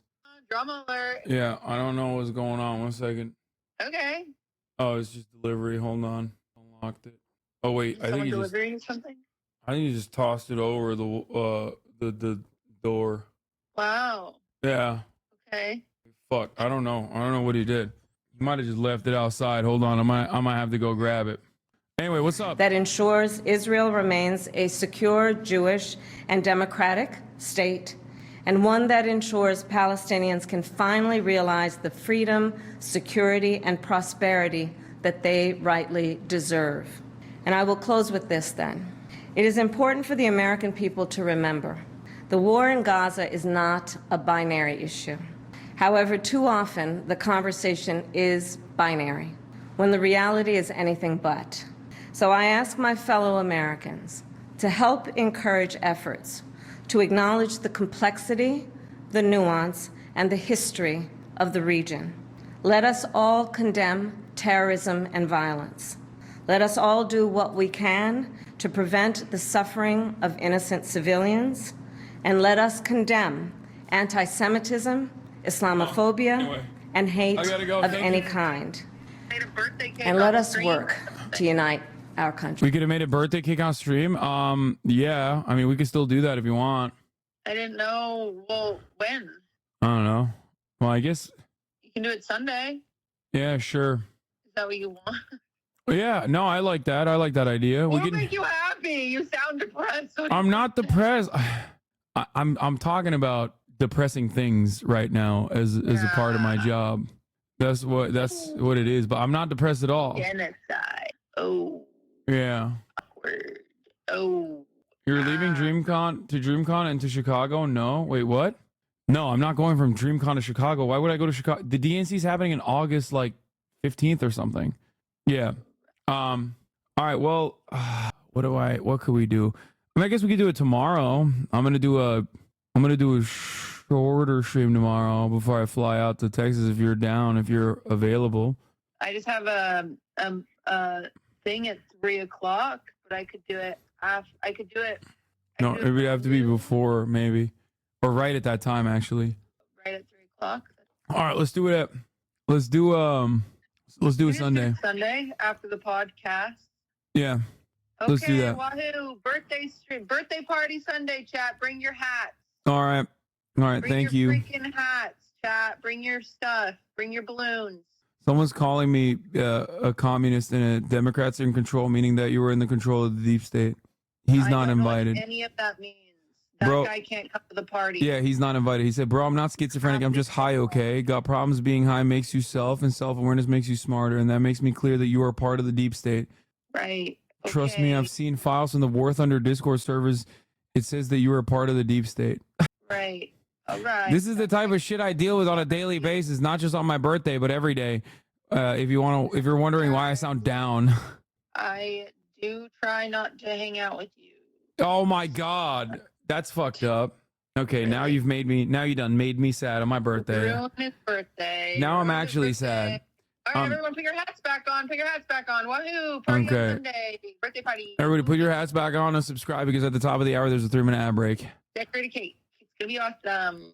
Yeah, you didn't even hear that. Anyway, all right, I gotta go. Thank you, Cutie, for calling. Yep, you're welcome. Goodbye now. All right, bye. That's right. At the top of the hour, there's a 3-minute ad break. If you no longer want to see those ads, all you need to do is subscribe, which you can do for $6 or for free with a Twitch Prime by connecting your Amazon Prime account to your Twitch account. Decoy1666. Thank you for the 5. Get the subs. Here's the 3-minute ad break now. Why are you like this? Why is no one asking what happens if Israel refuses to abide by U.S.'s deal? Nothing. Nada. Absolutely nothing. I feel so bad for Cutie. You sounded so depressed. I'm not. Why would I? I don't know. This is just how I normally sound, I think. Maybe I just normally sound sad. Maybe I'm just a sad guy. Why not give the Jewish settlers Palestinian citizenship? Good one. That'd be funny. Who could be depressed with such voting privilege? I know. We could be in Eritrea right now, not being able to vote. And yet here we are in America, where you can vote between 2 options if you care about like pesky little thing like genocide. We got such great options. It's like genocide light versus genocide ultra. You sound much happier on Fear and when you don't, and then you do when streaming, but most often, but who cares? Yeah, of course, because I'm just hanging out with friends. I thank you. I give up. Play this. It's a banger. Trust. What the fuck is this? Church of Jesus Christ? You've had a birthday, shout hooray. We want to sing to you today. I shout to happy birthday to you. You've had a birthday, shout hooray. We want to sing to shout today. We want to sing to shout today. You've had a birthday, shout today. You've had a birthday, shout today. We want to sing to shout today. We want to sing to shout today. You've had a birthday, shout today. We want to sing to Hooray!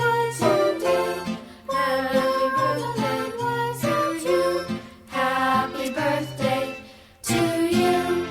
Thank you, cutie Cinderella. I don't believe this tradition. Rejected. Why? It's goated. I love the LDS. I'm a Mormon now.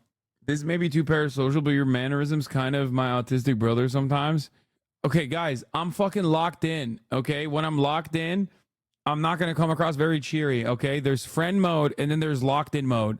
Right now, I'm talking about genocide.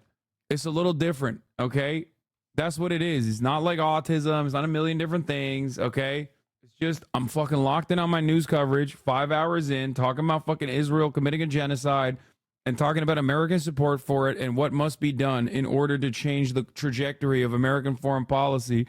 It's going to be hard for me to be super cheery. That's it. Okay, let's hear what they're saying. Israel was one of the biggest issues where whenever it came up, the White House would say there is no daylight between the vice president and the president. And I do think this is going to be a really important space to watch to see if in the coming days and in the coming weeks, we do start to see a little bit more daylight creep in between the two.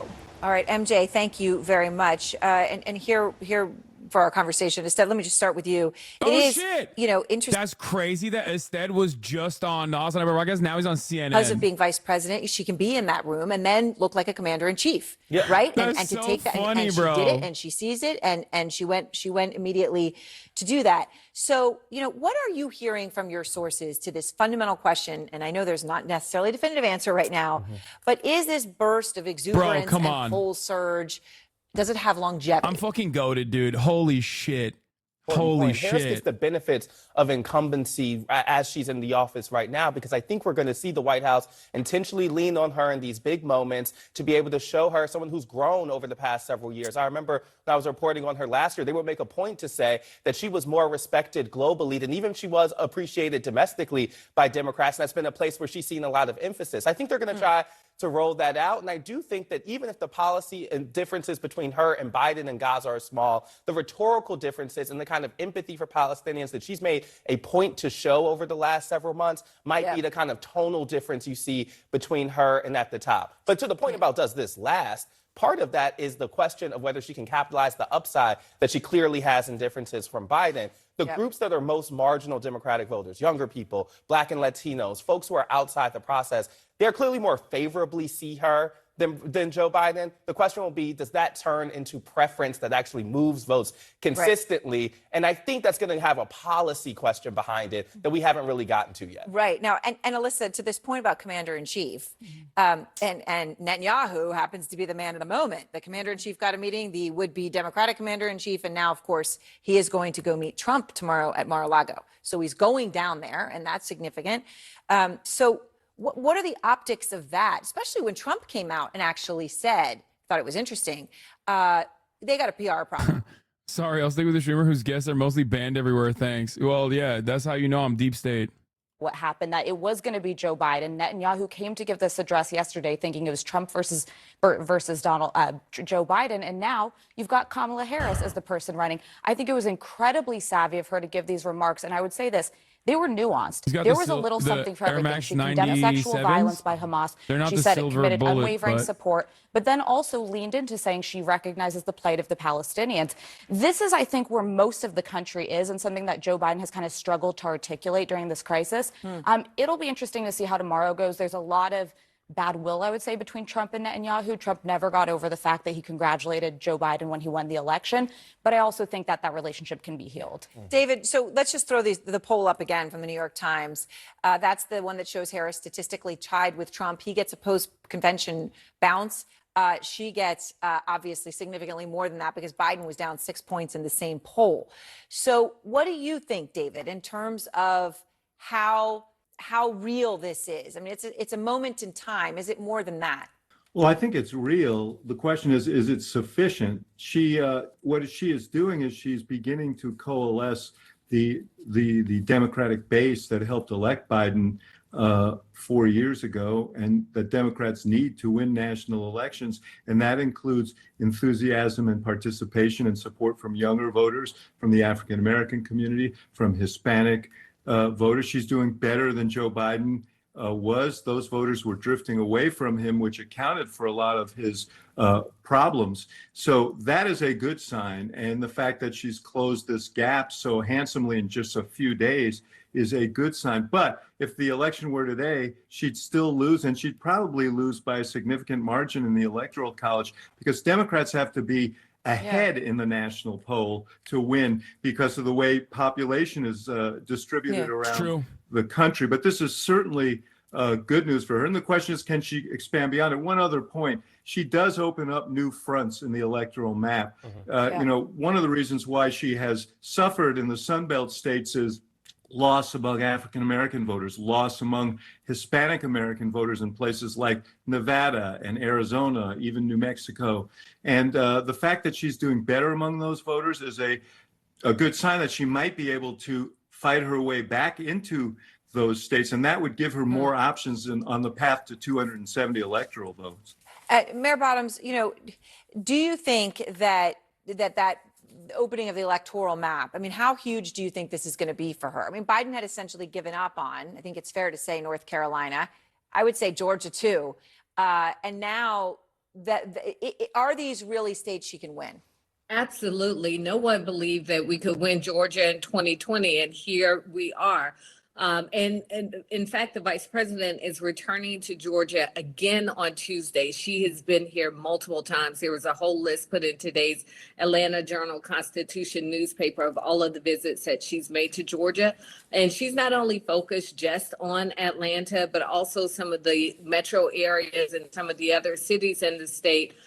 Specifically, she's gone to Gwinnett County, where there's a lot of diversity in Gwinnett County. And I believe right now in Georgia, 34% of the electorate is African American. So that's going to make a significant difference, having her at the top of the ticket. And the enthusiasm is very real here.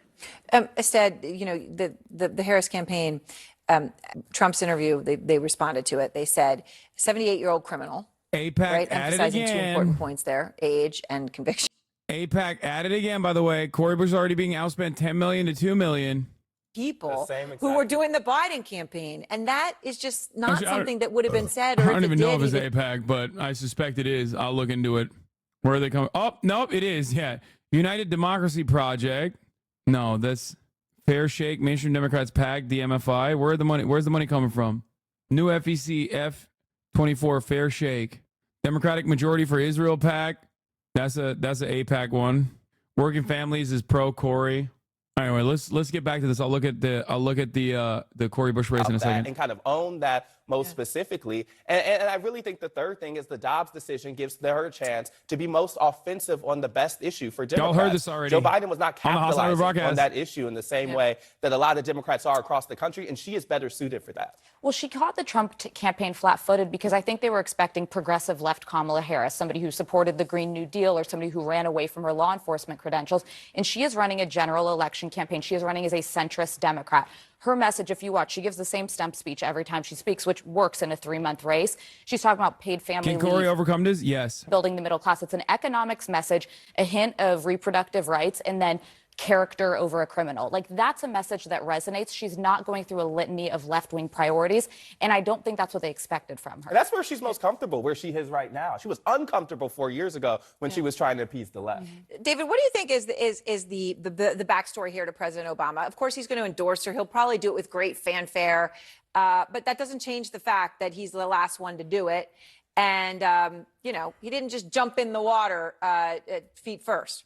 Yeah, well, I don't think he wanted to look as if he was putting his finger on the scale. He didn't know whether others would jump in the race, and he thought he could help pull the different strands of the party together if there was, in fact, a fight for the nomination. And he wanted her to win this thing on her own. And what she did was she went out and just organized the hell out of this thing in a very short order and secured the nomination within a couple of days. So, you know, now I think, yeah, he's going to be a full-throated supporter. They've been friends for a long time. I don't think there's any question of his support, but I don't think he wanted to be I don't think he wanted to be a kingmaker. I don't know if you call it queen maker. I don't know, a candidate maker, a candidate maker here, but I think he wants to be a strong and avid supporter, and I think he will.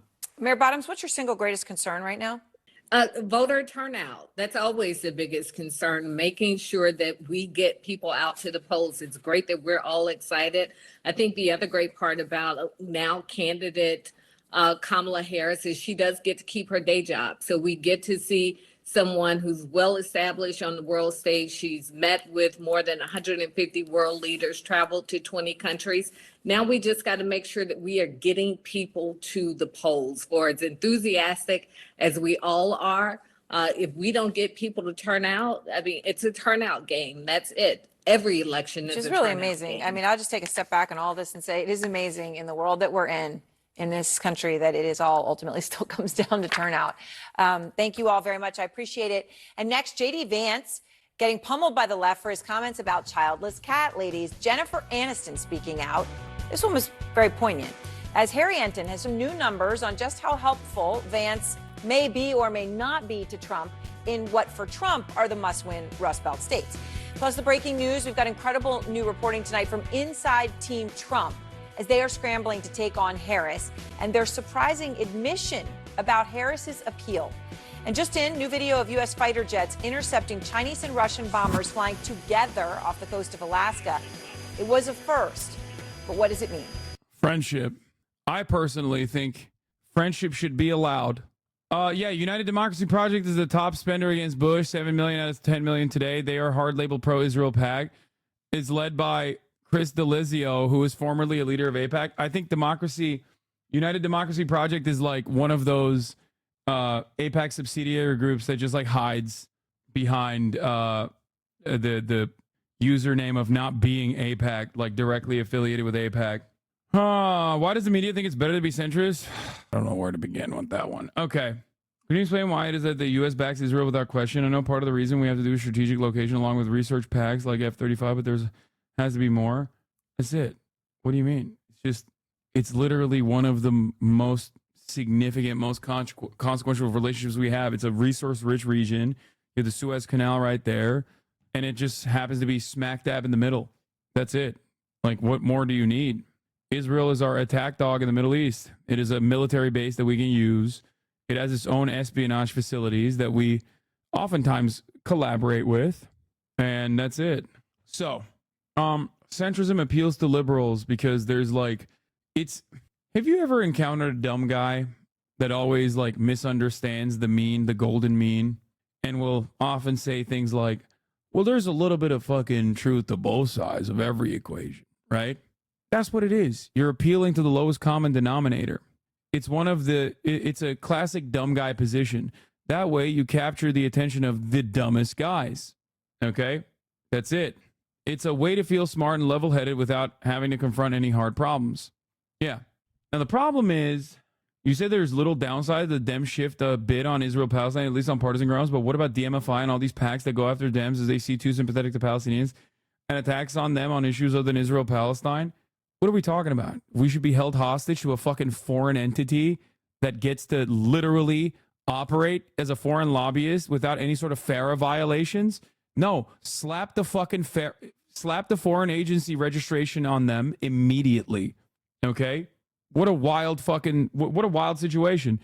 The issue of Israel has to be attacked on partisan grounds. That's it. It has been bipartisan for far too long. It is not bipartisan. It should be seen as a partisan attempt. Anyway, we got this Rolling Stones inside story exclusive on the grooming allegations against Ava Chris Tyson, which I will be covering as well. Apparently, Mogul also talked about it. MAGA Mail, Mogul Mail. Don't know what his analysis on the situation is, but a lot of you have been. It's very telling linguistically, I think. For the left, the word is context. For liberals, it's complexity. For liberal Zionists, it's complexity. The former is always followed by actual history and how it connects to reality today. The latter is a vague, abstract, broad term that only serves to justify any position you may have without giving an argument. Yes. This Kamala ad has been going crazy as well. We're gonna get to that in a little bit. I want to do another fucking Ava Chris Tyson coverage, and then we're gonna do John, the Oliver of John. The inside story: the grooming allegations against Ava Chris Tyson, the former Mr. Beast associate, has been accused of sending inappropriate messages to a minor. But according to the individual and those who worked with him, nothing untoward happened. Okay. On Tuesday, Ava Chris Tyson announced on X that she would permanently step away from all things Mr. Beast and social media. Now, I want you to understand something. This is the difference between journalism and reactionary fucking shit stirring. Okay. Obviously, my analysis over the situation is not changed, regardless of the perceived victim coming out and saying, no grooming happened. What the fuck are you guys talking about? This is ridiculous, which they did. Lava GS openly stated that. Okay. But having said that, I do still personally think it's weird to have active discourse with 13-year-olds, especially after you find out that they are still underage. So my position on that has not changed. But it is odd that these people didn't even like go after. These people did not even like for a moment go, well, think about the victims. They immediately went. And started launching attacks against like whatever their fucking favorite content creator is to shit on, because they never cared. Anyway, but let's continue. The longtime collaborator and the man behind the 305 million subscriber YouTube kingdom, with its own line of Walmart sold chocolate bars and videos that pull in hundreds of millions of views. Donaldson issued his own statement on Wednesday night saying he's aware of the serious allegations and has taken immediate action to remove Ava from the company, my channel, and any association with Mr. Beast. He also stated he would be launching an independent investigation into Tyson's actions. The apologies come in the wake of a flood of new and revisited allegations looking into the 28-year-old's behavior on social media over the past decade. Tyson is a trans woman and has been target of anti-LGBTQ harassment since her transitioning in 2023. This is correct. Recently, videos have claimed that starting in 2016, Tyson, who was 20 at the time, had been interacting online and exchanging messages that included sexual content with a user named LavaGS since they were 13 years old. Lava, who is now a 20-year-old editor, also took a job with Mr. Beast and visited the Mr. Beast compound. Some online have felt Lava was groomed because of their interactions. Neither the Donaldson nor Tyson returned a request for comment before publication.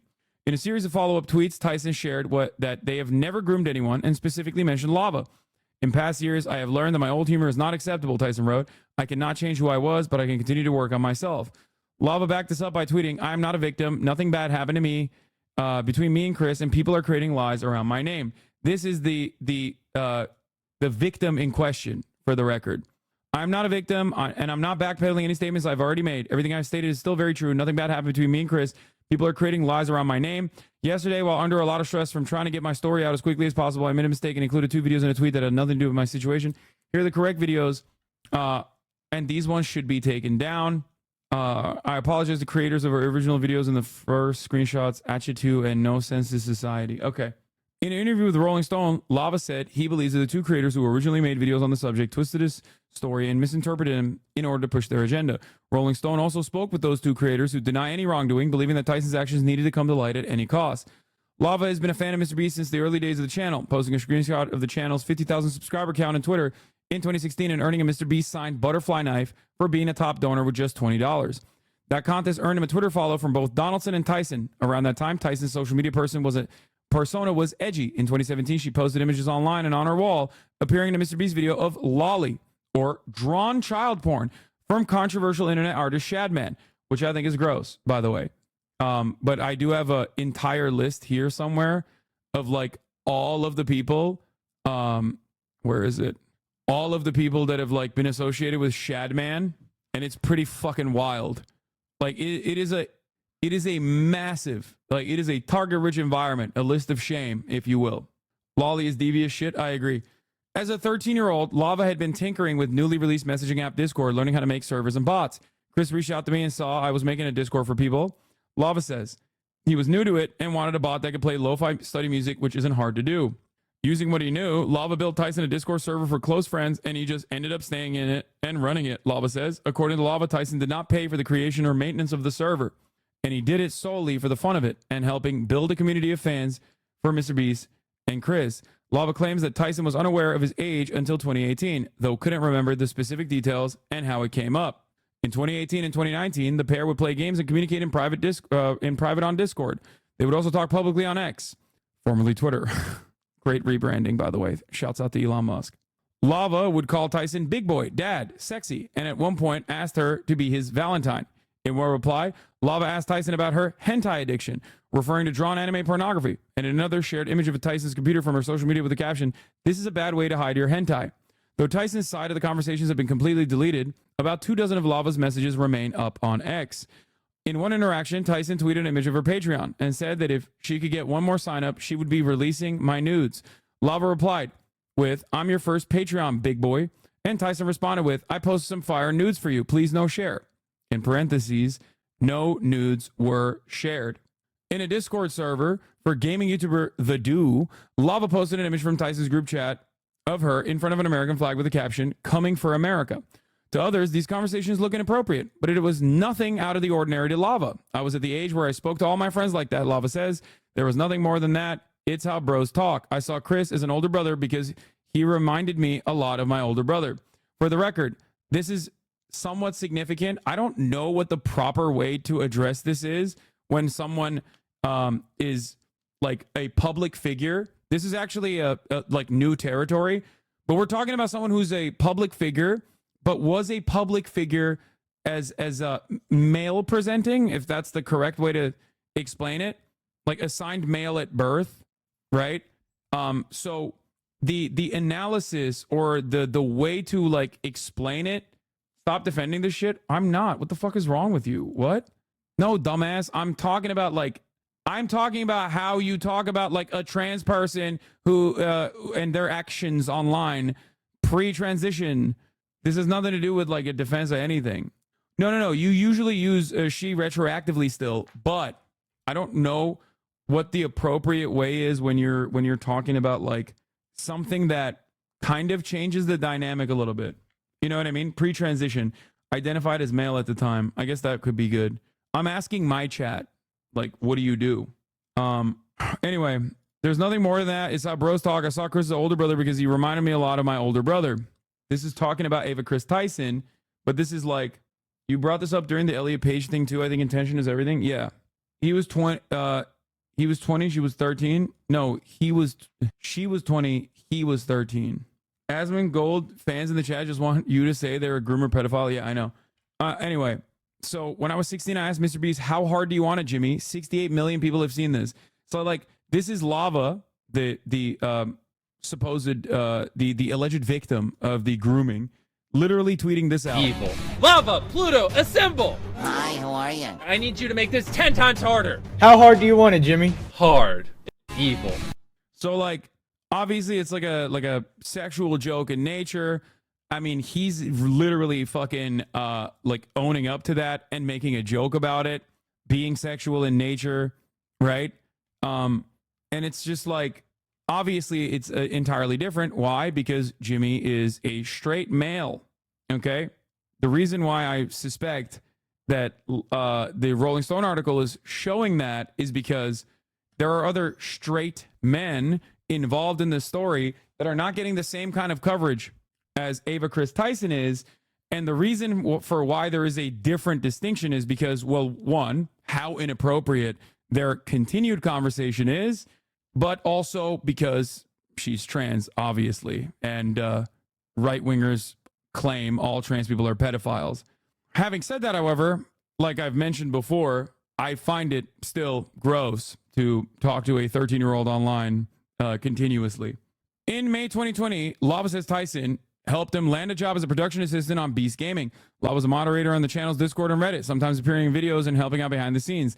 That July, Lava visited Mr. Beast's compound in North Carolina, posting a picture on X with Tyson Donaldson, as well as Trey Yates, who edited for Mr. Beast from 2018 to 2021 and was the one who hired Lava. It did Dr. Disrespect in? Okay, no. This is entirely different. You have to... Okay, this is actually one aspect of the conversation that I forgot to mention. The reason why this is not the same as Dr. Disrespect is because the victim in the Dr. Disrespect situation, who was also a minor, reported Dr. Disrespect's inappropriate messages to the Twitch portal, which caused Twitch to take action against Dr. Disrespect. The victim, the alleged victim of grooming in this circumstance, has only done the opposite and has once their conversations were made public, turned around and said, I was not groomed. I literally worked with the Mr. Beast people, and that it is like, this wasn't a sexual thing at all. Like 2 years later, no, because Twitch didn't fucking know what the messages were until that victim in that circumstance reported it to Twitch, because it happened when the sequence of Me Too allegations were coming out on Twitch. That is a major difference. What? So we're literally hyper-focusing on the trans person, and you're continuing this narrative? Like, literally, you're continuing only focusing on her when it's clear it was them all? Wait, what? Weird but trans. I don't think you understand anything that is going on, so I'm just going to not even respond to you at all, and we're just going to keep going. Lava tells Rolling Stone that he and his parents would stay at a campground every year, which wasn't far from the compound, and that his parents joined him on the visit. Yates, who was also the one who hired Lava at Beast Gaming, shared his side of the story to Rolling Stone. He came to visit because he knew Ava from playing games online. Yates says Ava wanted Lava to work for the Mr. Beast Gaming channel, and we were happy to bring him in and pay him. Okay? So Tana is also not a victim? Great question. We would not know anything about the Tana situation, which is ironic because it's very similar to the Dr. Disrespect situation, if Tana hadn't come forward about it. So that is, once again, not in the same column. Having said that, however, you're talking about statutory rape and comparing it to an adult having an extended conversation with a minor. These two things are different. One is weird and gross. The other one is called statutory rape. Okay? Like, they had sex. Cody Ko had sexual intercourse with a 17-year-old when he was 25. And also, the victim in that circumstance, 8 years later, came out and talked about it.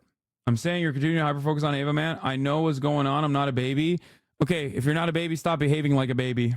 Let's continue. On the grooming allegations, Yates saw the way Lava and Tyson interacted and didn't think it was strange or out of the ordinary. There was never any hint of indication that something like that was happening, or even, albeit blatant proof that something like that was occurring, he says. Lava stopped working for Mr. Beast Gaming in May 2021, though he and Tyson remained in contact. In July 2023, Tyson came out as trans, which caused a flurry of conversation on the right. One right-leaning creator who had thought about Tyson happened to be Prism42, a YouTuber with 800,000 subscribers, who had found the message between Lava and Tyson on 4chan, though it's unclear how they ended up there. It's not that unclear. Prism felt needed to get his information out, so he claimed he contacted 50 creators, including Turning Point USA CEO Charlie Kirk. Ironic, because even Charlie was like, what the fuck is this? Like, I hate trans people, but like, what? To catch a predator host Chris Hansen and YouTube documentarian Mike Klum. There was also EDP445, a creator who in 2021 was caught YouTube vigilante string operation messaging a fake 13-year-old. Klum is currently making a documentary about him. Prism began to message me directly with vague details about an unnamed creator who will be exposed, and he wanted to see if I could help him. Klum tells Rolling Stone, given the nature of the accusations, I said I would take a look if he sent them to me. He began to send me more information about Ava Tyson and what seemed to be generally available screenshots or details that weren't actionable given the work I do. Oh, it's not 800,000, it's just 800. Oh my God. When none of the reach outs gained traction, Prism took another approach. In an interview on the Chud Logic podcast, he said he wanted to emulate the undercover work of disgraced journalist James O'Keefe of Project Veritas.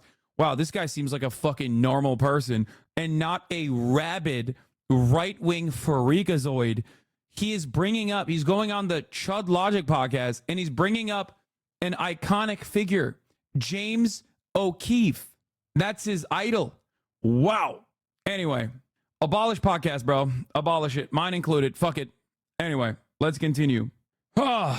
In June 2023. Hey, by the way, notice what this article is doing.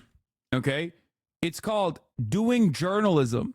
Okay. When you're doing journalism, even on issues that are controversial, weird, gross, or even damn near criminal, okay, you go to actual sources and you ask them questions, and you don't like make up your mind ahead of time and then just like fire off the hinges and then have the entire right-wing media cycle go out of control, being like, see, trans people are pedophiles. I told you.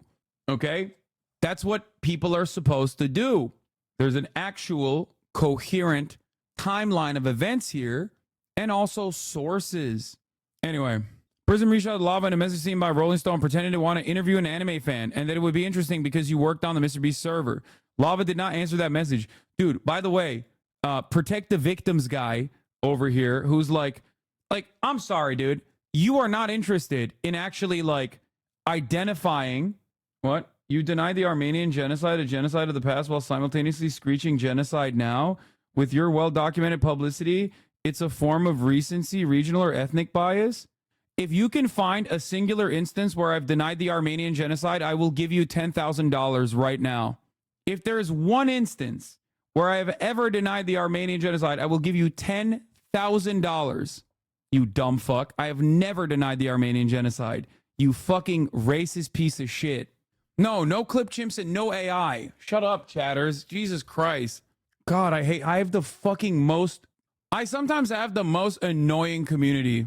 This is one of those moments. Like, y'all are trying to have fucking fun here, but like that guy literally thinks in his mind that I've done this thing in order to make a point about like, in order to make a silly point, by the way, about like the ongoing and active genocide in Gaza.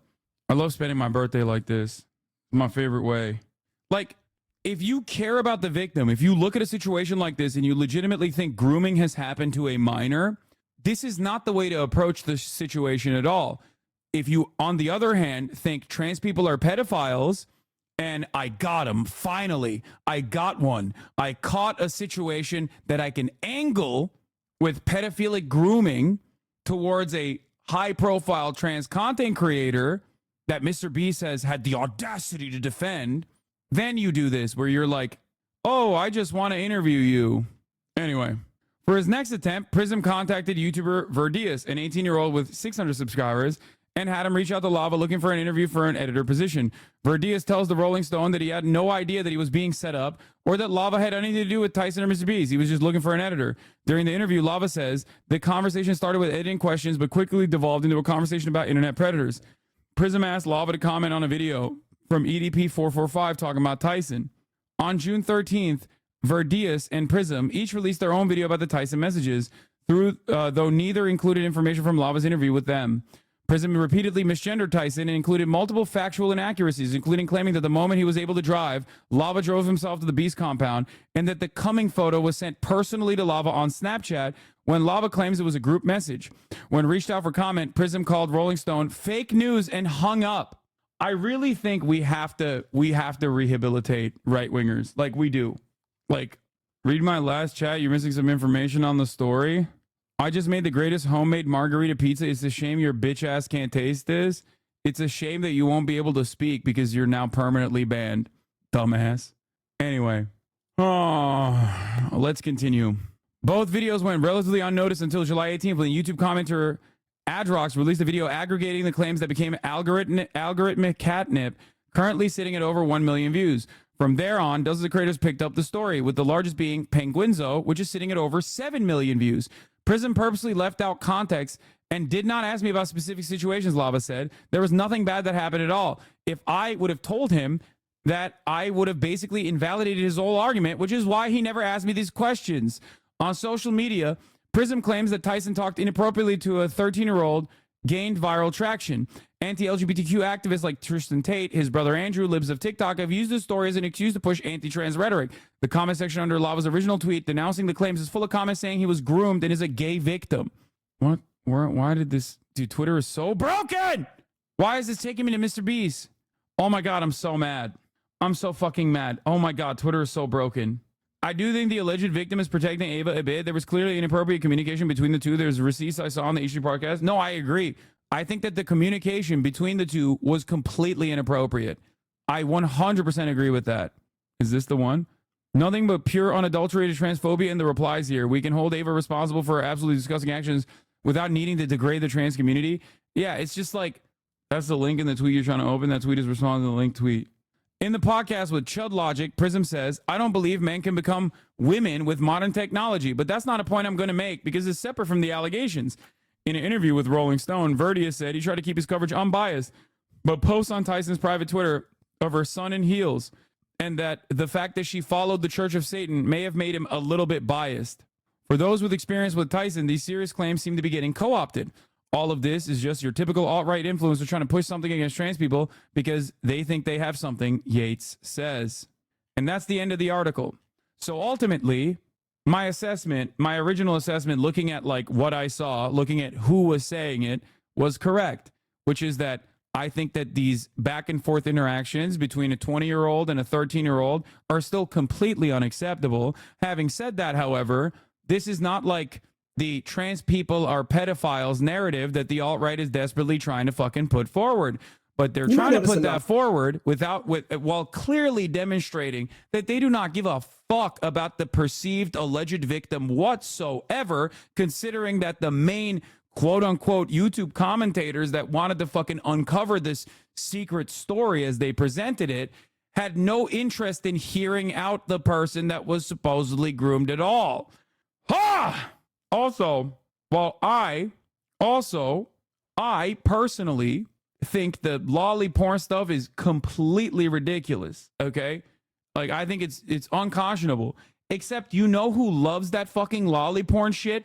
All of these fucking weirdo Nazis, who Shadman was one of them, by the way. The guy that they're talking about was literally a fucking weirdo Nazi pedophile, and they all loved him.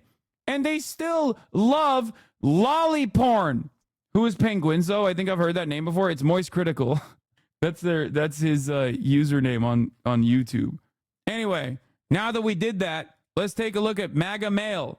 And also, there's a reason why I don't fucking jump the gun on every YouTube drama situation, just like I didn't jump the gun on Dr. Disrespect until he admitted that he sent inappropriate text messages to a fucking minor, which led to his banning on Twitch.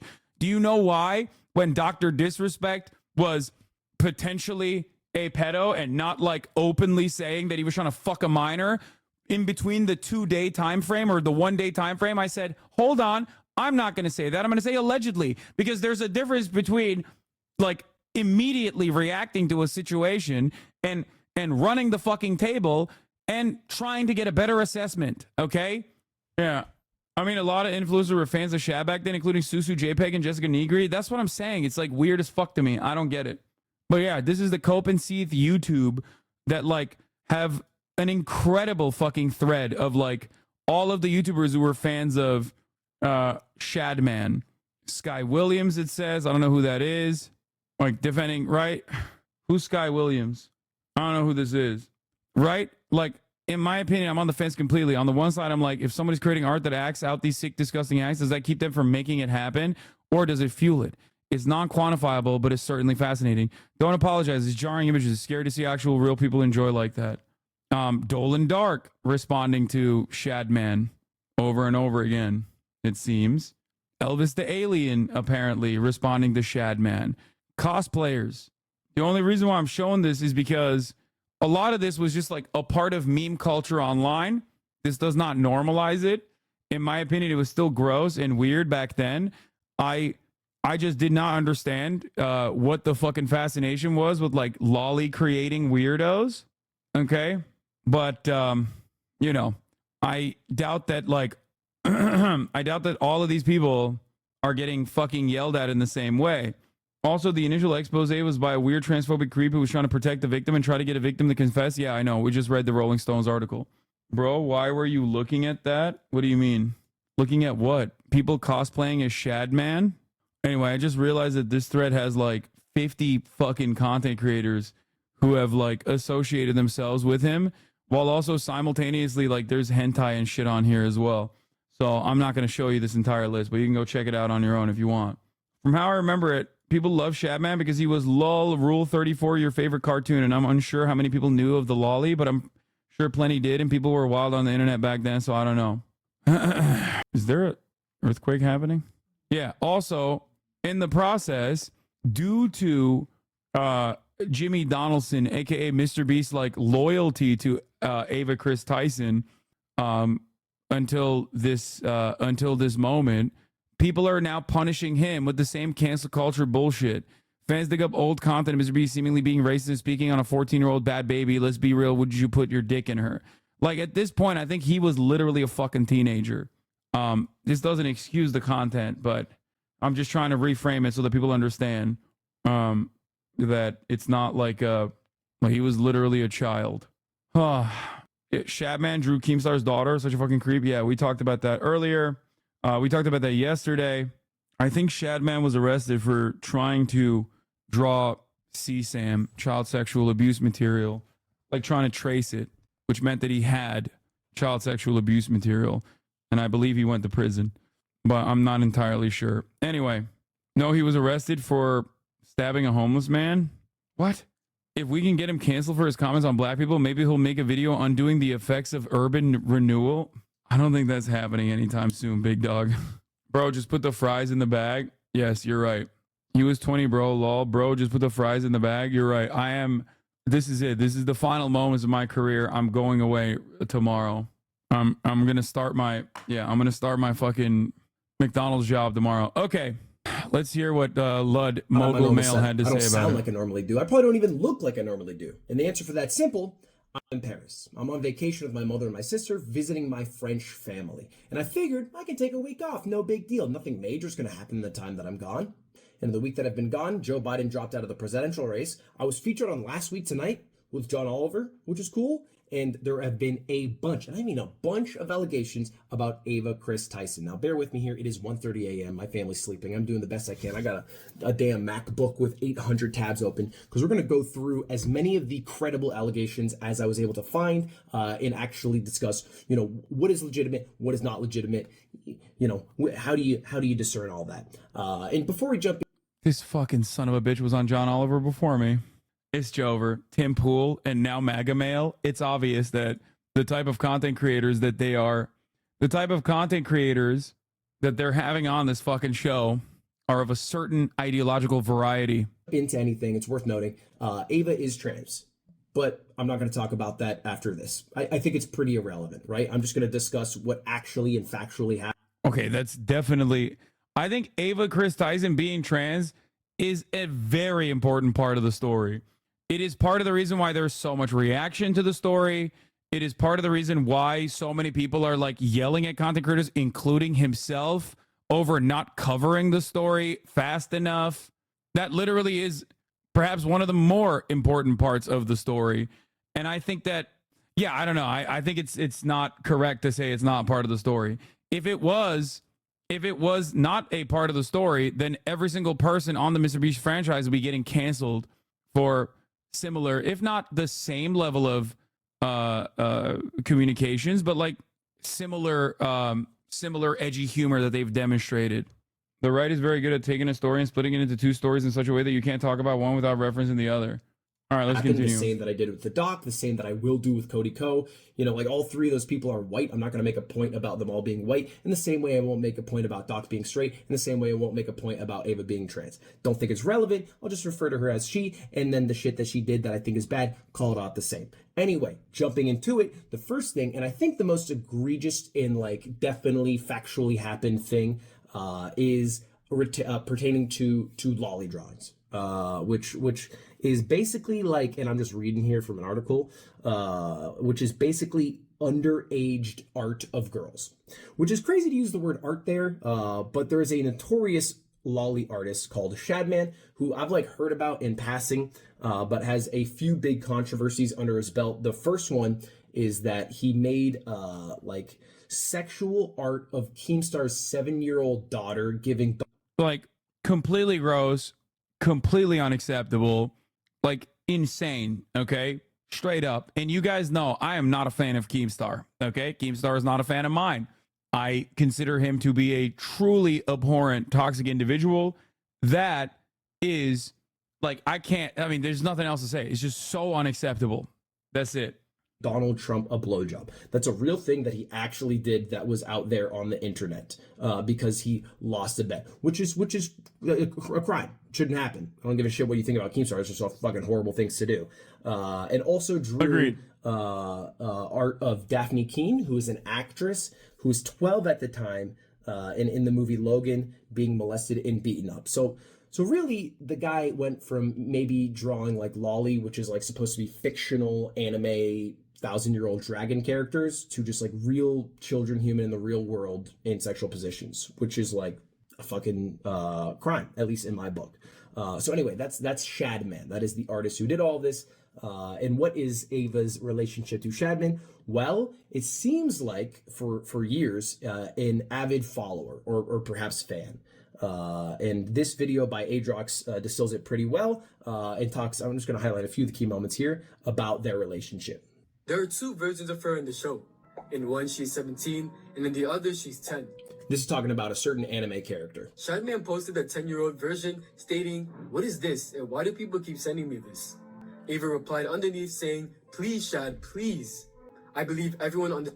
Now, it's pretty obvious what Ava is saying there when she's writing, "Please, Shad, please." It's like, please make, lolly art of this, which is like a generally weird thing to do. But that's not where it ends with the Shadman arc. It's pretty obvious based off a live stream that Ava did that she was a frequent browser of Shadman's website as well. Ava will post a clip from their live stream where they accidentally visited Shadman's website. What's even weirder is that they gave him a shout out stating, "Shout out to Shadbase for having safe for work drawings today. I accidentally put up his website on stream." Which is like, not only doing it, but then also like tweeting it out has a level of normalcy that shouldn't exist with a person like Shadman who draws the shit that he does, right? But the most egregious part of the relationship between Shad and Ava is a drawing that like people are theorizing might have been like contracted, like she might have paid for, or at the very least bought a print of, and that's this drawing here that's blurred out. Girl wearing a "Please be patient, I have autism" cap, pointing a gun at her mouth. She has a fidget spinner as an earring and a spade tattoo on her thigh that says BBC, which we all know what it means. On November 18, we do all know. Ava responded to a tweet from Grande and Mr. Beast stating, "This is coming from a guy who owns a Shad-based drawing and has it as a centerpiece in his living room." And now people thought that was a joke, maybe. Like some people maybe just read this as like edgy. You don't actually have a Shadman drawing. But it was later discovered this is featured. Sorry, I've only been intermittently paying attention. Isn't this lolly shit illegal? Like, it feels as if it should be illegal. It is very much not illegal. It should be, but it's not. It's literally, I don't understand why people, like, some people crank to it. I think there's also a lot of people crank to it, which is fucking insane and gross and should be illegal. I think some people think it's like edgy, again, which I still put in the same camp. Jail. This is like, I don't think you guys understand, okay? I don't think you guys understand something. This is very important. Before the online right collectively decided that every gay and trans person was a groomer pedophile, okay, they all loved making pedophilia jokes, making inferences to pedophilia, like behaving like they were pedophiles. Like every edgy person, okay, which happened to be predominantly on the right, libertarians and the like, loved this type of shit. When I try to explain this to you, there are some who might have even had in their own background and in their own time when they were, behaving in this weird way. Perhaps maybe they also did similar jokes and shit like that. Now, what's done is done. What's in the past is in the past. As long as you've like grown from that, okay, learn from your mistakes, recognize that shit is like weird as fuck and you no longer do that, that's fine. I never did it. I thought it was fucking weird, but I totally do understand like how normalized it was for a lot of the people who despised me back then, some of which still do it, by the way, like all the fucking lolly fans. Like, it's hilarious because we're talking about like Lolly. We're talking about Lolly, right? Like, and how unacceptable and inappropriate it is. Asmongold was talking about the Chris Ava Tyson situation. I don't know if he actually brought up Shadman, but he literally every day watches a Lolly VTuber describe all of the latest and greatest in the fucking Gamergate world. So like, how do you exist in this space where on the one hand you're like, man, this Lolly shit's weird and gross, okay? While you literally watch like a Lolly YouTuber, a Lolly VTuber on a daily fucking basis. So I just don't get it. Maybe some of it is acceptable and others are not. Like, I don't know what it is. I find it all very strange and gross, for the record, okay? I don't think it's appropriate. I think it's weird as fuck, straight up. Isn't Lolly VTuber redundant? I mean, yeah. No. Yes and no. I don't fucking know. I think there's differences. Like, Lolly and Shota for that guy. Apparently, Shota is when it's like Lolly but male. What? Oh, this. So the Gamergate situation roars on, and today we have some more game journalists to laugh at because there's been a... This is the guy that Asmongold watches every fucking day, by the way. So, like, I don't get it. I actually don't understand it. Because if you go on Twitter right now, there's people being like, bro, that's gross. Shadman? Like, I can't believe Ava Chris Tyson was commissioning Shadman, which I think is gross and weird. I do, okay? I do. But you can't say that if you're fucking watching Lolly VTubers on a regular fucking basis and simultaneously have like a Lolly VTuber avatar or some shit. Have the fucking Nazis on the Nazi website, Twitter, formerly known as Twitter. Now it's called X. Nobody calls it that. Have Lolly Groiper PFPs. What are we doing? Like, what is it? It's just like, it's cool when you do it. It's not cool across the board. Don't. I just don't understand it. Yeah, little Nazi Lolly avatars with SS's on them being like, yeah, what the fuck? Speedrunning Hassan's collapse in humanity on his birthday part 2. Anyway. In an actual Mr. Beast video. It's like a Mr. Beast like buying my friend or pizza driver a home video. And here is that exact drawing you can see in the corner that I assume is Ava's drawing that was in this home. So like not only was talking to Shadman on what? Lolly PFPs are fine. It's people sexualizing them that is the issue, but also Japan is doing nothing to stop this. No. Lolly PFPs are not fine, man. What the fuck? On Twitter, like pulling up the website on stream by accident, but even like buying the prints of this dude who's literally just drawing child porn. Like there's no other way. He's just doing that. So this is 100% true. This 100% happened and is fucked up. Is a bad thing to have in your past. And so if you've seen anything of that happened. Moving on, next allegation. Because again, these all kind of like came crashing down, similar timing. I feel like once the first allegation caught wind, a bunch more got added too. And another one that's just 100% factually true is like an old video of Ava where she shares revenge porn pics of Jeanette McCurdy from iCarly. I'll just play the clip here. How's it going, you guys? So maybe tomorrow, because Nickelodeon has that kind of power. But the link's in the description if you want to see them. I mean, I'm not endorsing people to go look at somebody else's private business, but I know that, people might want to see them, so it's there if you want it. First off, what I have to say. And then, by the way, this is like literally what I was saying earlier. Like, this is weird as fuck, right? It's weird as fuck.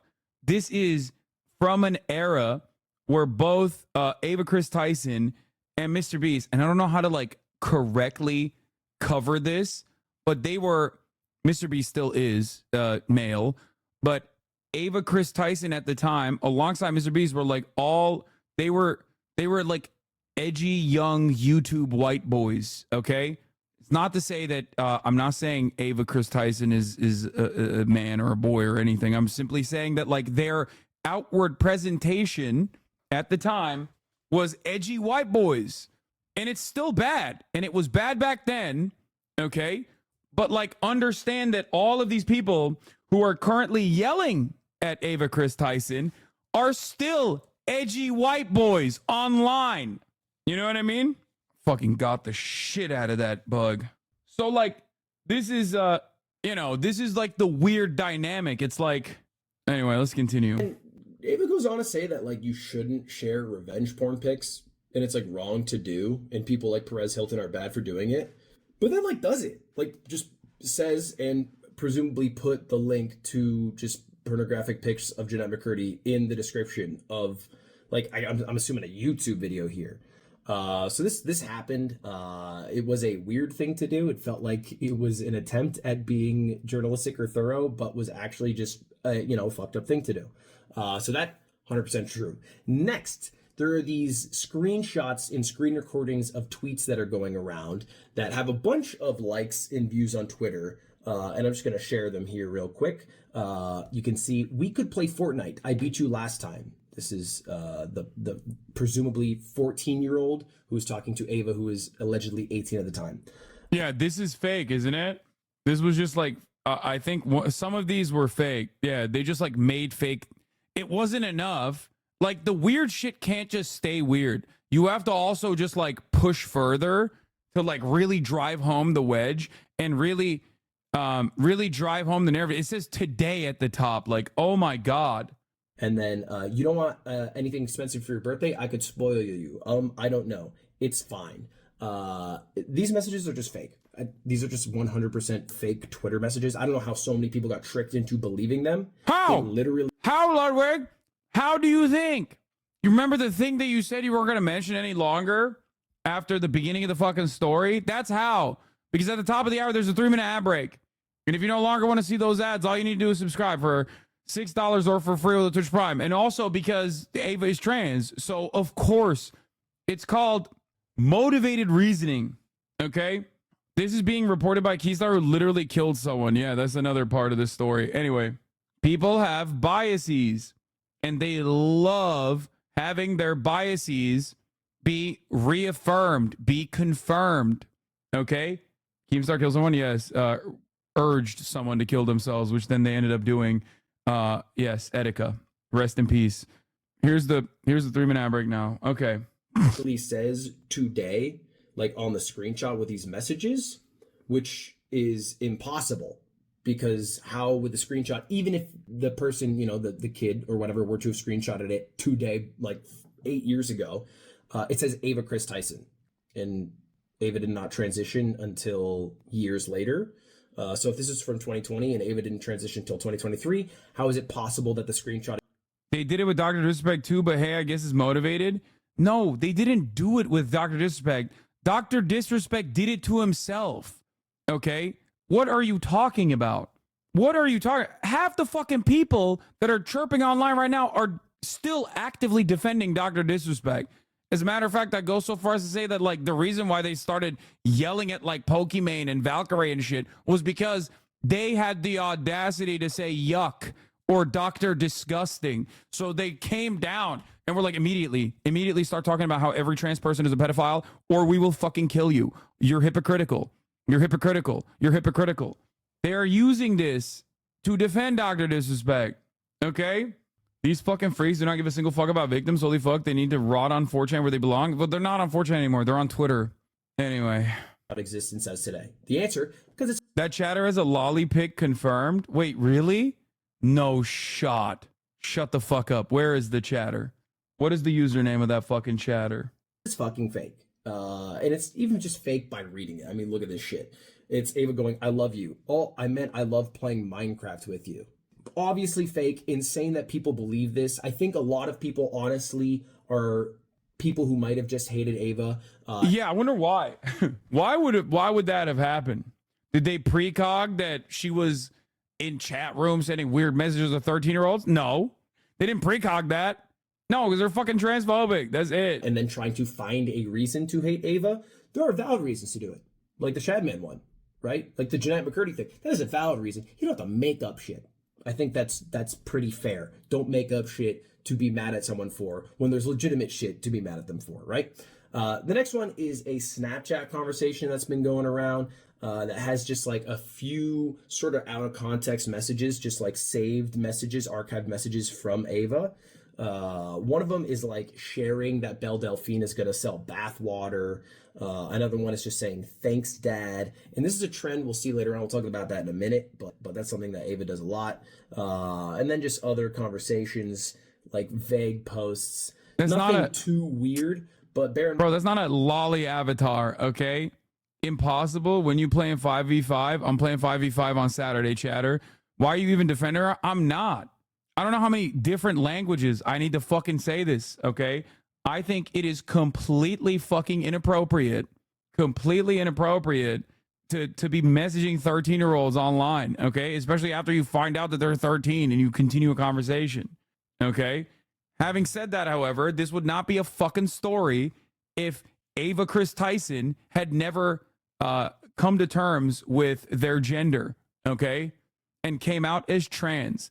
If you think that this would be a conversation that would drive discourse for this long, okay, look at all the other people. They don't give a fuck about the Cody Co situation. That one, there's like literally a crime that took place. It's outside, it's beyond the statute of limitations in the state of Florida, but like a literal fucking crime took place and people don't give a shit. There's like, they don't care, okay? I'm so confused. Is Chris her dead name? No. So I think because she is a public person with a massive profile and was like known by the name Chris, she did this thing where she made it her middle name. And I think it was because, Chris with a K and not Chris. I think it's just accommodation, okay? Trans people have to do a lot of this stuff in general. They shouldn't have to, but they do. And I think for her, she especially had to do it because, you know, she was a public person for longer as a male presenting individual than a trans woman. in mind, these are snap conversations with like a 14-year-old when Ava was like college age, I believe like 19 years old. And these are 100% legitimate. Comes from this guy, Young No Name, and said after posting these pictures online, I'll only say that in regards to the Snapchats and messages that went crazy that I took down. It is weird to send those messages to a 14-year-old because Young No Name was 14 at the time, but it never went past the edgy jokes at all. As for all the other stuff, I can't say. And then went a little more defensive today and said most of these texts by Chris Tyson were taken with no context and they did not go further than the jokes in the snaps. Chris could have been replying to anything I sent. XQC was calling you guys out and was hanging out with Cheezer. Yeah. I mean, dude, if you're a kick streamer, you don't have a say in this conversation at all, okay? If you're a fan of kick streamers openly, like, you have no say in this combo. Like, see yourself out of this fucking conversation. Walk right out of this conversation, okay? Get the fuck out of here. Like, what are we talking about, man? Are we serious? There was no bad intention of the messages between us. The other stuff I cannot speak for. That's so basically funny. Saying, like, after posting the messages himself, yeah, the strangest thing is how kick streamers do pedo hunting streams, but never stream snipe each other. Yeah, I don't know. How do you not cross those streams ever? Yeah, it's just unique. It's a unique situation. It's just like, damn, man, I'm the best pedo hunter out there. And it's just like, seemingly, there's so many on the platform that I'm streaming on. Okay. Does Rage count? No, Rage doesn't count. He's fine. He's chill. It was just edgy. Did you go to a brothel that got busted for underage workers? No, dumbass. No. I did not go to a brothel that was busted for underage workers. 14-month subscriber. How do you get this fucking brain broken? Edgy white boys, when you like pedophilic drawings, nice of Lud to experiment with the first underwater microphone. 14-month subscriber. How does this happen to your brain? Like, genuinely. Okay? They're bringing back the old hits. Yeah. No, dude. Every type of fucking slander on that avenue is just objectively made up. Okay? This drama is so old they can legally drive. This drama is so old. If people were messaging this drama in Discord servers, no one would actually be afraid or be upset by it.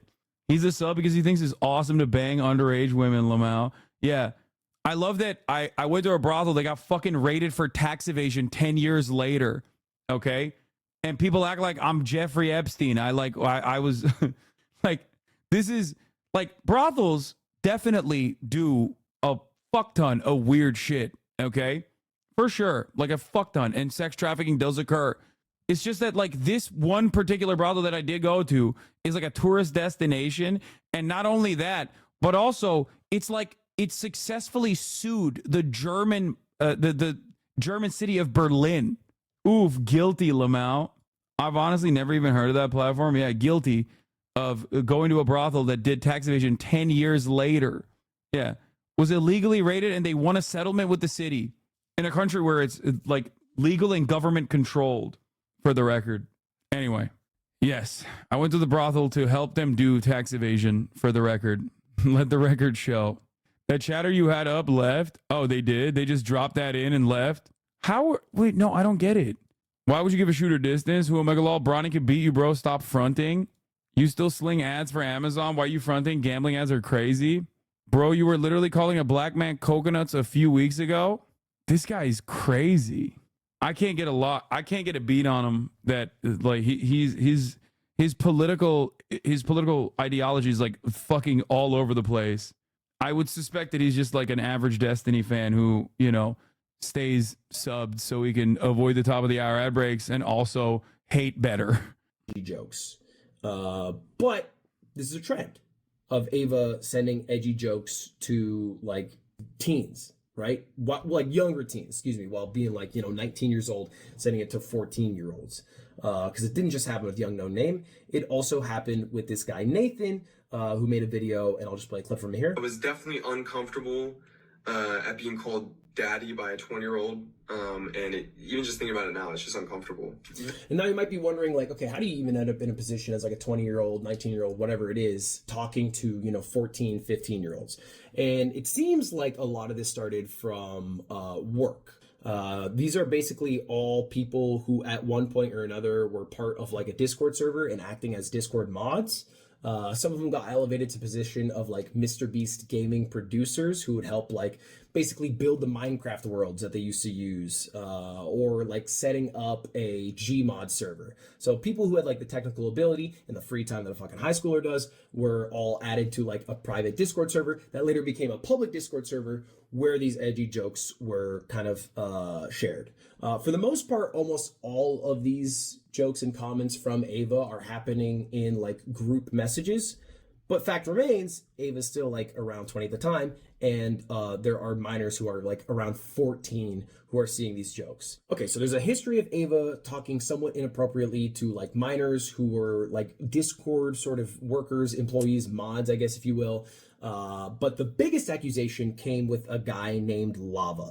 And I'll just read it out here. Chris Tyson from Mr. Beast has been messaging a male minor starting when the minor was around 13. This is Lava, and Ava was 20. The two constantly joke. Lots of people praying this is the start of Jimmy's downfall. I doubt it. I mean, he's too big to fail.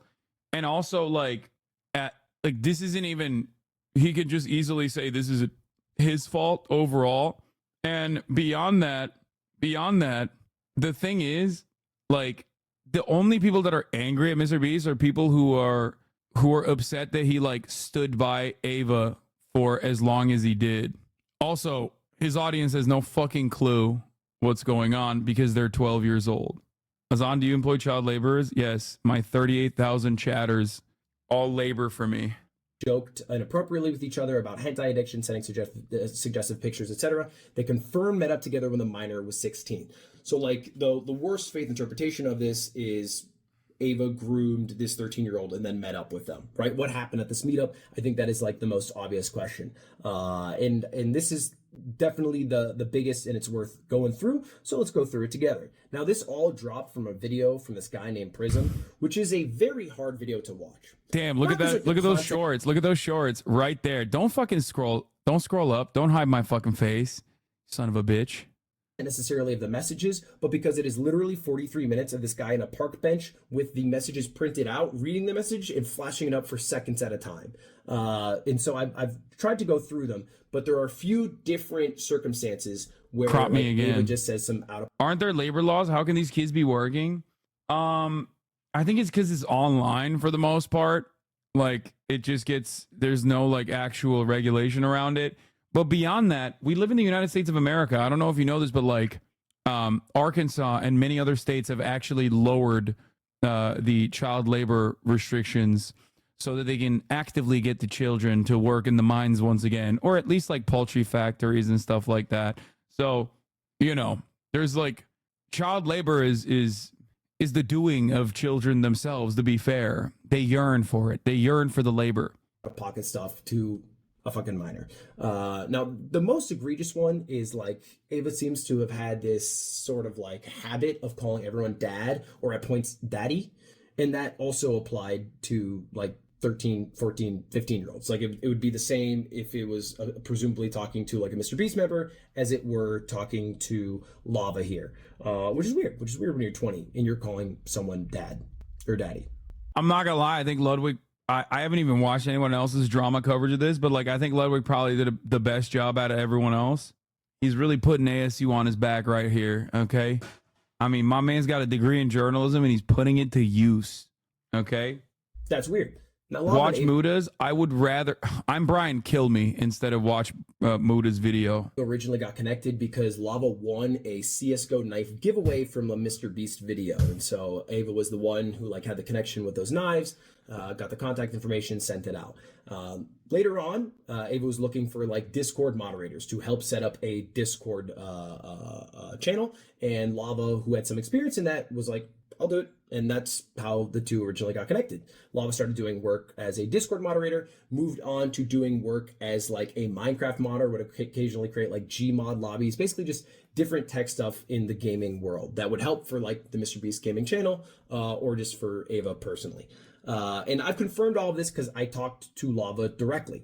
Now, in working with Ava, they ended up being in like the same Discord server that started as like a private, Discord server, which is where all these messages are from. None of these messages are from private DMs between the two of them, but they still contain a lot of inappropriate jokes, like this one here. Now, it's worth noting this is not like a private snap that Ava sent directly to Lava. It was part of a Snapchat group chat that they were both in, but fact remains, like, maybe you shouldn't just... Greatest thing Hoscourt ever did was make it strictly 18 plus. Yeah. There was some fucking wacky ass ideas back in the day in Hoscourt, and I was like, no shot. You guys are fucking insane.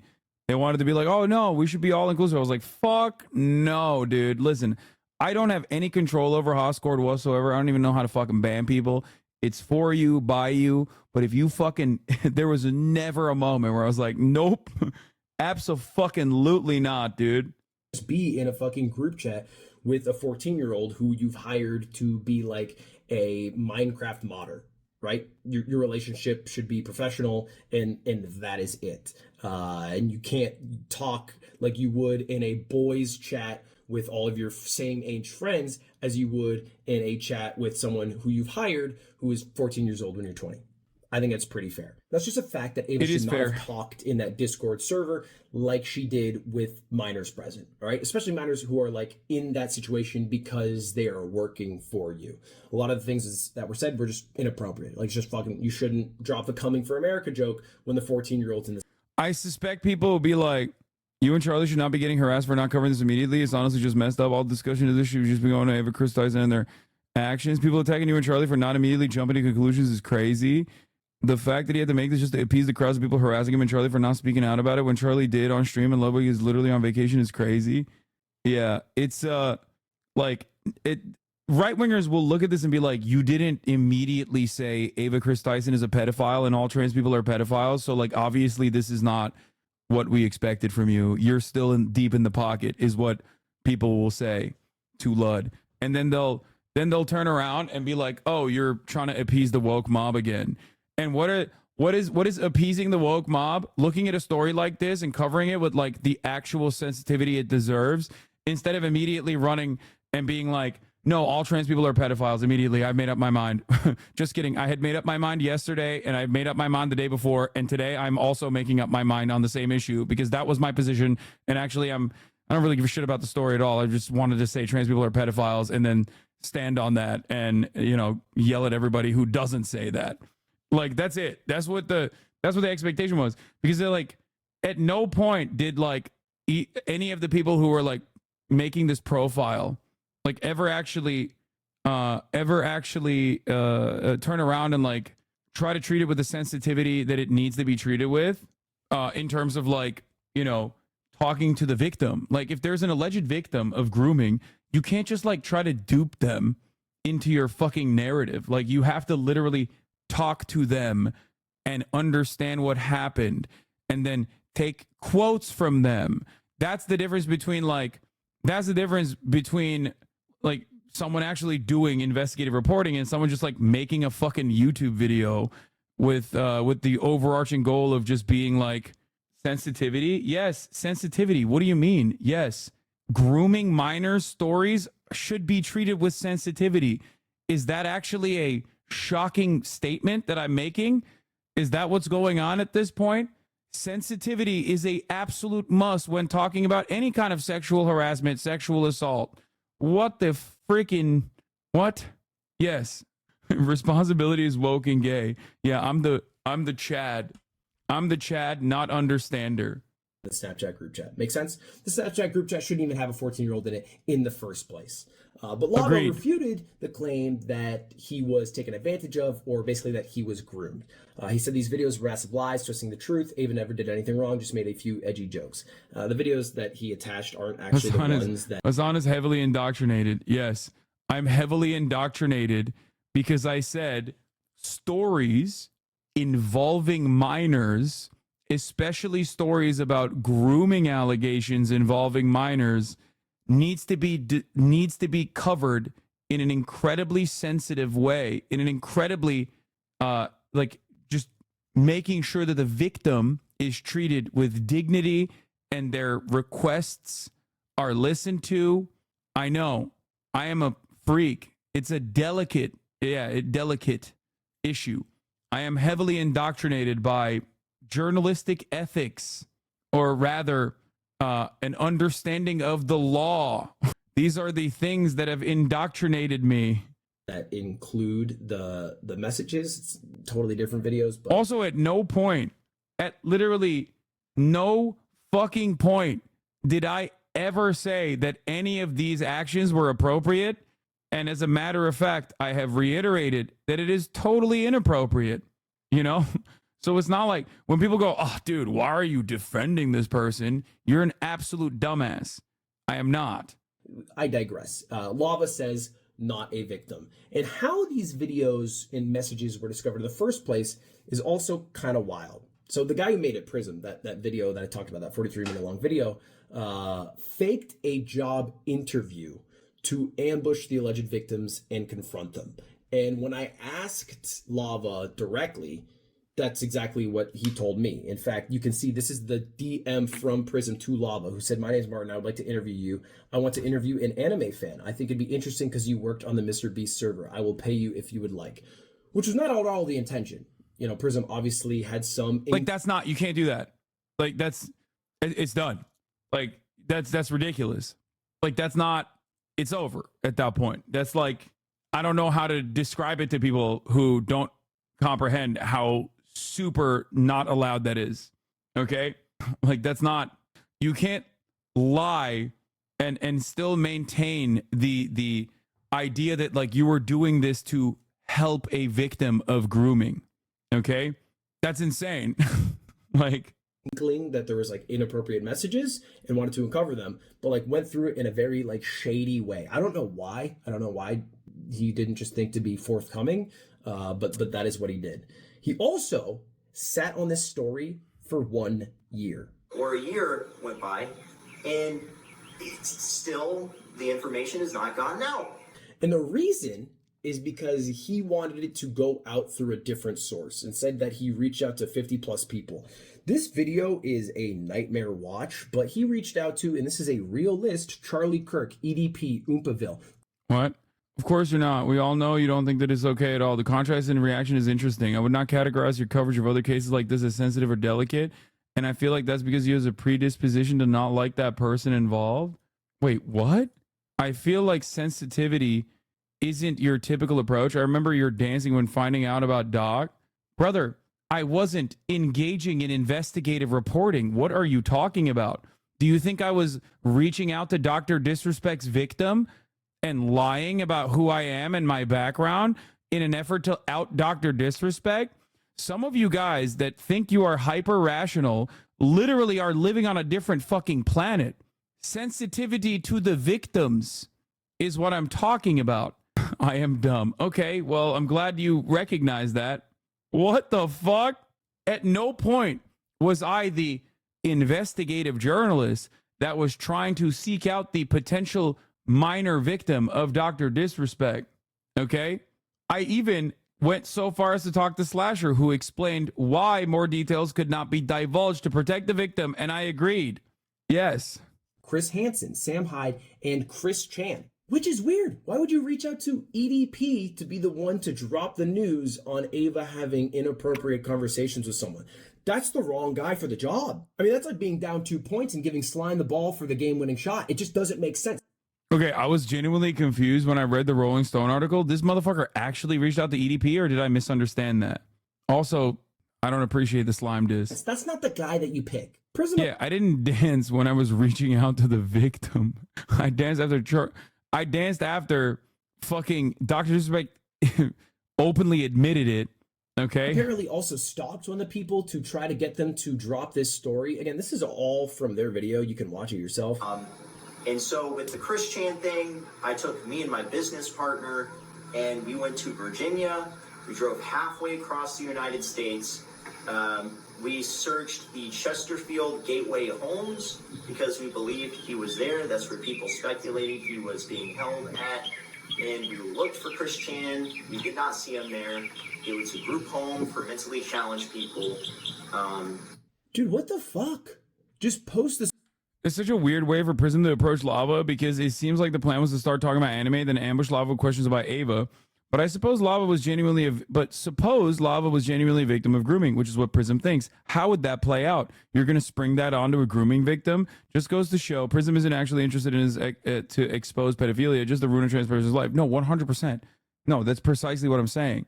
Like either he's the objectively the dumbest person on the planet and literally did not think this through at all, or he had an alternative reason for doing this. And he's pretty fucking stupid, but I think that there's still an alternative reason for doing this. Why are you saying this wouldn't be a big deal?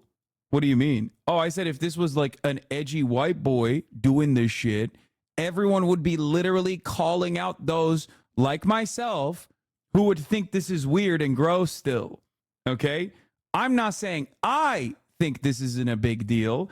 I'm saying that I do think this is weird and gross, but the deal that was made on this is because Ava is trans. That's 100% what it is. And we know that because hella people were defending Dr. Piss Inspect. It's the same fucking people. That's why they immediately, just like Trainwrecks and XQC did, immediately were like, oh, you know who's actually, remember the fucking stuff with like, what was the dude's name? It wasn't, what was it? Misgift's friend? The dude who was like fucking weird and crazy slick. Thank you. Immediately, the first thing the XQC did was be like, Pokimane and Hassan didn't react appropriately to this. And then they fucking tried to pull me into this, like, this web. Do you guys not remember that shit? It's because you don't have any fucking interest in, like, covering a story. You're just using it like a nuke. That's it. So many people operate like this online. It's fucking weird and gross. Screenshots in like a 45-second YouTube short, and that would get the job done. You don't have to do that. That doesn't. Why would you go to Christian of all people? That's insane. That's a whole other story. As far as Lava's opinions, it wasn't that, but I do think it was severely inappropriate conversations that you shouldn't be having with a 14-year-old.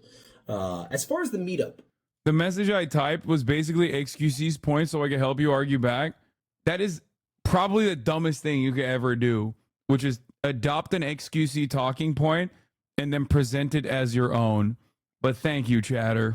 Like, you're not wrong. You are dumb, just like you admitted earlier. Thank you for helping me argue back. That's the final kind of hole in this story. Well, I asked Lava about it, and it wasn't as nefarious as some people make it out to be. Basically, Lava's family, and this is from Lava directly, I talked to him, vacations in North Carolina and wanted to meet up to hang out with the people that he had. Kodiko's victim was 17, Chris' victim was 13. Why are you comparing the two events? They're mad because they're trying to bang a 13-year-old, not because they're trans. What are you talking about? Bro, I hope you never have kids. Kodiko had sexual intercourse, statutory rape with a 17-year-old. Why are you trying to fucking justify this? What is going on? Is there like a brain trust somewhere where like the absolute dumbest opinions are coming into full display? What's happening? What's happening? What's going on? Like, One person committed a crime. What the fuck? Been working for years. At this point, he was 16 years old, so he'd been working for the Mr. Beast team for like Mr. Beast Gaming for a couple of years at this point. So this is them in the RV. This is a picture that he gave me directly. Those feet down there are actually his dad's feet because he went with his family. So it wasn't weird in any way, shape, or form. He ended up working on a couple of Mr. Beast videos while he was there. I believe some Minecraft videos in the RV. But it was with his family. Nothing weird happened. It was totally just to hang out with the people that presumably he idolized, looked up to, and also worked for. Now, Ava has made an apology to all of these allegations.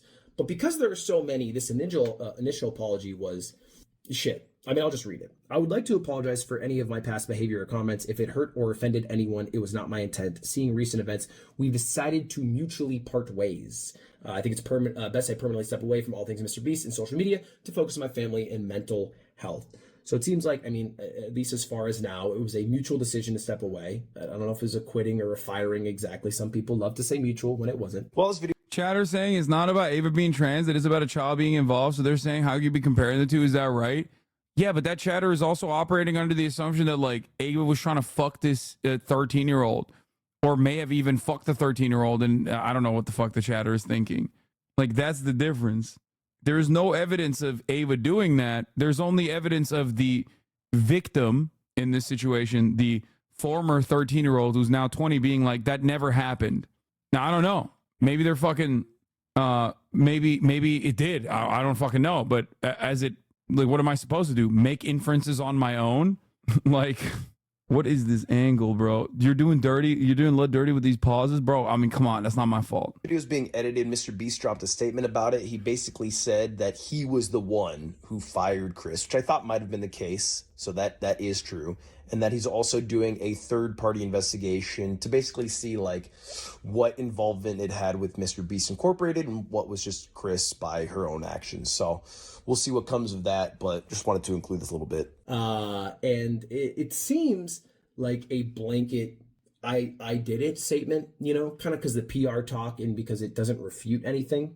Now, a couple hours later, Ava followed up and did refute the grooming stuff. But because it was later, look at the view difference. 33 million on this one, 1.8 million on this. Yeah, that was also literally like that first tweet is basically like, yeah, that was like a Dr. Disrespect style fucking response, which was crazy. Like, how the fuck do you just fire that off? I think that's probably why a lot of people immediately went extra hard after too.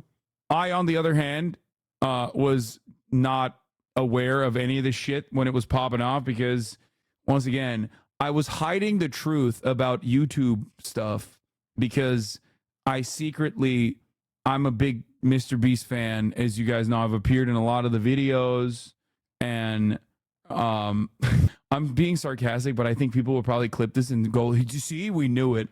And not because, as a political commentator, as a person whose job is to cover news, I have been talking actively about some fairly significant news. I don't know if you guys have seen or heard of it, but I don't know if you guys have seen or heard of the stuff that's going on in the world, but Donald Trump almost got assassinated, and then Joe Biden dropped out of the race, and then Joe Biden endorsed Kamala Harris, who's the vice president. So I feel like I've been a little... Bro, I saw people saying you were silent so you can continue to get the bag from Mr. Beast. Yeah. Yeah. You know, I was doing that. That's what I was doing. I'm getting the bag from Mr. Beast. How are you never in any of his videos? I don't know. Maybe because I spent the last 10 months talking about how Israel is doing an active genocide in Gaza. I feel like when you do that, you get taken off the fucking chocolate list, okay? I feel like when you do that, normally, like, internationally recognized brands are like, maybe I shouldn't have that guy on my fucking YouTube video with like 700 gorillion views. So you're a fun guy to have around? Well, a lot of my haters seem to think that I am not a fun guy to have around, but a lot of people that I am around almost always in unison say that I'm a fun guy to be around because I'm not fucking talking about politics when I'm offline. Reality is most people have left this thinking that Ava has admitted guilt to all allegations. But she does refute that she never groomed anyone. The person who brought up the accusations against Lava are spreading, false rumors, and Lava has supported me. Having said that, I humbly apologize to anyone I've hurt with my unacceptable social media posts, past actions, and to those who feel betrayed by how I used to act online. To lump these two factors together and create a narrative that my behavior extended beyond bad, edgy jokes is disgusting and did not happen. I learned my old humor is unacceptable, and I cannot change who I was, but I can continue to work on myself. And that's where it leaves us. Did Ava try to groom young teenage kids to eventually meet up with them to do like pedophilic shit? No, that never happened. Did Ava have severely inappropriate conversations with several different minors and then also have a history of supporting a lolly artist, even purchasing some of that lolly art? Yes. Is that worthy of being removed from Mr. Beast? Absolutely. Absolutely you should, And even if Ava's a totally different person. Yeah, he's saying this, by the way, but like also... That's why all the resurfaced Mr. Beast posts and shit, he would not make that same calculation in that situation. Because they're best friends. Like, they were edgy white boys together. You know what I mean? Like, they were doing edgy white boy shit together. And, like, because I remember, like, one of the first... Kaya, place! You are not a guard dog. What is this? Your mom's got to go harder on these hate watchers? What do you mean? They don't want to fucking ban... I don't want them banning every single person. Hey, don't embarrass my girl like that. Doing edgy shit on the internet is like mob ties to white people. Yeah, I mean, look, I never did it. I find it fucking weird. I don't like it. And I didn't like it back then either. And I still don't like it. I'm simply not a son trying to hide the truth about Ava as hard as what? Whoa. What did this guy say? Hide the truth about Ava? How much more coverage can I offer this? Oh, that guy was trying to do a top of the hour ad break debate. You deserve to be banned. Okay, he got me. You don't deserve to be banned. That wasn't even a two-parter. Nanasan trying to hide the truth about Ava is hard, or even harder than he tries to hide the top of the hour. Respect. It's not even a two-parter. It was a one-parter. You can unban them. Anyway, how did Ludwig manage to go through this video without mentioning transphobia is crazy? Brother dog. Oh, Thembo coach. My favorite Themperor. Let me explain something to you, okay? That's how you stay on the chocolate list, okay? That's how you stay on the fucking chocolate list. That is exactly how you get this shit monetized and you stay on the motherfucking chocolate list and you're a brand-friendly ass motherfucker, okay? He definitely did a much better job than most other content creators that cover the story, but that's precisely how you do that. You understand me? He rides that line. He brings up Ava's trans in the beginning, never again. That way... people are not going to fucking yell at him and be like, but you didn't call every trans person a pedophile. What the fuck? It's a phenomenal way. It, in my opinion, avoids one of the most like drama focused, like one of the most significant aspects of this story. And it also ends up making it so that like people don't immediately yell at you. We know Ludwig is pro-trans, okay? He's not a transphobic person at all. He is not even like weird about it. He's not even like, oh, they're weird, I don't really care. No, he's like actively pro-trans. Do we? Yes, he is. He had fucking the trans pride flag behind him like 6-7 years ago, okay? You know what his position is on this issue, but he doesn't just fucking rub your face with it, okay? Which I think is pretty smart. In my opinion, it's a smart thing to do. I mean, it's a business-wise smart thing to do. And maybe he doesn't feel comfortable parsing through like the transphobia aspect of it. But yeah, I think it's lacking that aspect of the story, of course. But that's what I'm here to do, right? Seriously, thank you for the 20 gifted subs. What is this? Hassan gearing up, buying all those Zins to build this? Hello, Epic Department. Okay. Arguing with transphobes is damn near impossible. Yes, arguing with Republicans in general is damn near impossible because most Republicans have become like avid transphobes. So it's like, it's just impossible to have any conversation with them because I don't know. It's just like, they're insane. They're like hallucinating shit. And they're like, oh, if you don't agree with my hallucinations, like you're also a pedophile. And it's like, okay, never mind. Why are you so bad at being rich? I still serve 3-minute ad breaks at the top of the hour. That's how I stay being rich and good. I don't fucking know. I don't know what I'm saying. I'm dumb. Here's the 3-minute break now. Now, those former actions are still your responsibility. And I think it is smart to have stepped down or been fired. I don't know exactly how it actually went down. And that's where it currently leaves us at. I'm going to make a video in the next couple days on this channel because I had a lot of shit come my way about taking too long to make this while on vacation with my family. But that's a story for a different day. Hopefully that fills you in. Thank you all for watching. Goodbye. All right. See you later. Goodbye now. Goodbye. See you later. Goodbye now. Okay, that's the... Are you ever going to do a P.O. box? Weird question, but do you hate the fact that you're well off financially? No, why would I hate the fact that I'm well off financially? No. Oh, no. Trump camp says they're backing off the debates? Oh, no. Dude, fuck that. Dude, fuck that. Dude, actually fuck that. That is so fucked. How convenient he was in vacation with his family. You Hollywood streamers are hiding something. I know. Just like I called Joe Biden to drop out of the race so I didn't have to cover the Ava Chris Tyson situation.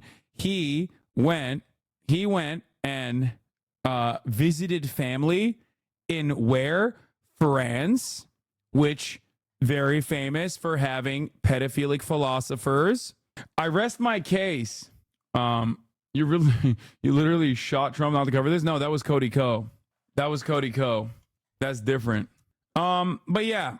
There are other victims, a lot of other victims. Just know that you don't have to protect these abusers. These were public messages of public Discord chat. He wasn't pushing 30s. He was literally 21 years old. Yeah, they got El Chapo's founder. But yeah, shouts out to Steven Azarch for like actually doing like real journalism and not like random fucking bullshit and shit stirring online. Do you agree with the firing part? Feel like it might have been a bit far, but I get that it's a family brand. Yeah, I think in that situation, it's just like, it's like Ava being trans definitely played a role in this, but considering that Mr. Beast has defended Ava quite a bit against these like unjustifiable attacks early on, I understand why he would make such a decision. Like, I get it. Dude, come on. It's like, it's like, you can't be DMing 13-year-olds and shit. And like, I think it's a little bit to try and defend his brand, because like then people are going to look at what he's been doing and be like, well, you were messaging 13-year-olds too, you know what I mean, or some shit like that. And by that I don't mean like this 13-year-old 14-year-old was around them, you know what I mean. It's not like they hired him, they gave him a job. So like it's, and then they're going to look at like his older videos and be like, oh, are you what do you call it, are you what kind of things were you saying in that time frame? You know what I mean? All right. Ken Carson performing at the DNC. That would be amazing. I don't think that that's going to happen. That'd be pretty funny. All right. One quick note on JD Vance before I get to this. Hold on. Let me see if I can download this. 1 second. I'm downloading a YouTube video that was made for me called Happy Birthday Hassan. It's because the RNC is camp. It is. Will and Felix's son got arrested. U.S. authorities arrest Sinaloa cartel leaders, including El Chapo's son. Yeah, I'm going to talk about that tomorrow. Getting your birthday evening goon sesh sorted out on stream. I respect it. Yeah, that's what I'm doing. You fucking freak. Then you can sit your happy ass at home and send me the accommodation, the tickets. I'll be lame at the DNC. No, I'm going to the fucking DNC. I'm very excited to go into the fucking DNC. But I'm just saying, like, it's not going to be the same. It's not going to be the same as like, oh. Yeah, son, big fan, man. Just wanted to say happy birthday. Wait, fuck. Oh, no. It just like, wait, fuck. What happened? It crashed? No, I don't want to send don't want to send a bug report. Okay. Are you going to stream it? Yes, I am going to stream it. You crazy? Of course. All right, let's get to JD Vance's popularity before I get to my birthday. Like an iPad kid. He does worse in his home region at minus 16 points than he does in the average of all polls, which... I just want to say, I didn't see a single poll result. I just knew he underperformed every other Republican on the ballot. But I did call this, like, purely on vibes alone. Just so you understand, purely on fucking vibes alone, I knew that he was just not very well liked. Okay? He underperforms with the couch as well. I like the couch fucking jokes. Which is a minus 5-point net favorability rating. So the people who know him best, the region that knows him best, they like him even less then America likes him. And of course, as you pointed out, again in that kind intro, is he is historically unpopular for a VP nominee coming out of his first convention as a VP. All right, so let's I love that. specifically look at some former Republican presidential candidates. What do you see? Yeah, you know, you mentioned Sarah Palin. How about Dan Quayle as well? These are two folks who I think most people remember as not being particularly popular. The amazing thing was coming out of their conventions, they actually were pretty popular. Quayle with a plus 15-point net favorability rating. Sarah Palin with a plus 26-point net favorability rating. Again, Vance at minus 5 points is just off the charts and falling off the chart in the wrong direction. Not up above the chart, but down below the chart. The fact is, he is historically unpopular, even more so than VP nominees, who of course went on to infamy, at least in Well, I terms mean, of right. their So you look at what happened to those two, and they plunged. You know, some may say, well, maybe there's nowhere to go but up for Vance, but in margins, that's not true. It can get worse. It and can worse. get It just definitely don't know worse. which way it will go. All right. So when this comes to the broader country, you talked about how where Yeah. the area that knows him best right now in the favorability likes him least, but undecided voters. That's what this is about. There are more of them than a lot of people care to admit. Yeah. And prior to the seismic shift in the race, Yeah. many of them may have gone for Trump. Could have. Now, who knows what they're going to do? How does Vance play there? He doesn't play well with them at all. His favorable rating is just 5%. Just 5% hold a favorable rating. 29% hold an unfavorable rating. That makes a net favorability rating of minus 24 points. That's Who the fuck finds JD Vance favorable? Dude, he's so bad. Dude, I told you guys. I told you. There is no world. There is no fucking world in which there's no world, and it's going to get so much worse, by the way. There is no world where this man who underperformed Governor Mike DeWine on the same ballot by like 20 points and underperformed Trump by, I believe, not on the same ballot, but underperformed Trump by, I believe, like 6 or 7 points, or maybe less than that. Maybe it was like 3 or 4. If I might be getting the numbers wrong, but like this guy was not liked in Ohio even. 5% is actually insanely pathetic. You can get 10 to 20% of Americans to believe literally anything. There's almost no poll results where someone gets numbers that low for anything. Yeah. Like Biden has higher approval and he's dead. Americans have a higher approval rating and a higher mark for the job performance of a guy who's dead. Okay. Like his net favorability is worse than JD Vance's, but still, like he still has a higher approval rating. Cancer has a higher approval rating. It's crazy, man. It's shocking. worse than his net favorability ratings overall. The fact is, if undecided voters are going to make up their mind based upon J.D. Vance, they're going to make it and make the choice for Kamala Harris. 5% favorable? 5% favorable. Ever heard of anything like that? I really haven't. There's still a lot of folks who are undetermined on him, but that 5% is not something. I've never heard anything like that. Bro, I went to Ohio and everybody knew you and they fucking hated you, okay? Like, I went to your hood, bro, and they all knew you. They were like, yo, don't bring him back here no more. That's crazy. Dude, this part is so fun. I'm going to run it again. Rating of minus 24 points. That's worse than his net favorability ratings overall. The fact is, if undecided voters are going to make up their mind based upon J.D. Vance, they're going to make it and make the choice for Kamala Harris. 5% favorable? 5% favorable. Ever heard of anything like that? I really haven't. There's still a lot of folks who are undetermined on him, but that 5% is not something I think is going to go on his wall of fame. Oh, dude, that's so sick. They are forced to keep him. He's on the ballot. He's the guy. Unless they kill him, I think. All right. Trump is gonna kill this man, bro. Trump is in his mind. Trump is thinking like, "Fuck, man. Why didn't I do this rally after I chose him? Why didn't I do this rally after the Thomas Kirk's rally? I should have gone to Butler, Pennsylvania, with him by my side." I'm tweeting that. Don't say it. We saw what happened to Trump already. Harry. That was great. 5% is worse approval ratings than used car salesmen. Oh my God. Oh my God. Bro, senators across the board are at 28%. Dude, senators across the board have higher approval ratings. Like the Senate. Members of Congress across the board, which of course always is like historically very low. You know, when you ask like, what do you think of Congress? it's always very low, right? What do you think of senators? It's always very low. He is lower than used car salesmen and advertiser practitioners. Oh my God. Wait, that's crazy. Wait, am I birthday twins with this man? Am I Connor Dog Virginia's birthday twin? What the fuck? That's crazy. Oh, because he's in Japan. He's on the 26th. He's a day ahead. Anyway, all right. All right, we watched this. Oh, there was this one more JD Vance clip. And this is precisely the reason why it's going to get worse for him. Unearthed audio. JD Vance calls for a federal response to block women in red states from traveling to another state to get an abortion. Here's the situation. Let's say Roe versus Wade is overruled.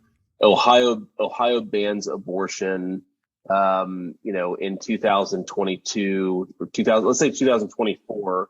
And then, every day George Soros sends a 747 to Columbus to load up disproportionately black women to get them to go have abortions in California. And of course, the left will celebrate this as a victory for diversity.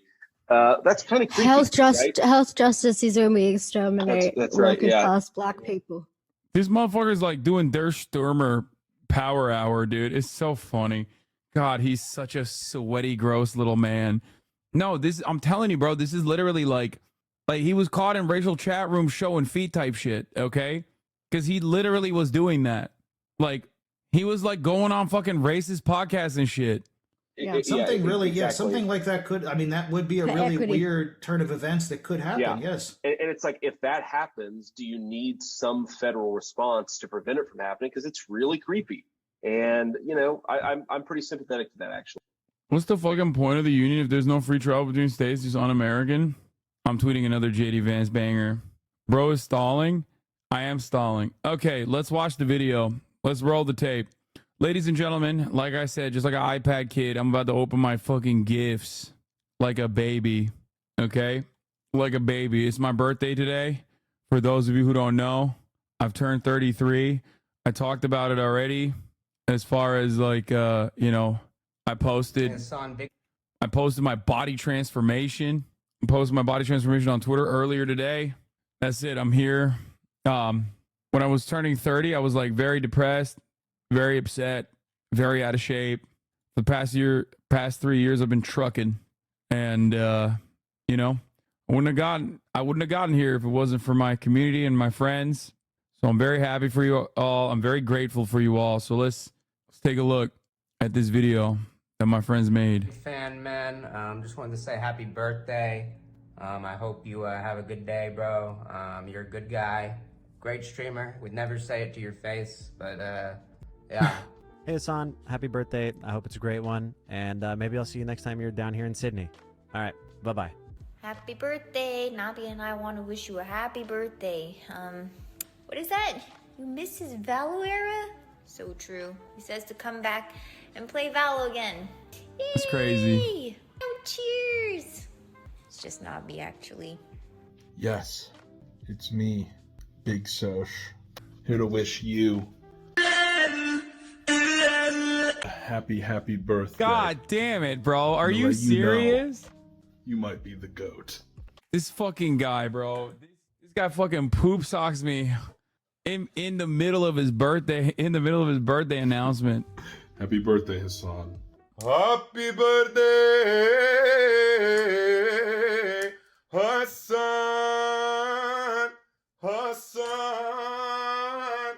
Hassan. And remember, Noah, when at the time, he cried to us and we heard him, and delivered him and his family from the great calamity. Happy birthday, Hassan. Hey Will, we gotta tape Hassan's birthday videos. I'm bringing your phone to you. I've got it started already. Oh my god! Oh jeez! Oh Jesus! Oh god! I'm sorry. Oh god! What? I told you never to disturb me during my yoga. I forgot. What did you? Happy birthday, Hassan. Another year older. Wow. Such great times. I'm gonna finish what I was doing in there. Okay, sounds good.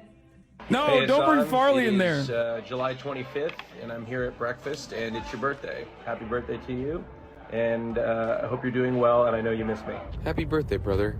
My Turkish brother. I hope your day is amazing. I miss you. What's going on, brother? What? LA partner. It's me and your two Two most warm-blooded Americans here. We're out to red, white, and blue, baby. That's right, Thursday. Happy birthday there, Mr. Piker. I'll tell you what. Happy birthday, partner. We about to celebrate American values for you on your day. By firing a goddamn American flag pistol Glock. Yeah, I was gonna get killed. Hussein, what's up, man? Happy birthday. We're really proud of you. Is this a cameo? 30. What the fuck? Yo, what the fuck? It's a big year for you. It's really old. It's crazy old. Like I can't imagine what that's like. And the fact is, we're really proud. Thank you for getting yourself on an FBI watch list just to be cool with all the other Arabs, dude. Hey, stand strong. They ask me what I do and who I do it for. What the fuck? I come up with this shit up in the studio. All I want for my birthday is a big booty hoe. All I want for my Is she doing product placement? What is happening? When I die, bury me inside the Gucci style. When I die, bury me inside the Louis style. All I want for my birthday is a big booty hoe. All I want for my birthday is a big booty hoe. She got a big booty, so I call her big. Happy birthday, Hassan. Club life forever. What the you're fuck? Still a year older than me. Bye. Hello, chat. Mike from PA, Central Committee on Twitch. I'm here with the Squonk. What the fuck is that? Pennsylvania's most famous cryptid. Happy 40th birthday, Hassan. Wow. The big 4-0. I remember when that happened to me earlier this year. I'm 33, man. Fuck Try is this Metamucil. fake news It'll bullshit? keep you regular. And now that you're 40, you need to get a regular colonoscopy. Like this little tookus on this guy. What the hell is Anyway, this? I'm with my chat. We wanted to wish you a happy birthday. Happy birthday, Hassan. Bye. What? There we go. We did it. Okay, back to real pop. Hey, what's up? It's Brett. Cinemarks has been in the chat. Happy birthday, Hassan. It's been awesome being a part of this I wonder what community this over the guy's opinion is on Israel. I can't really tell. I can't really tell if he likes cops or not, or if he's like a big fan of Israel or not. I don't know. I can't really last tell. few years, and you know, seeing you come to UCLA and seeing the students there that were inspired by you to be there, and seeing you so inspired by those students was a really beautiful part of this year. So I hope we can do more stuff like that this year, and you know, I'm really excited to see what's coming up. I hope you have a great year, and I wish you the best, man. Hey, son, happy birthday, dude. Getting old's not that bad. It feels like it was just yesterday when we met, man. And we have so many memories over the years. It truly does feel like it was yesterday, man. You know, I know this one memory. It was you were there and I was there, and you know, Will was there, and we were all just so happy, so just young and happy and not old. And it's just insane to think, like, your birthday is closer to the Cold War than it is to today. Imagine being that old. I have gray hair now. Happy birthday, Hassan. Hi, Hassan. Just sending this in, you know, busy working on one of my own videos, or as I like to call them, filler for Hassan's stream. As he goes to the bathroom or eats food or texts people. I haven't watched the recent ones, really. Gave you permission to watch them, and you haven't really watched the recent ones. I thought, you know, I think they're pretty good. But that's besides the point. You know, I'm sending this in to say happy birthday. I know you're turning 33. Oh no! Are you really fucking 33 years old? Oh no! Okay, yeah, no, 33. On Twitch? 33 on Twitch? No. What can I say about 33? Old, probably. Old is the first thing that does come to mind. Hey, it's not 35. Yeah, I mean, sorry. Oh no, dude! Really just put me in a funk. Listen, Hassan, there's a bunch of, you know, really nice things I could say about you as a person, or the things you do with your platform, or what you've done for the country, but I wouldn't be caught dead saying those things publicly. So, happy birthday, and 33, man. Holy fuck. Happy birthday, Hassan. You're 33 years old. You know, you've accomplished so much in your long life. Okay, there's too many longs. But you know what's a bigger accomplishment than turning 33? Avoiding the top of the hour ad break. which you can do by subscribing in one of 3 ways. You can connect your Amazon Prime account to your Twitch account and get a free Twitch Prime sub. Or you can pay $6 or whatever your local currency is and subscribe. You know what's funny? I literally served a 1-minute ad break in the middle of the hour right before this. Too early. You're welcome. I ran it in the middle. I ran a 1-minute middle of the hour ad break right before I started this. If you're willing and able to, you can gift Hassan 33 subs. Did I get it? No. Did I time it right? No, you didn't. Hey, son, just wanted to wish you a happy birthday and say thank you for everything you've done for this space, this broader community that we all exist within. Oh, look, is Will again. Wouldn't be where we are without you and the influence you've had here. So I just want to say thank you from me and my community to you. Just getting and it yours. swagged out, Will. Happy birthday. It's Hello, Will with Hassan. swag. Happy birthday. Oh, there's Will Very again. Old. I'm Will sorry, with Will with less swag. Oh, no, I didn't hear what he said. Happy birthday. You're very old. I'm sorry I can't be there today, but I hope to see you soon. And I just wanted to, not this, sorry. Not this, sorry. What the fuck? I just wanted to remind you of our beautiful friendship. Sorry, I share this computer with other people, so.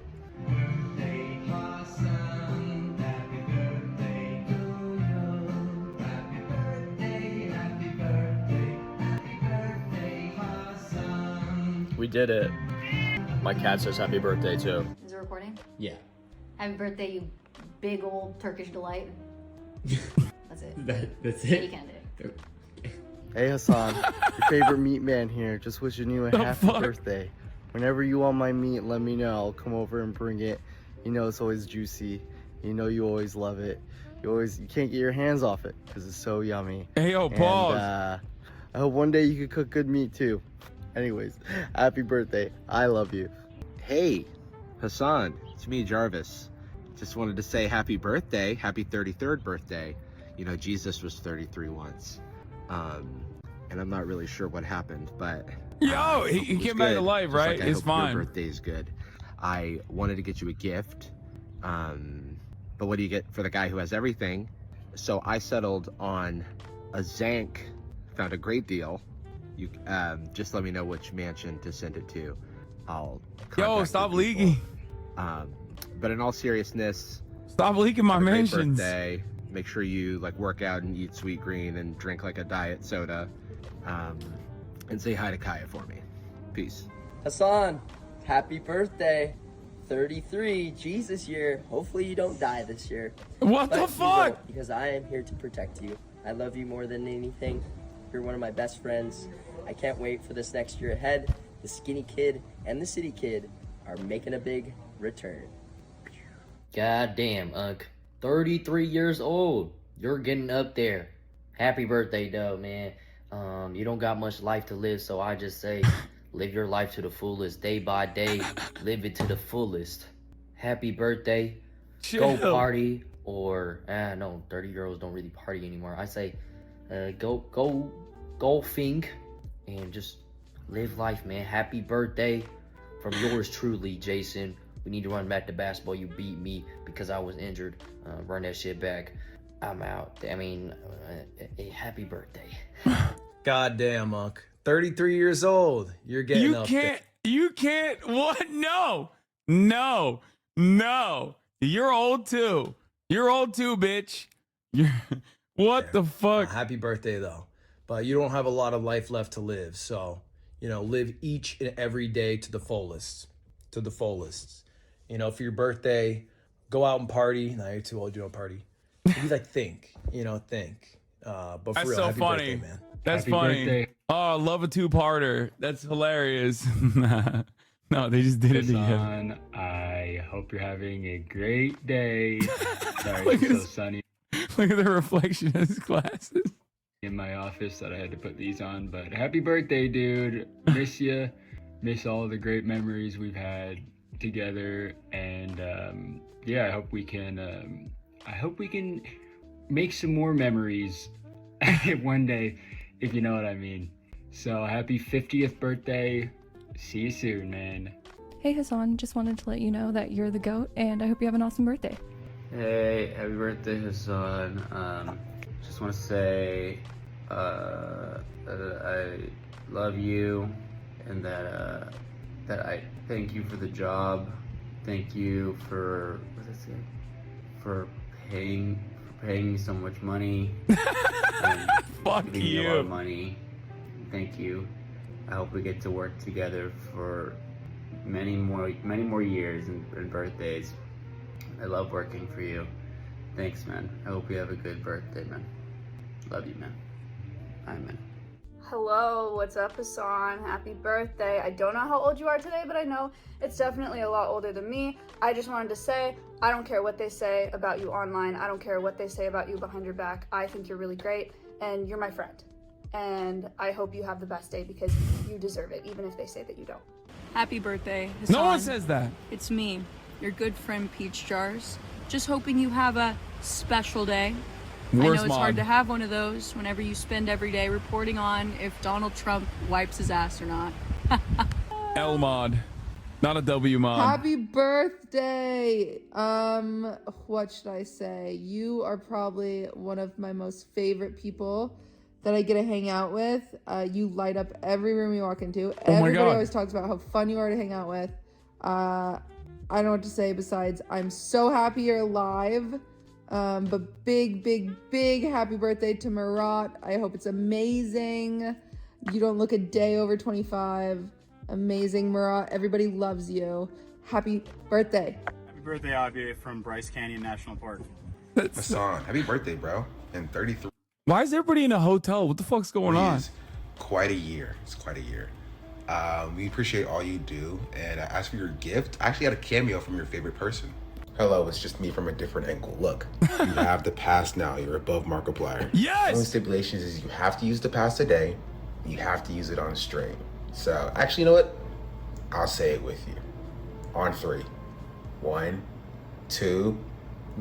God damn, happy birthday, Hasanabe. You're the GOAT, man. I wasn't playing around, dude. I was not even gonna like open my mouth. I was closing it. No. I don't play that. What's up, Todrick? On 3. 1. I didn't even think it. God damn. Nuclear.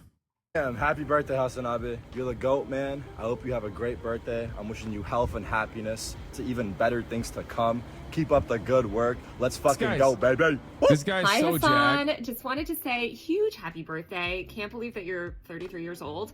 It's been so amazing to watch you evolve from, the days of Facebook video when you were like a woke bae himbo or whatever, to doing everything True. that you do now. Obviously, as somebody that works in the mainstream media, I'm so grateful for all you do to bring attention to the news, educate young people about media literacy, and that you teach them to question power. It is the most important thing. So shout out to you. I hope you're having a great day. And hopefully by the time you're 40, you'll be logged off on a beach somewhere. So happy I'll B-Day. be dead if that's the case. Well, Hassan, getting older.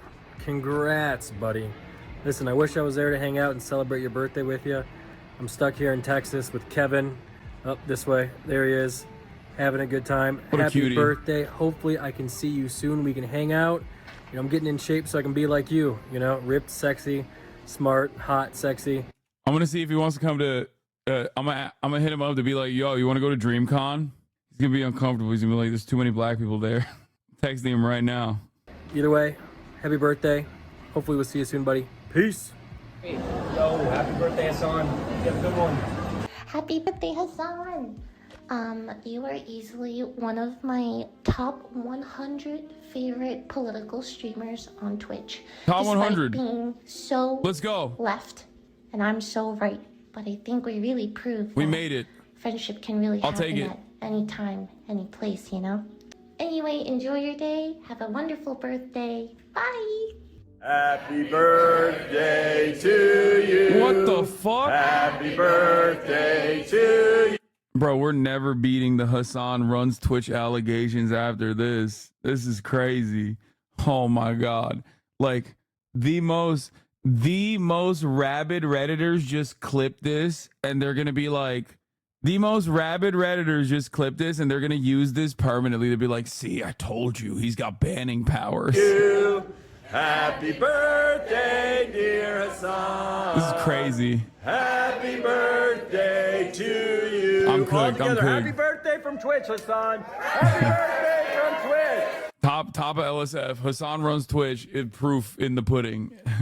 7,000 upvotes. Definitely not brigaded. 7,000 upvotes. Everyone's talking about like how rich of a socialist I am, and how I got Jeff Bezos' phone number in my phone. Hello, Kaya. Hi, Hassan. It's Leslie. I heard it's your birthday, so I wanted to say happy birthday and also congratulations on the big 4-0. Okay, that is a lot of years to live, a lot. Yo! I'm very proud of everything you've accomplished in those past 40 years. I'm not 40. And above all, make sure to take some breaks for yourself.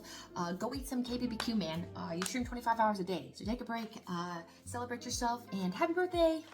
Yo, Hassan, happy birthday, dude. Damn, everyone looks skinny as I had fuck. this idea to get everybody together to wish you a happy birthday, and I hope you enjoyed it.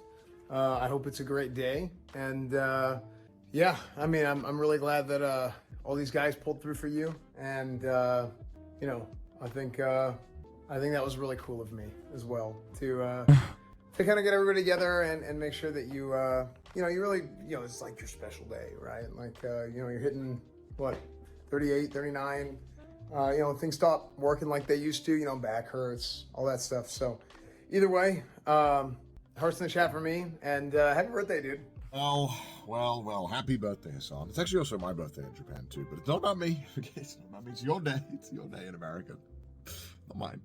Anyway, like many of you, I also enjoy Hassan's content. And by content, I mean when he posts angles like this.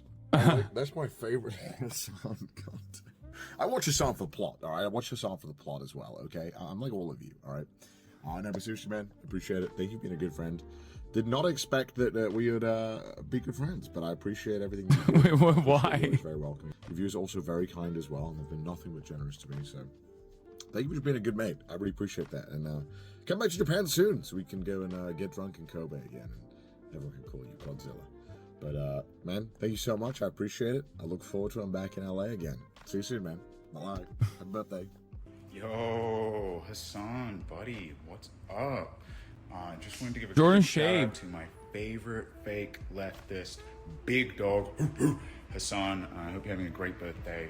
Of course, it's me, Jordan Adika, best, probably most reachable on @Jordan Adika on Twitter. You can also go listen to my podcast, youtube.com/sadboyspod. We also have a highlights channel. If you happen to be in the mood, you can also follow my YouTube channel. I don't upload right now. Used to, did okay. You know what I mean? Just like not the kind of thing I was passionate about at the time. It's at youtube.com/JordanAdika. As a reminder, the Twitter X, the Respect. X is also at Jordan Adika, and I hope you get all the presents you wanted, which I bet is a pronoun. Happy birthday, Hassan. Hey, happy birthday, Hassan. What? Yeah. What? Happy birthday, man. Birthday. Hey, there you go, brother. Hey. Dab him up. And make sure you add a candle for every single year you've been alive. Because trust me, it's a lot. Happy birthday, Hassan. I hope you get all the presents you could want this year, all the gains you could want this year, and I hope you can continue to inspire many. Thank you for always being the gentle giant that you are. Have the happiest of birthdays. We love you! Happy 32nd birthday, Hassan. I just got my wisdom teeth taken out, so apologies if I look Face and up. sound retarded. Can't say that because you're Hassan. Sorry, bleep that out. Yo, that's hilarious. 32 years old, 91 baby, just like me. We're That's getting not- old, brother. We're getting old. No, that's 33. About time you get 91 that. is 33. Bro, we're the same age, dog. Off Twitch and start pumping seeds into women. We need babies out of you, Hassan. We need the next generation. Just kidding. Happy birthday, brother. Love. Hi Hassan, happy birthday. Sorry I'm filming this in the middle of nowhere, but I'm wishing you a very good one, and I'm wishing you many more presidential elections that you can farm on Twitch. It's me, that crazy cartoon that runs around the internet these days. I just wanted to wish you a happy, I hope you have an amazing day, and I hope your birthday is full of fun and a lot of great food, and well, happy birthday. I really suck at recording these things, so I probably recorded this a gajillion times, but I just want to say happy birthday, and I had a lot of playing games with you before. We should play more games together sometime soon. Okay. Aw, that was beautiful. That was beautiful. I'm so blessed. All right, so that's the video, and the answer is yes. I will play games with you, Iron Mouse. So let's look. So we got gifts from Caroline, Hillary Rodham Clinton, actual signed book. This is Dear Hassan. We are living through her storied times. Glad to have you on the team. Will you chip in $5 to help us beat fascism? Democracy has never been more at stake. Yours truly, Hillary. And I showed you guys 18 whole inches of Mesmer that Will got me. 18 inches of Mesmer, which is pretty sick. And then we got some other gifts. Here it is. This one is from Cutie Cinderella. I suspect that this is not for me, and instead for someone else in the room. You want Kaya? Look at this. Oh, what's that? Pretty good. Not very sugary. Pretty good nonetheless. Okay. You want it? Here you go. This one is for me. Look at how gently she took that. She's a lady. Oh my God. There are so many cookies in here. I'm going to get so fucking fat. It's all good though. I already took the before and after photo earlier today. So honestly, I took the before and after photo earlier today. Oh, it's like perfectly soft. I hate crunchy chocolate cookies. I like gooey. And it's got perfect amount of salt too. Oh my God. I'm giving this 5 booms. It's a sea salt chocolate double chunk chocolate cookie. Boom, boom, boom, boom, boom. Oh my God. We got flowers in here. I don't know who these are from, but that's nice. Oh shit. More toys for Kaya, but she's too busy eating her treat right now. An acne pad. Diet Coke and Zins. Oh my God, 6 milligram coffee Zins. Bro, these are so hard to find. Oh my Lord. Bruh. What the fuck? A slammer bone. Bro, Kaya's making out like a bandit. It's supposed to be my birthday. She get more gifts than me. I don't hate it. She deserves the world. Paws and Stripes Forever bandana so she can be as patriotic as she wants to be. Paramount War One Piece card game. Do a card opening. What the fuck is this? Purity in the heart, clarity in the mind, and sincerity in action is the formula to happiness. Guru Dev Sri Sri Ravi Shankar, science-backed benefits of Sudarshan Kriya, shown in over 100 research studies. The Art of Living Part 1. What the fuck? Learn Sudarshan Kriya, a powerful rhythmic breathing technique, the 5 golden keys to happiness, in a special in-person session with the founder Gurudev Sri Sri Ravi Shankar. 42 years of transforming lives, 500 million plus lives uplifted. That's a lot of lives uplifted. I mean, this guy seems real. I'm gonna look at this. This is probably the best gift of all. Zorro, Rora Noah Zorro, 3-sword style action figure. Deep collagen power boosting mask. Sung Boon editor. I feel like I'm getting messages with this. You know what I mean? It's like one of those gifts where they're like you need to fix your face, your old ass face, old man. That type of shit. This is from Myung. Romance Dawn One Piece card game. I guess this is also from Myung. So I suspect the rest of it is from Myung and Ray. Wings of the Captain One Piece card game. What the fuck? Yo, I don't really fuck with card games, but this is crazy. I gotta do those are rare liquid gold. What is this? Can you please check the bottom of the Romance Dawn box? Is it blue or white? The Romance Dawn one? Paramount War Romance of Dawn. It's white. What does that mean? Is that good or bad? Rare white. This one's the same color. Minus 10k value. They're easily 20k to the right guy. These bottoms are white. They are sold out everywhere. Wait, no way. Okay, I got to do a pack opening with Myung. Myth got me Myth got Marat a drone. Shouts out to Myth. Okay, now I know who got the Zins. That's definitely Ray. DJI Mini 4 Pro. Sick. Not for Marat. It's for me. Thank you, Myth. It's from Billy Rave Brains. I can't tell if this is a chew toy for Kaya or just like a plushie to put behind me. It's not a burger. It's a hamster burger. A capybara burger. I'm not going to give this to Kaya. I don't want her to eat it. This is too cute to eat. Is it a chew toy for Kaya either way? No shot. Okay, last but not least. It's a bag that says Balenciaga and someone wrote not on it. It's from FaZe Banks. Hwood Group to Hassan from Banks. And there's a note in it. Hold up. Bro, this better be my FaZe chain, dude. I'm phasing the fuck up after this. Hwood Group, Hassan Hart. What? Happy? Bruh. Wait, what the fuck? I think it's the contents of what this is. He repurposed an Hwood Group card. Happy B-Day. Thank you for your love and support, Banks. And the FaZe family. I think he got this. This is a John Terzian. The OG is the John Terzian sending FaZe Banks this memento. I feel like I'm a part of nightlife. It's the thought that matters. I'm so fucking phased up. Hey, W Recycling. W Banks Recycling. And it is, from what I understand, a Rick Owens American flag. What the fuck? What is a Rick Owens American flag by @GrimeyKids? He put the ad in there too, which is fire. I suspect he was like, you know, you like America, politics and such. One nation under Rick. Bro, there's more shit in here. Hold up. Yo! Hold up. I'm so phased up right now. Nissan G Fuel Energy Formula FaZe Clan Big League Pillow. This is a rare item. Bro, what does this go for on eBay? This is like probably, Banks was sleeping in this pillow. He was using this pillow to sleep in. What the fuck? There's still more. Motherfucker sent me so much shit. Oh my God. He sent me heavyweight long sleeve. Don't sell it. The FaZe Alliance is strong and unbreaking. Yes. We've made a lot of inroads with FaZe this year, as you guys know. Brother Banks, my goat. This is sick. This is going in the back. What is this? 100 Thieves FaZe Clan and what is the other one? Is it like Optic or something? 100 Thieves FaZe Clan and Optic shirt.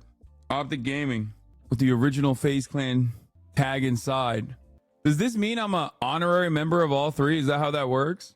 He was cleaning his garage, man. W FaZe. How dare you say that? How dare you say that? Yeah. I'm a shareholder, I think. I was already a part of 100 Thieves on their Valorant team, but I think like this is Banks trying to get me on the FaZe team. It seems. Anyway, all right. On that note, everybody, that's it. Those are all the gifts. Kaya fucking housed that treat. The Cutie Cinderella treat. Like, it did not. She put that shit down so fast. She's done. She's literally done. Anyway, everybody, love you all. It's an honor to be able to serve you 3-minute ad breaks at the top of the hour for so many years. And, you know, I'm happy to have been able to share this experience with you guys. I am an incredibly fortunate person. And, yeah, that's it. See you tomorrow. This weekend, I'm going to Austin, Texas, as you guys already know, to hang out with the RDC boys, AMP, FaZe, and ball my freaking face off in the basketball tournament, where I will be participating in the Creator League. I will be streaming from Austin. Most likely be doing an IRL stream. What did Brother Banks say? He just texted me. He said, you're too old for FaZe and don't generate nearly enough clips, but it's love and we're fam. Happy birthday, G.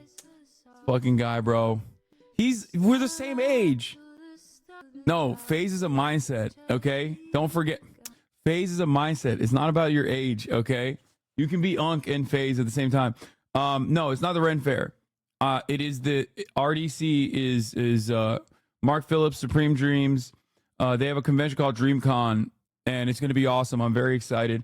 I will be live from the floor at DreamCon before I go ball for the Creator League, and I'm very excited to like walk around, hang out with some people there, people that I normally don't get to hang out with, and the tournament games will be streamed as well. I'm still sad he isn't on Duke Dennis' team. I'm going to defeat Duke Dennis, so don't worry. Anyway, love you all, and I'll be live tomorrow. All right, peace, everybody. Bye-bye.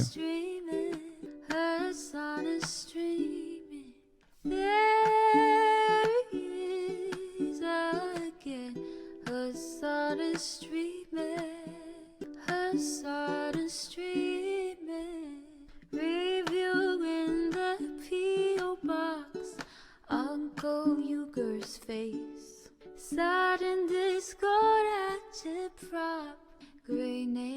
thick embrace.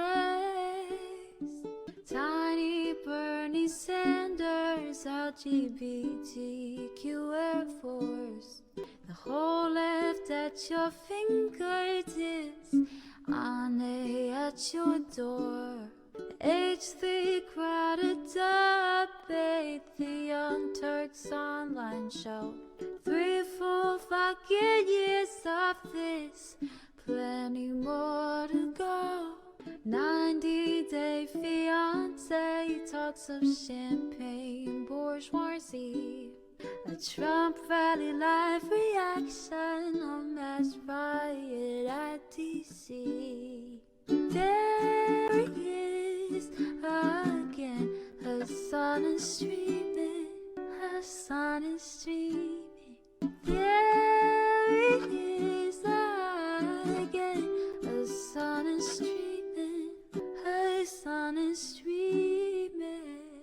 Reading live stream fail comments, Austin show chat advice, and all the ways the right-wing pipeline can suck you in online. JCS react, Lord frame gets broken, cover blown. A full-blown mass pandemic, monster streaming at your home. Total radicalization coming out to find.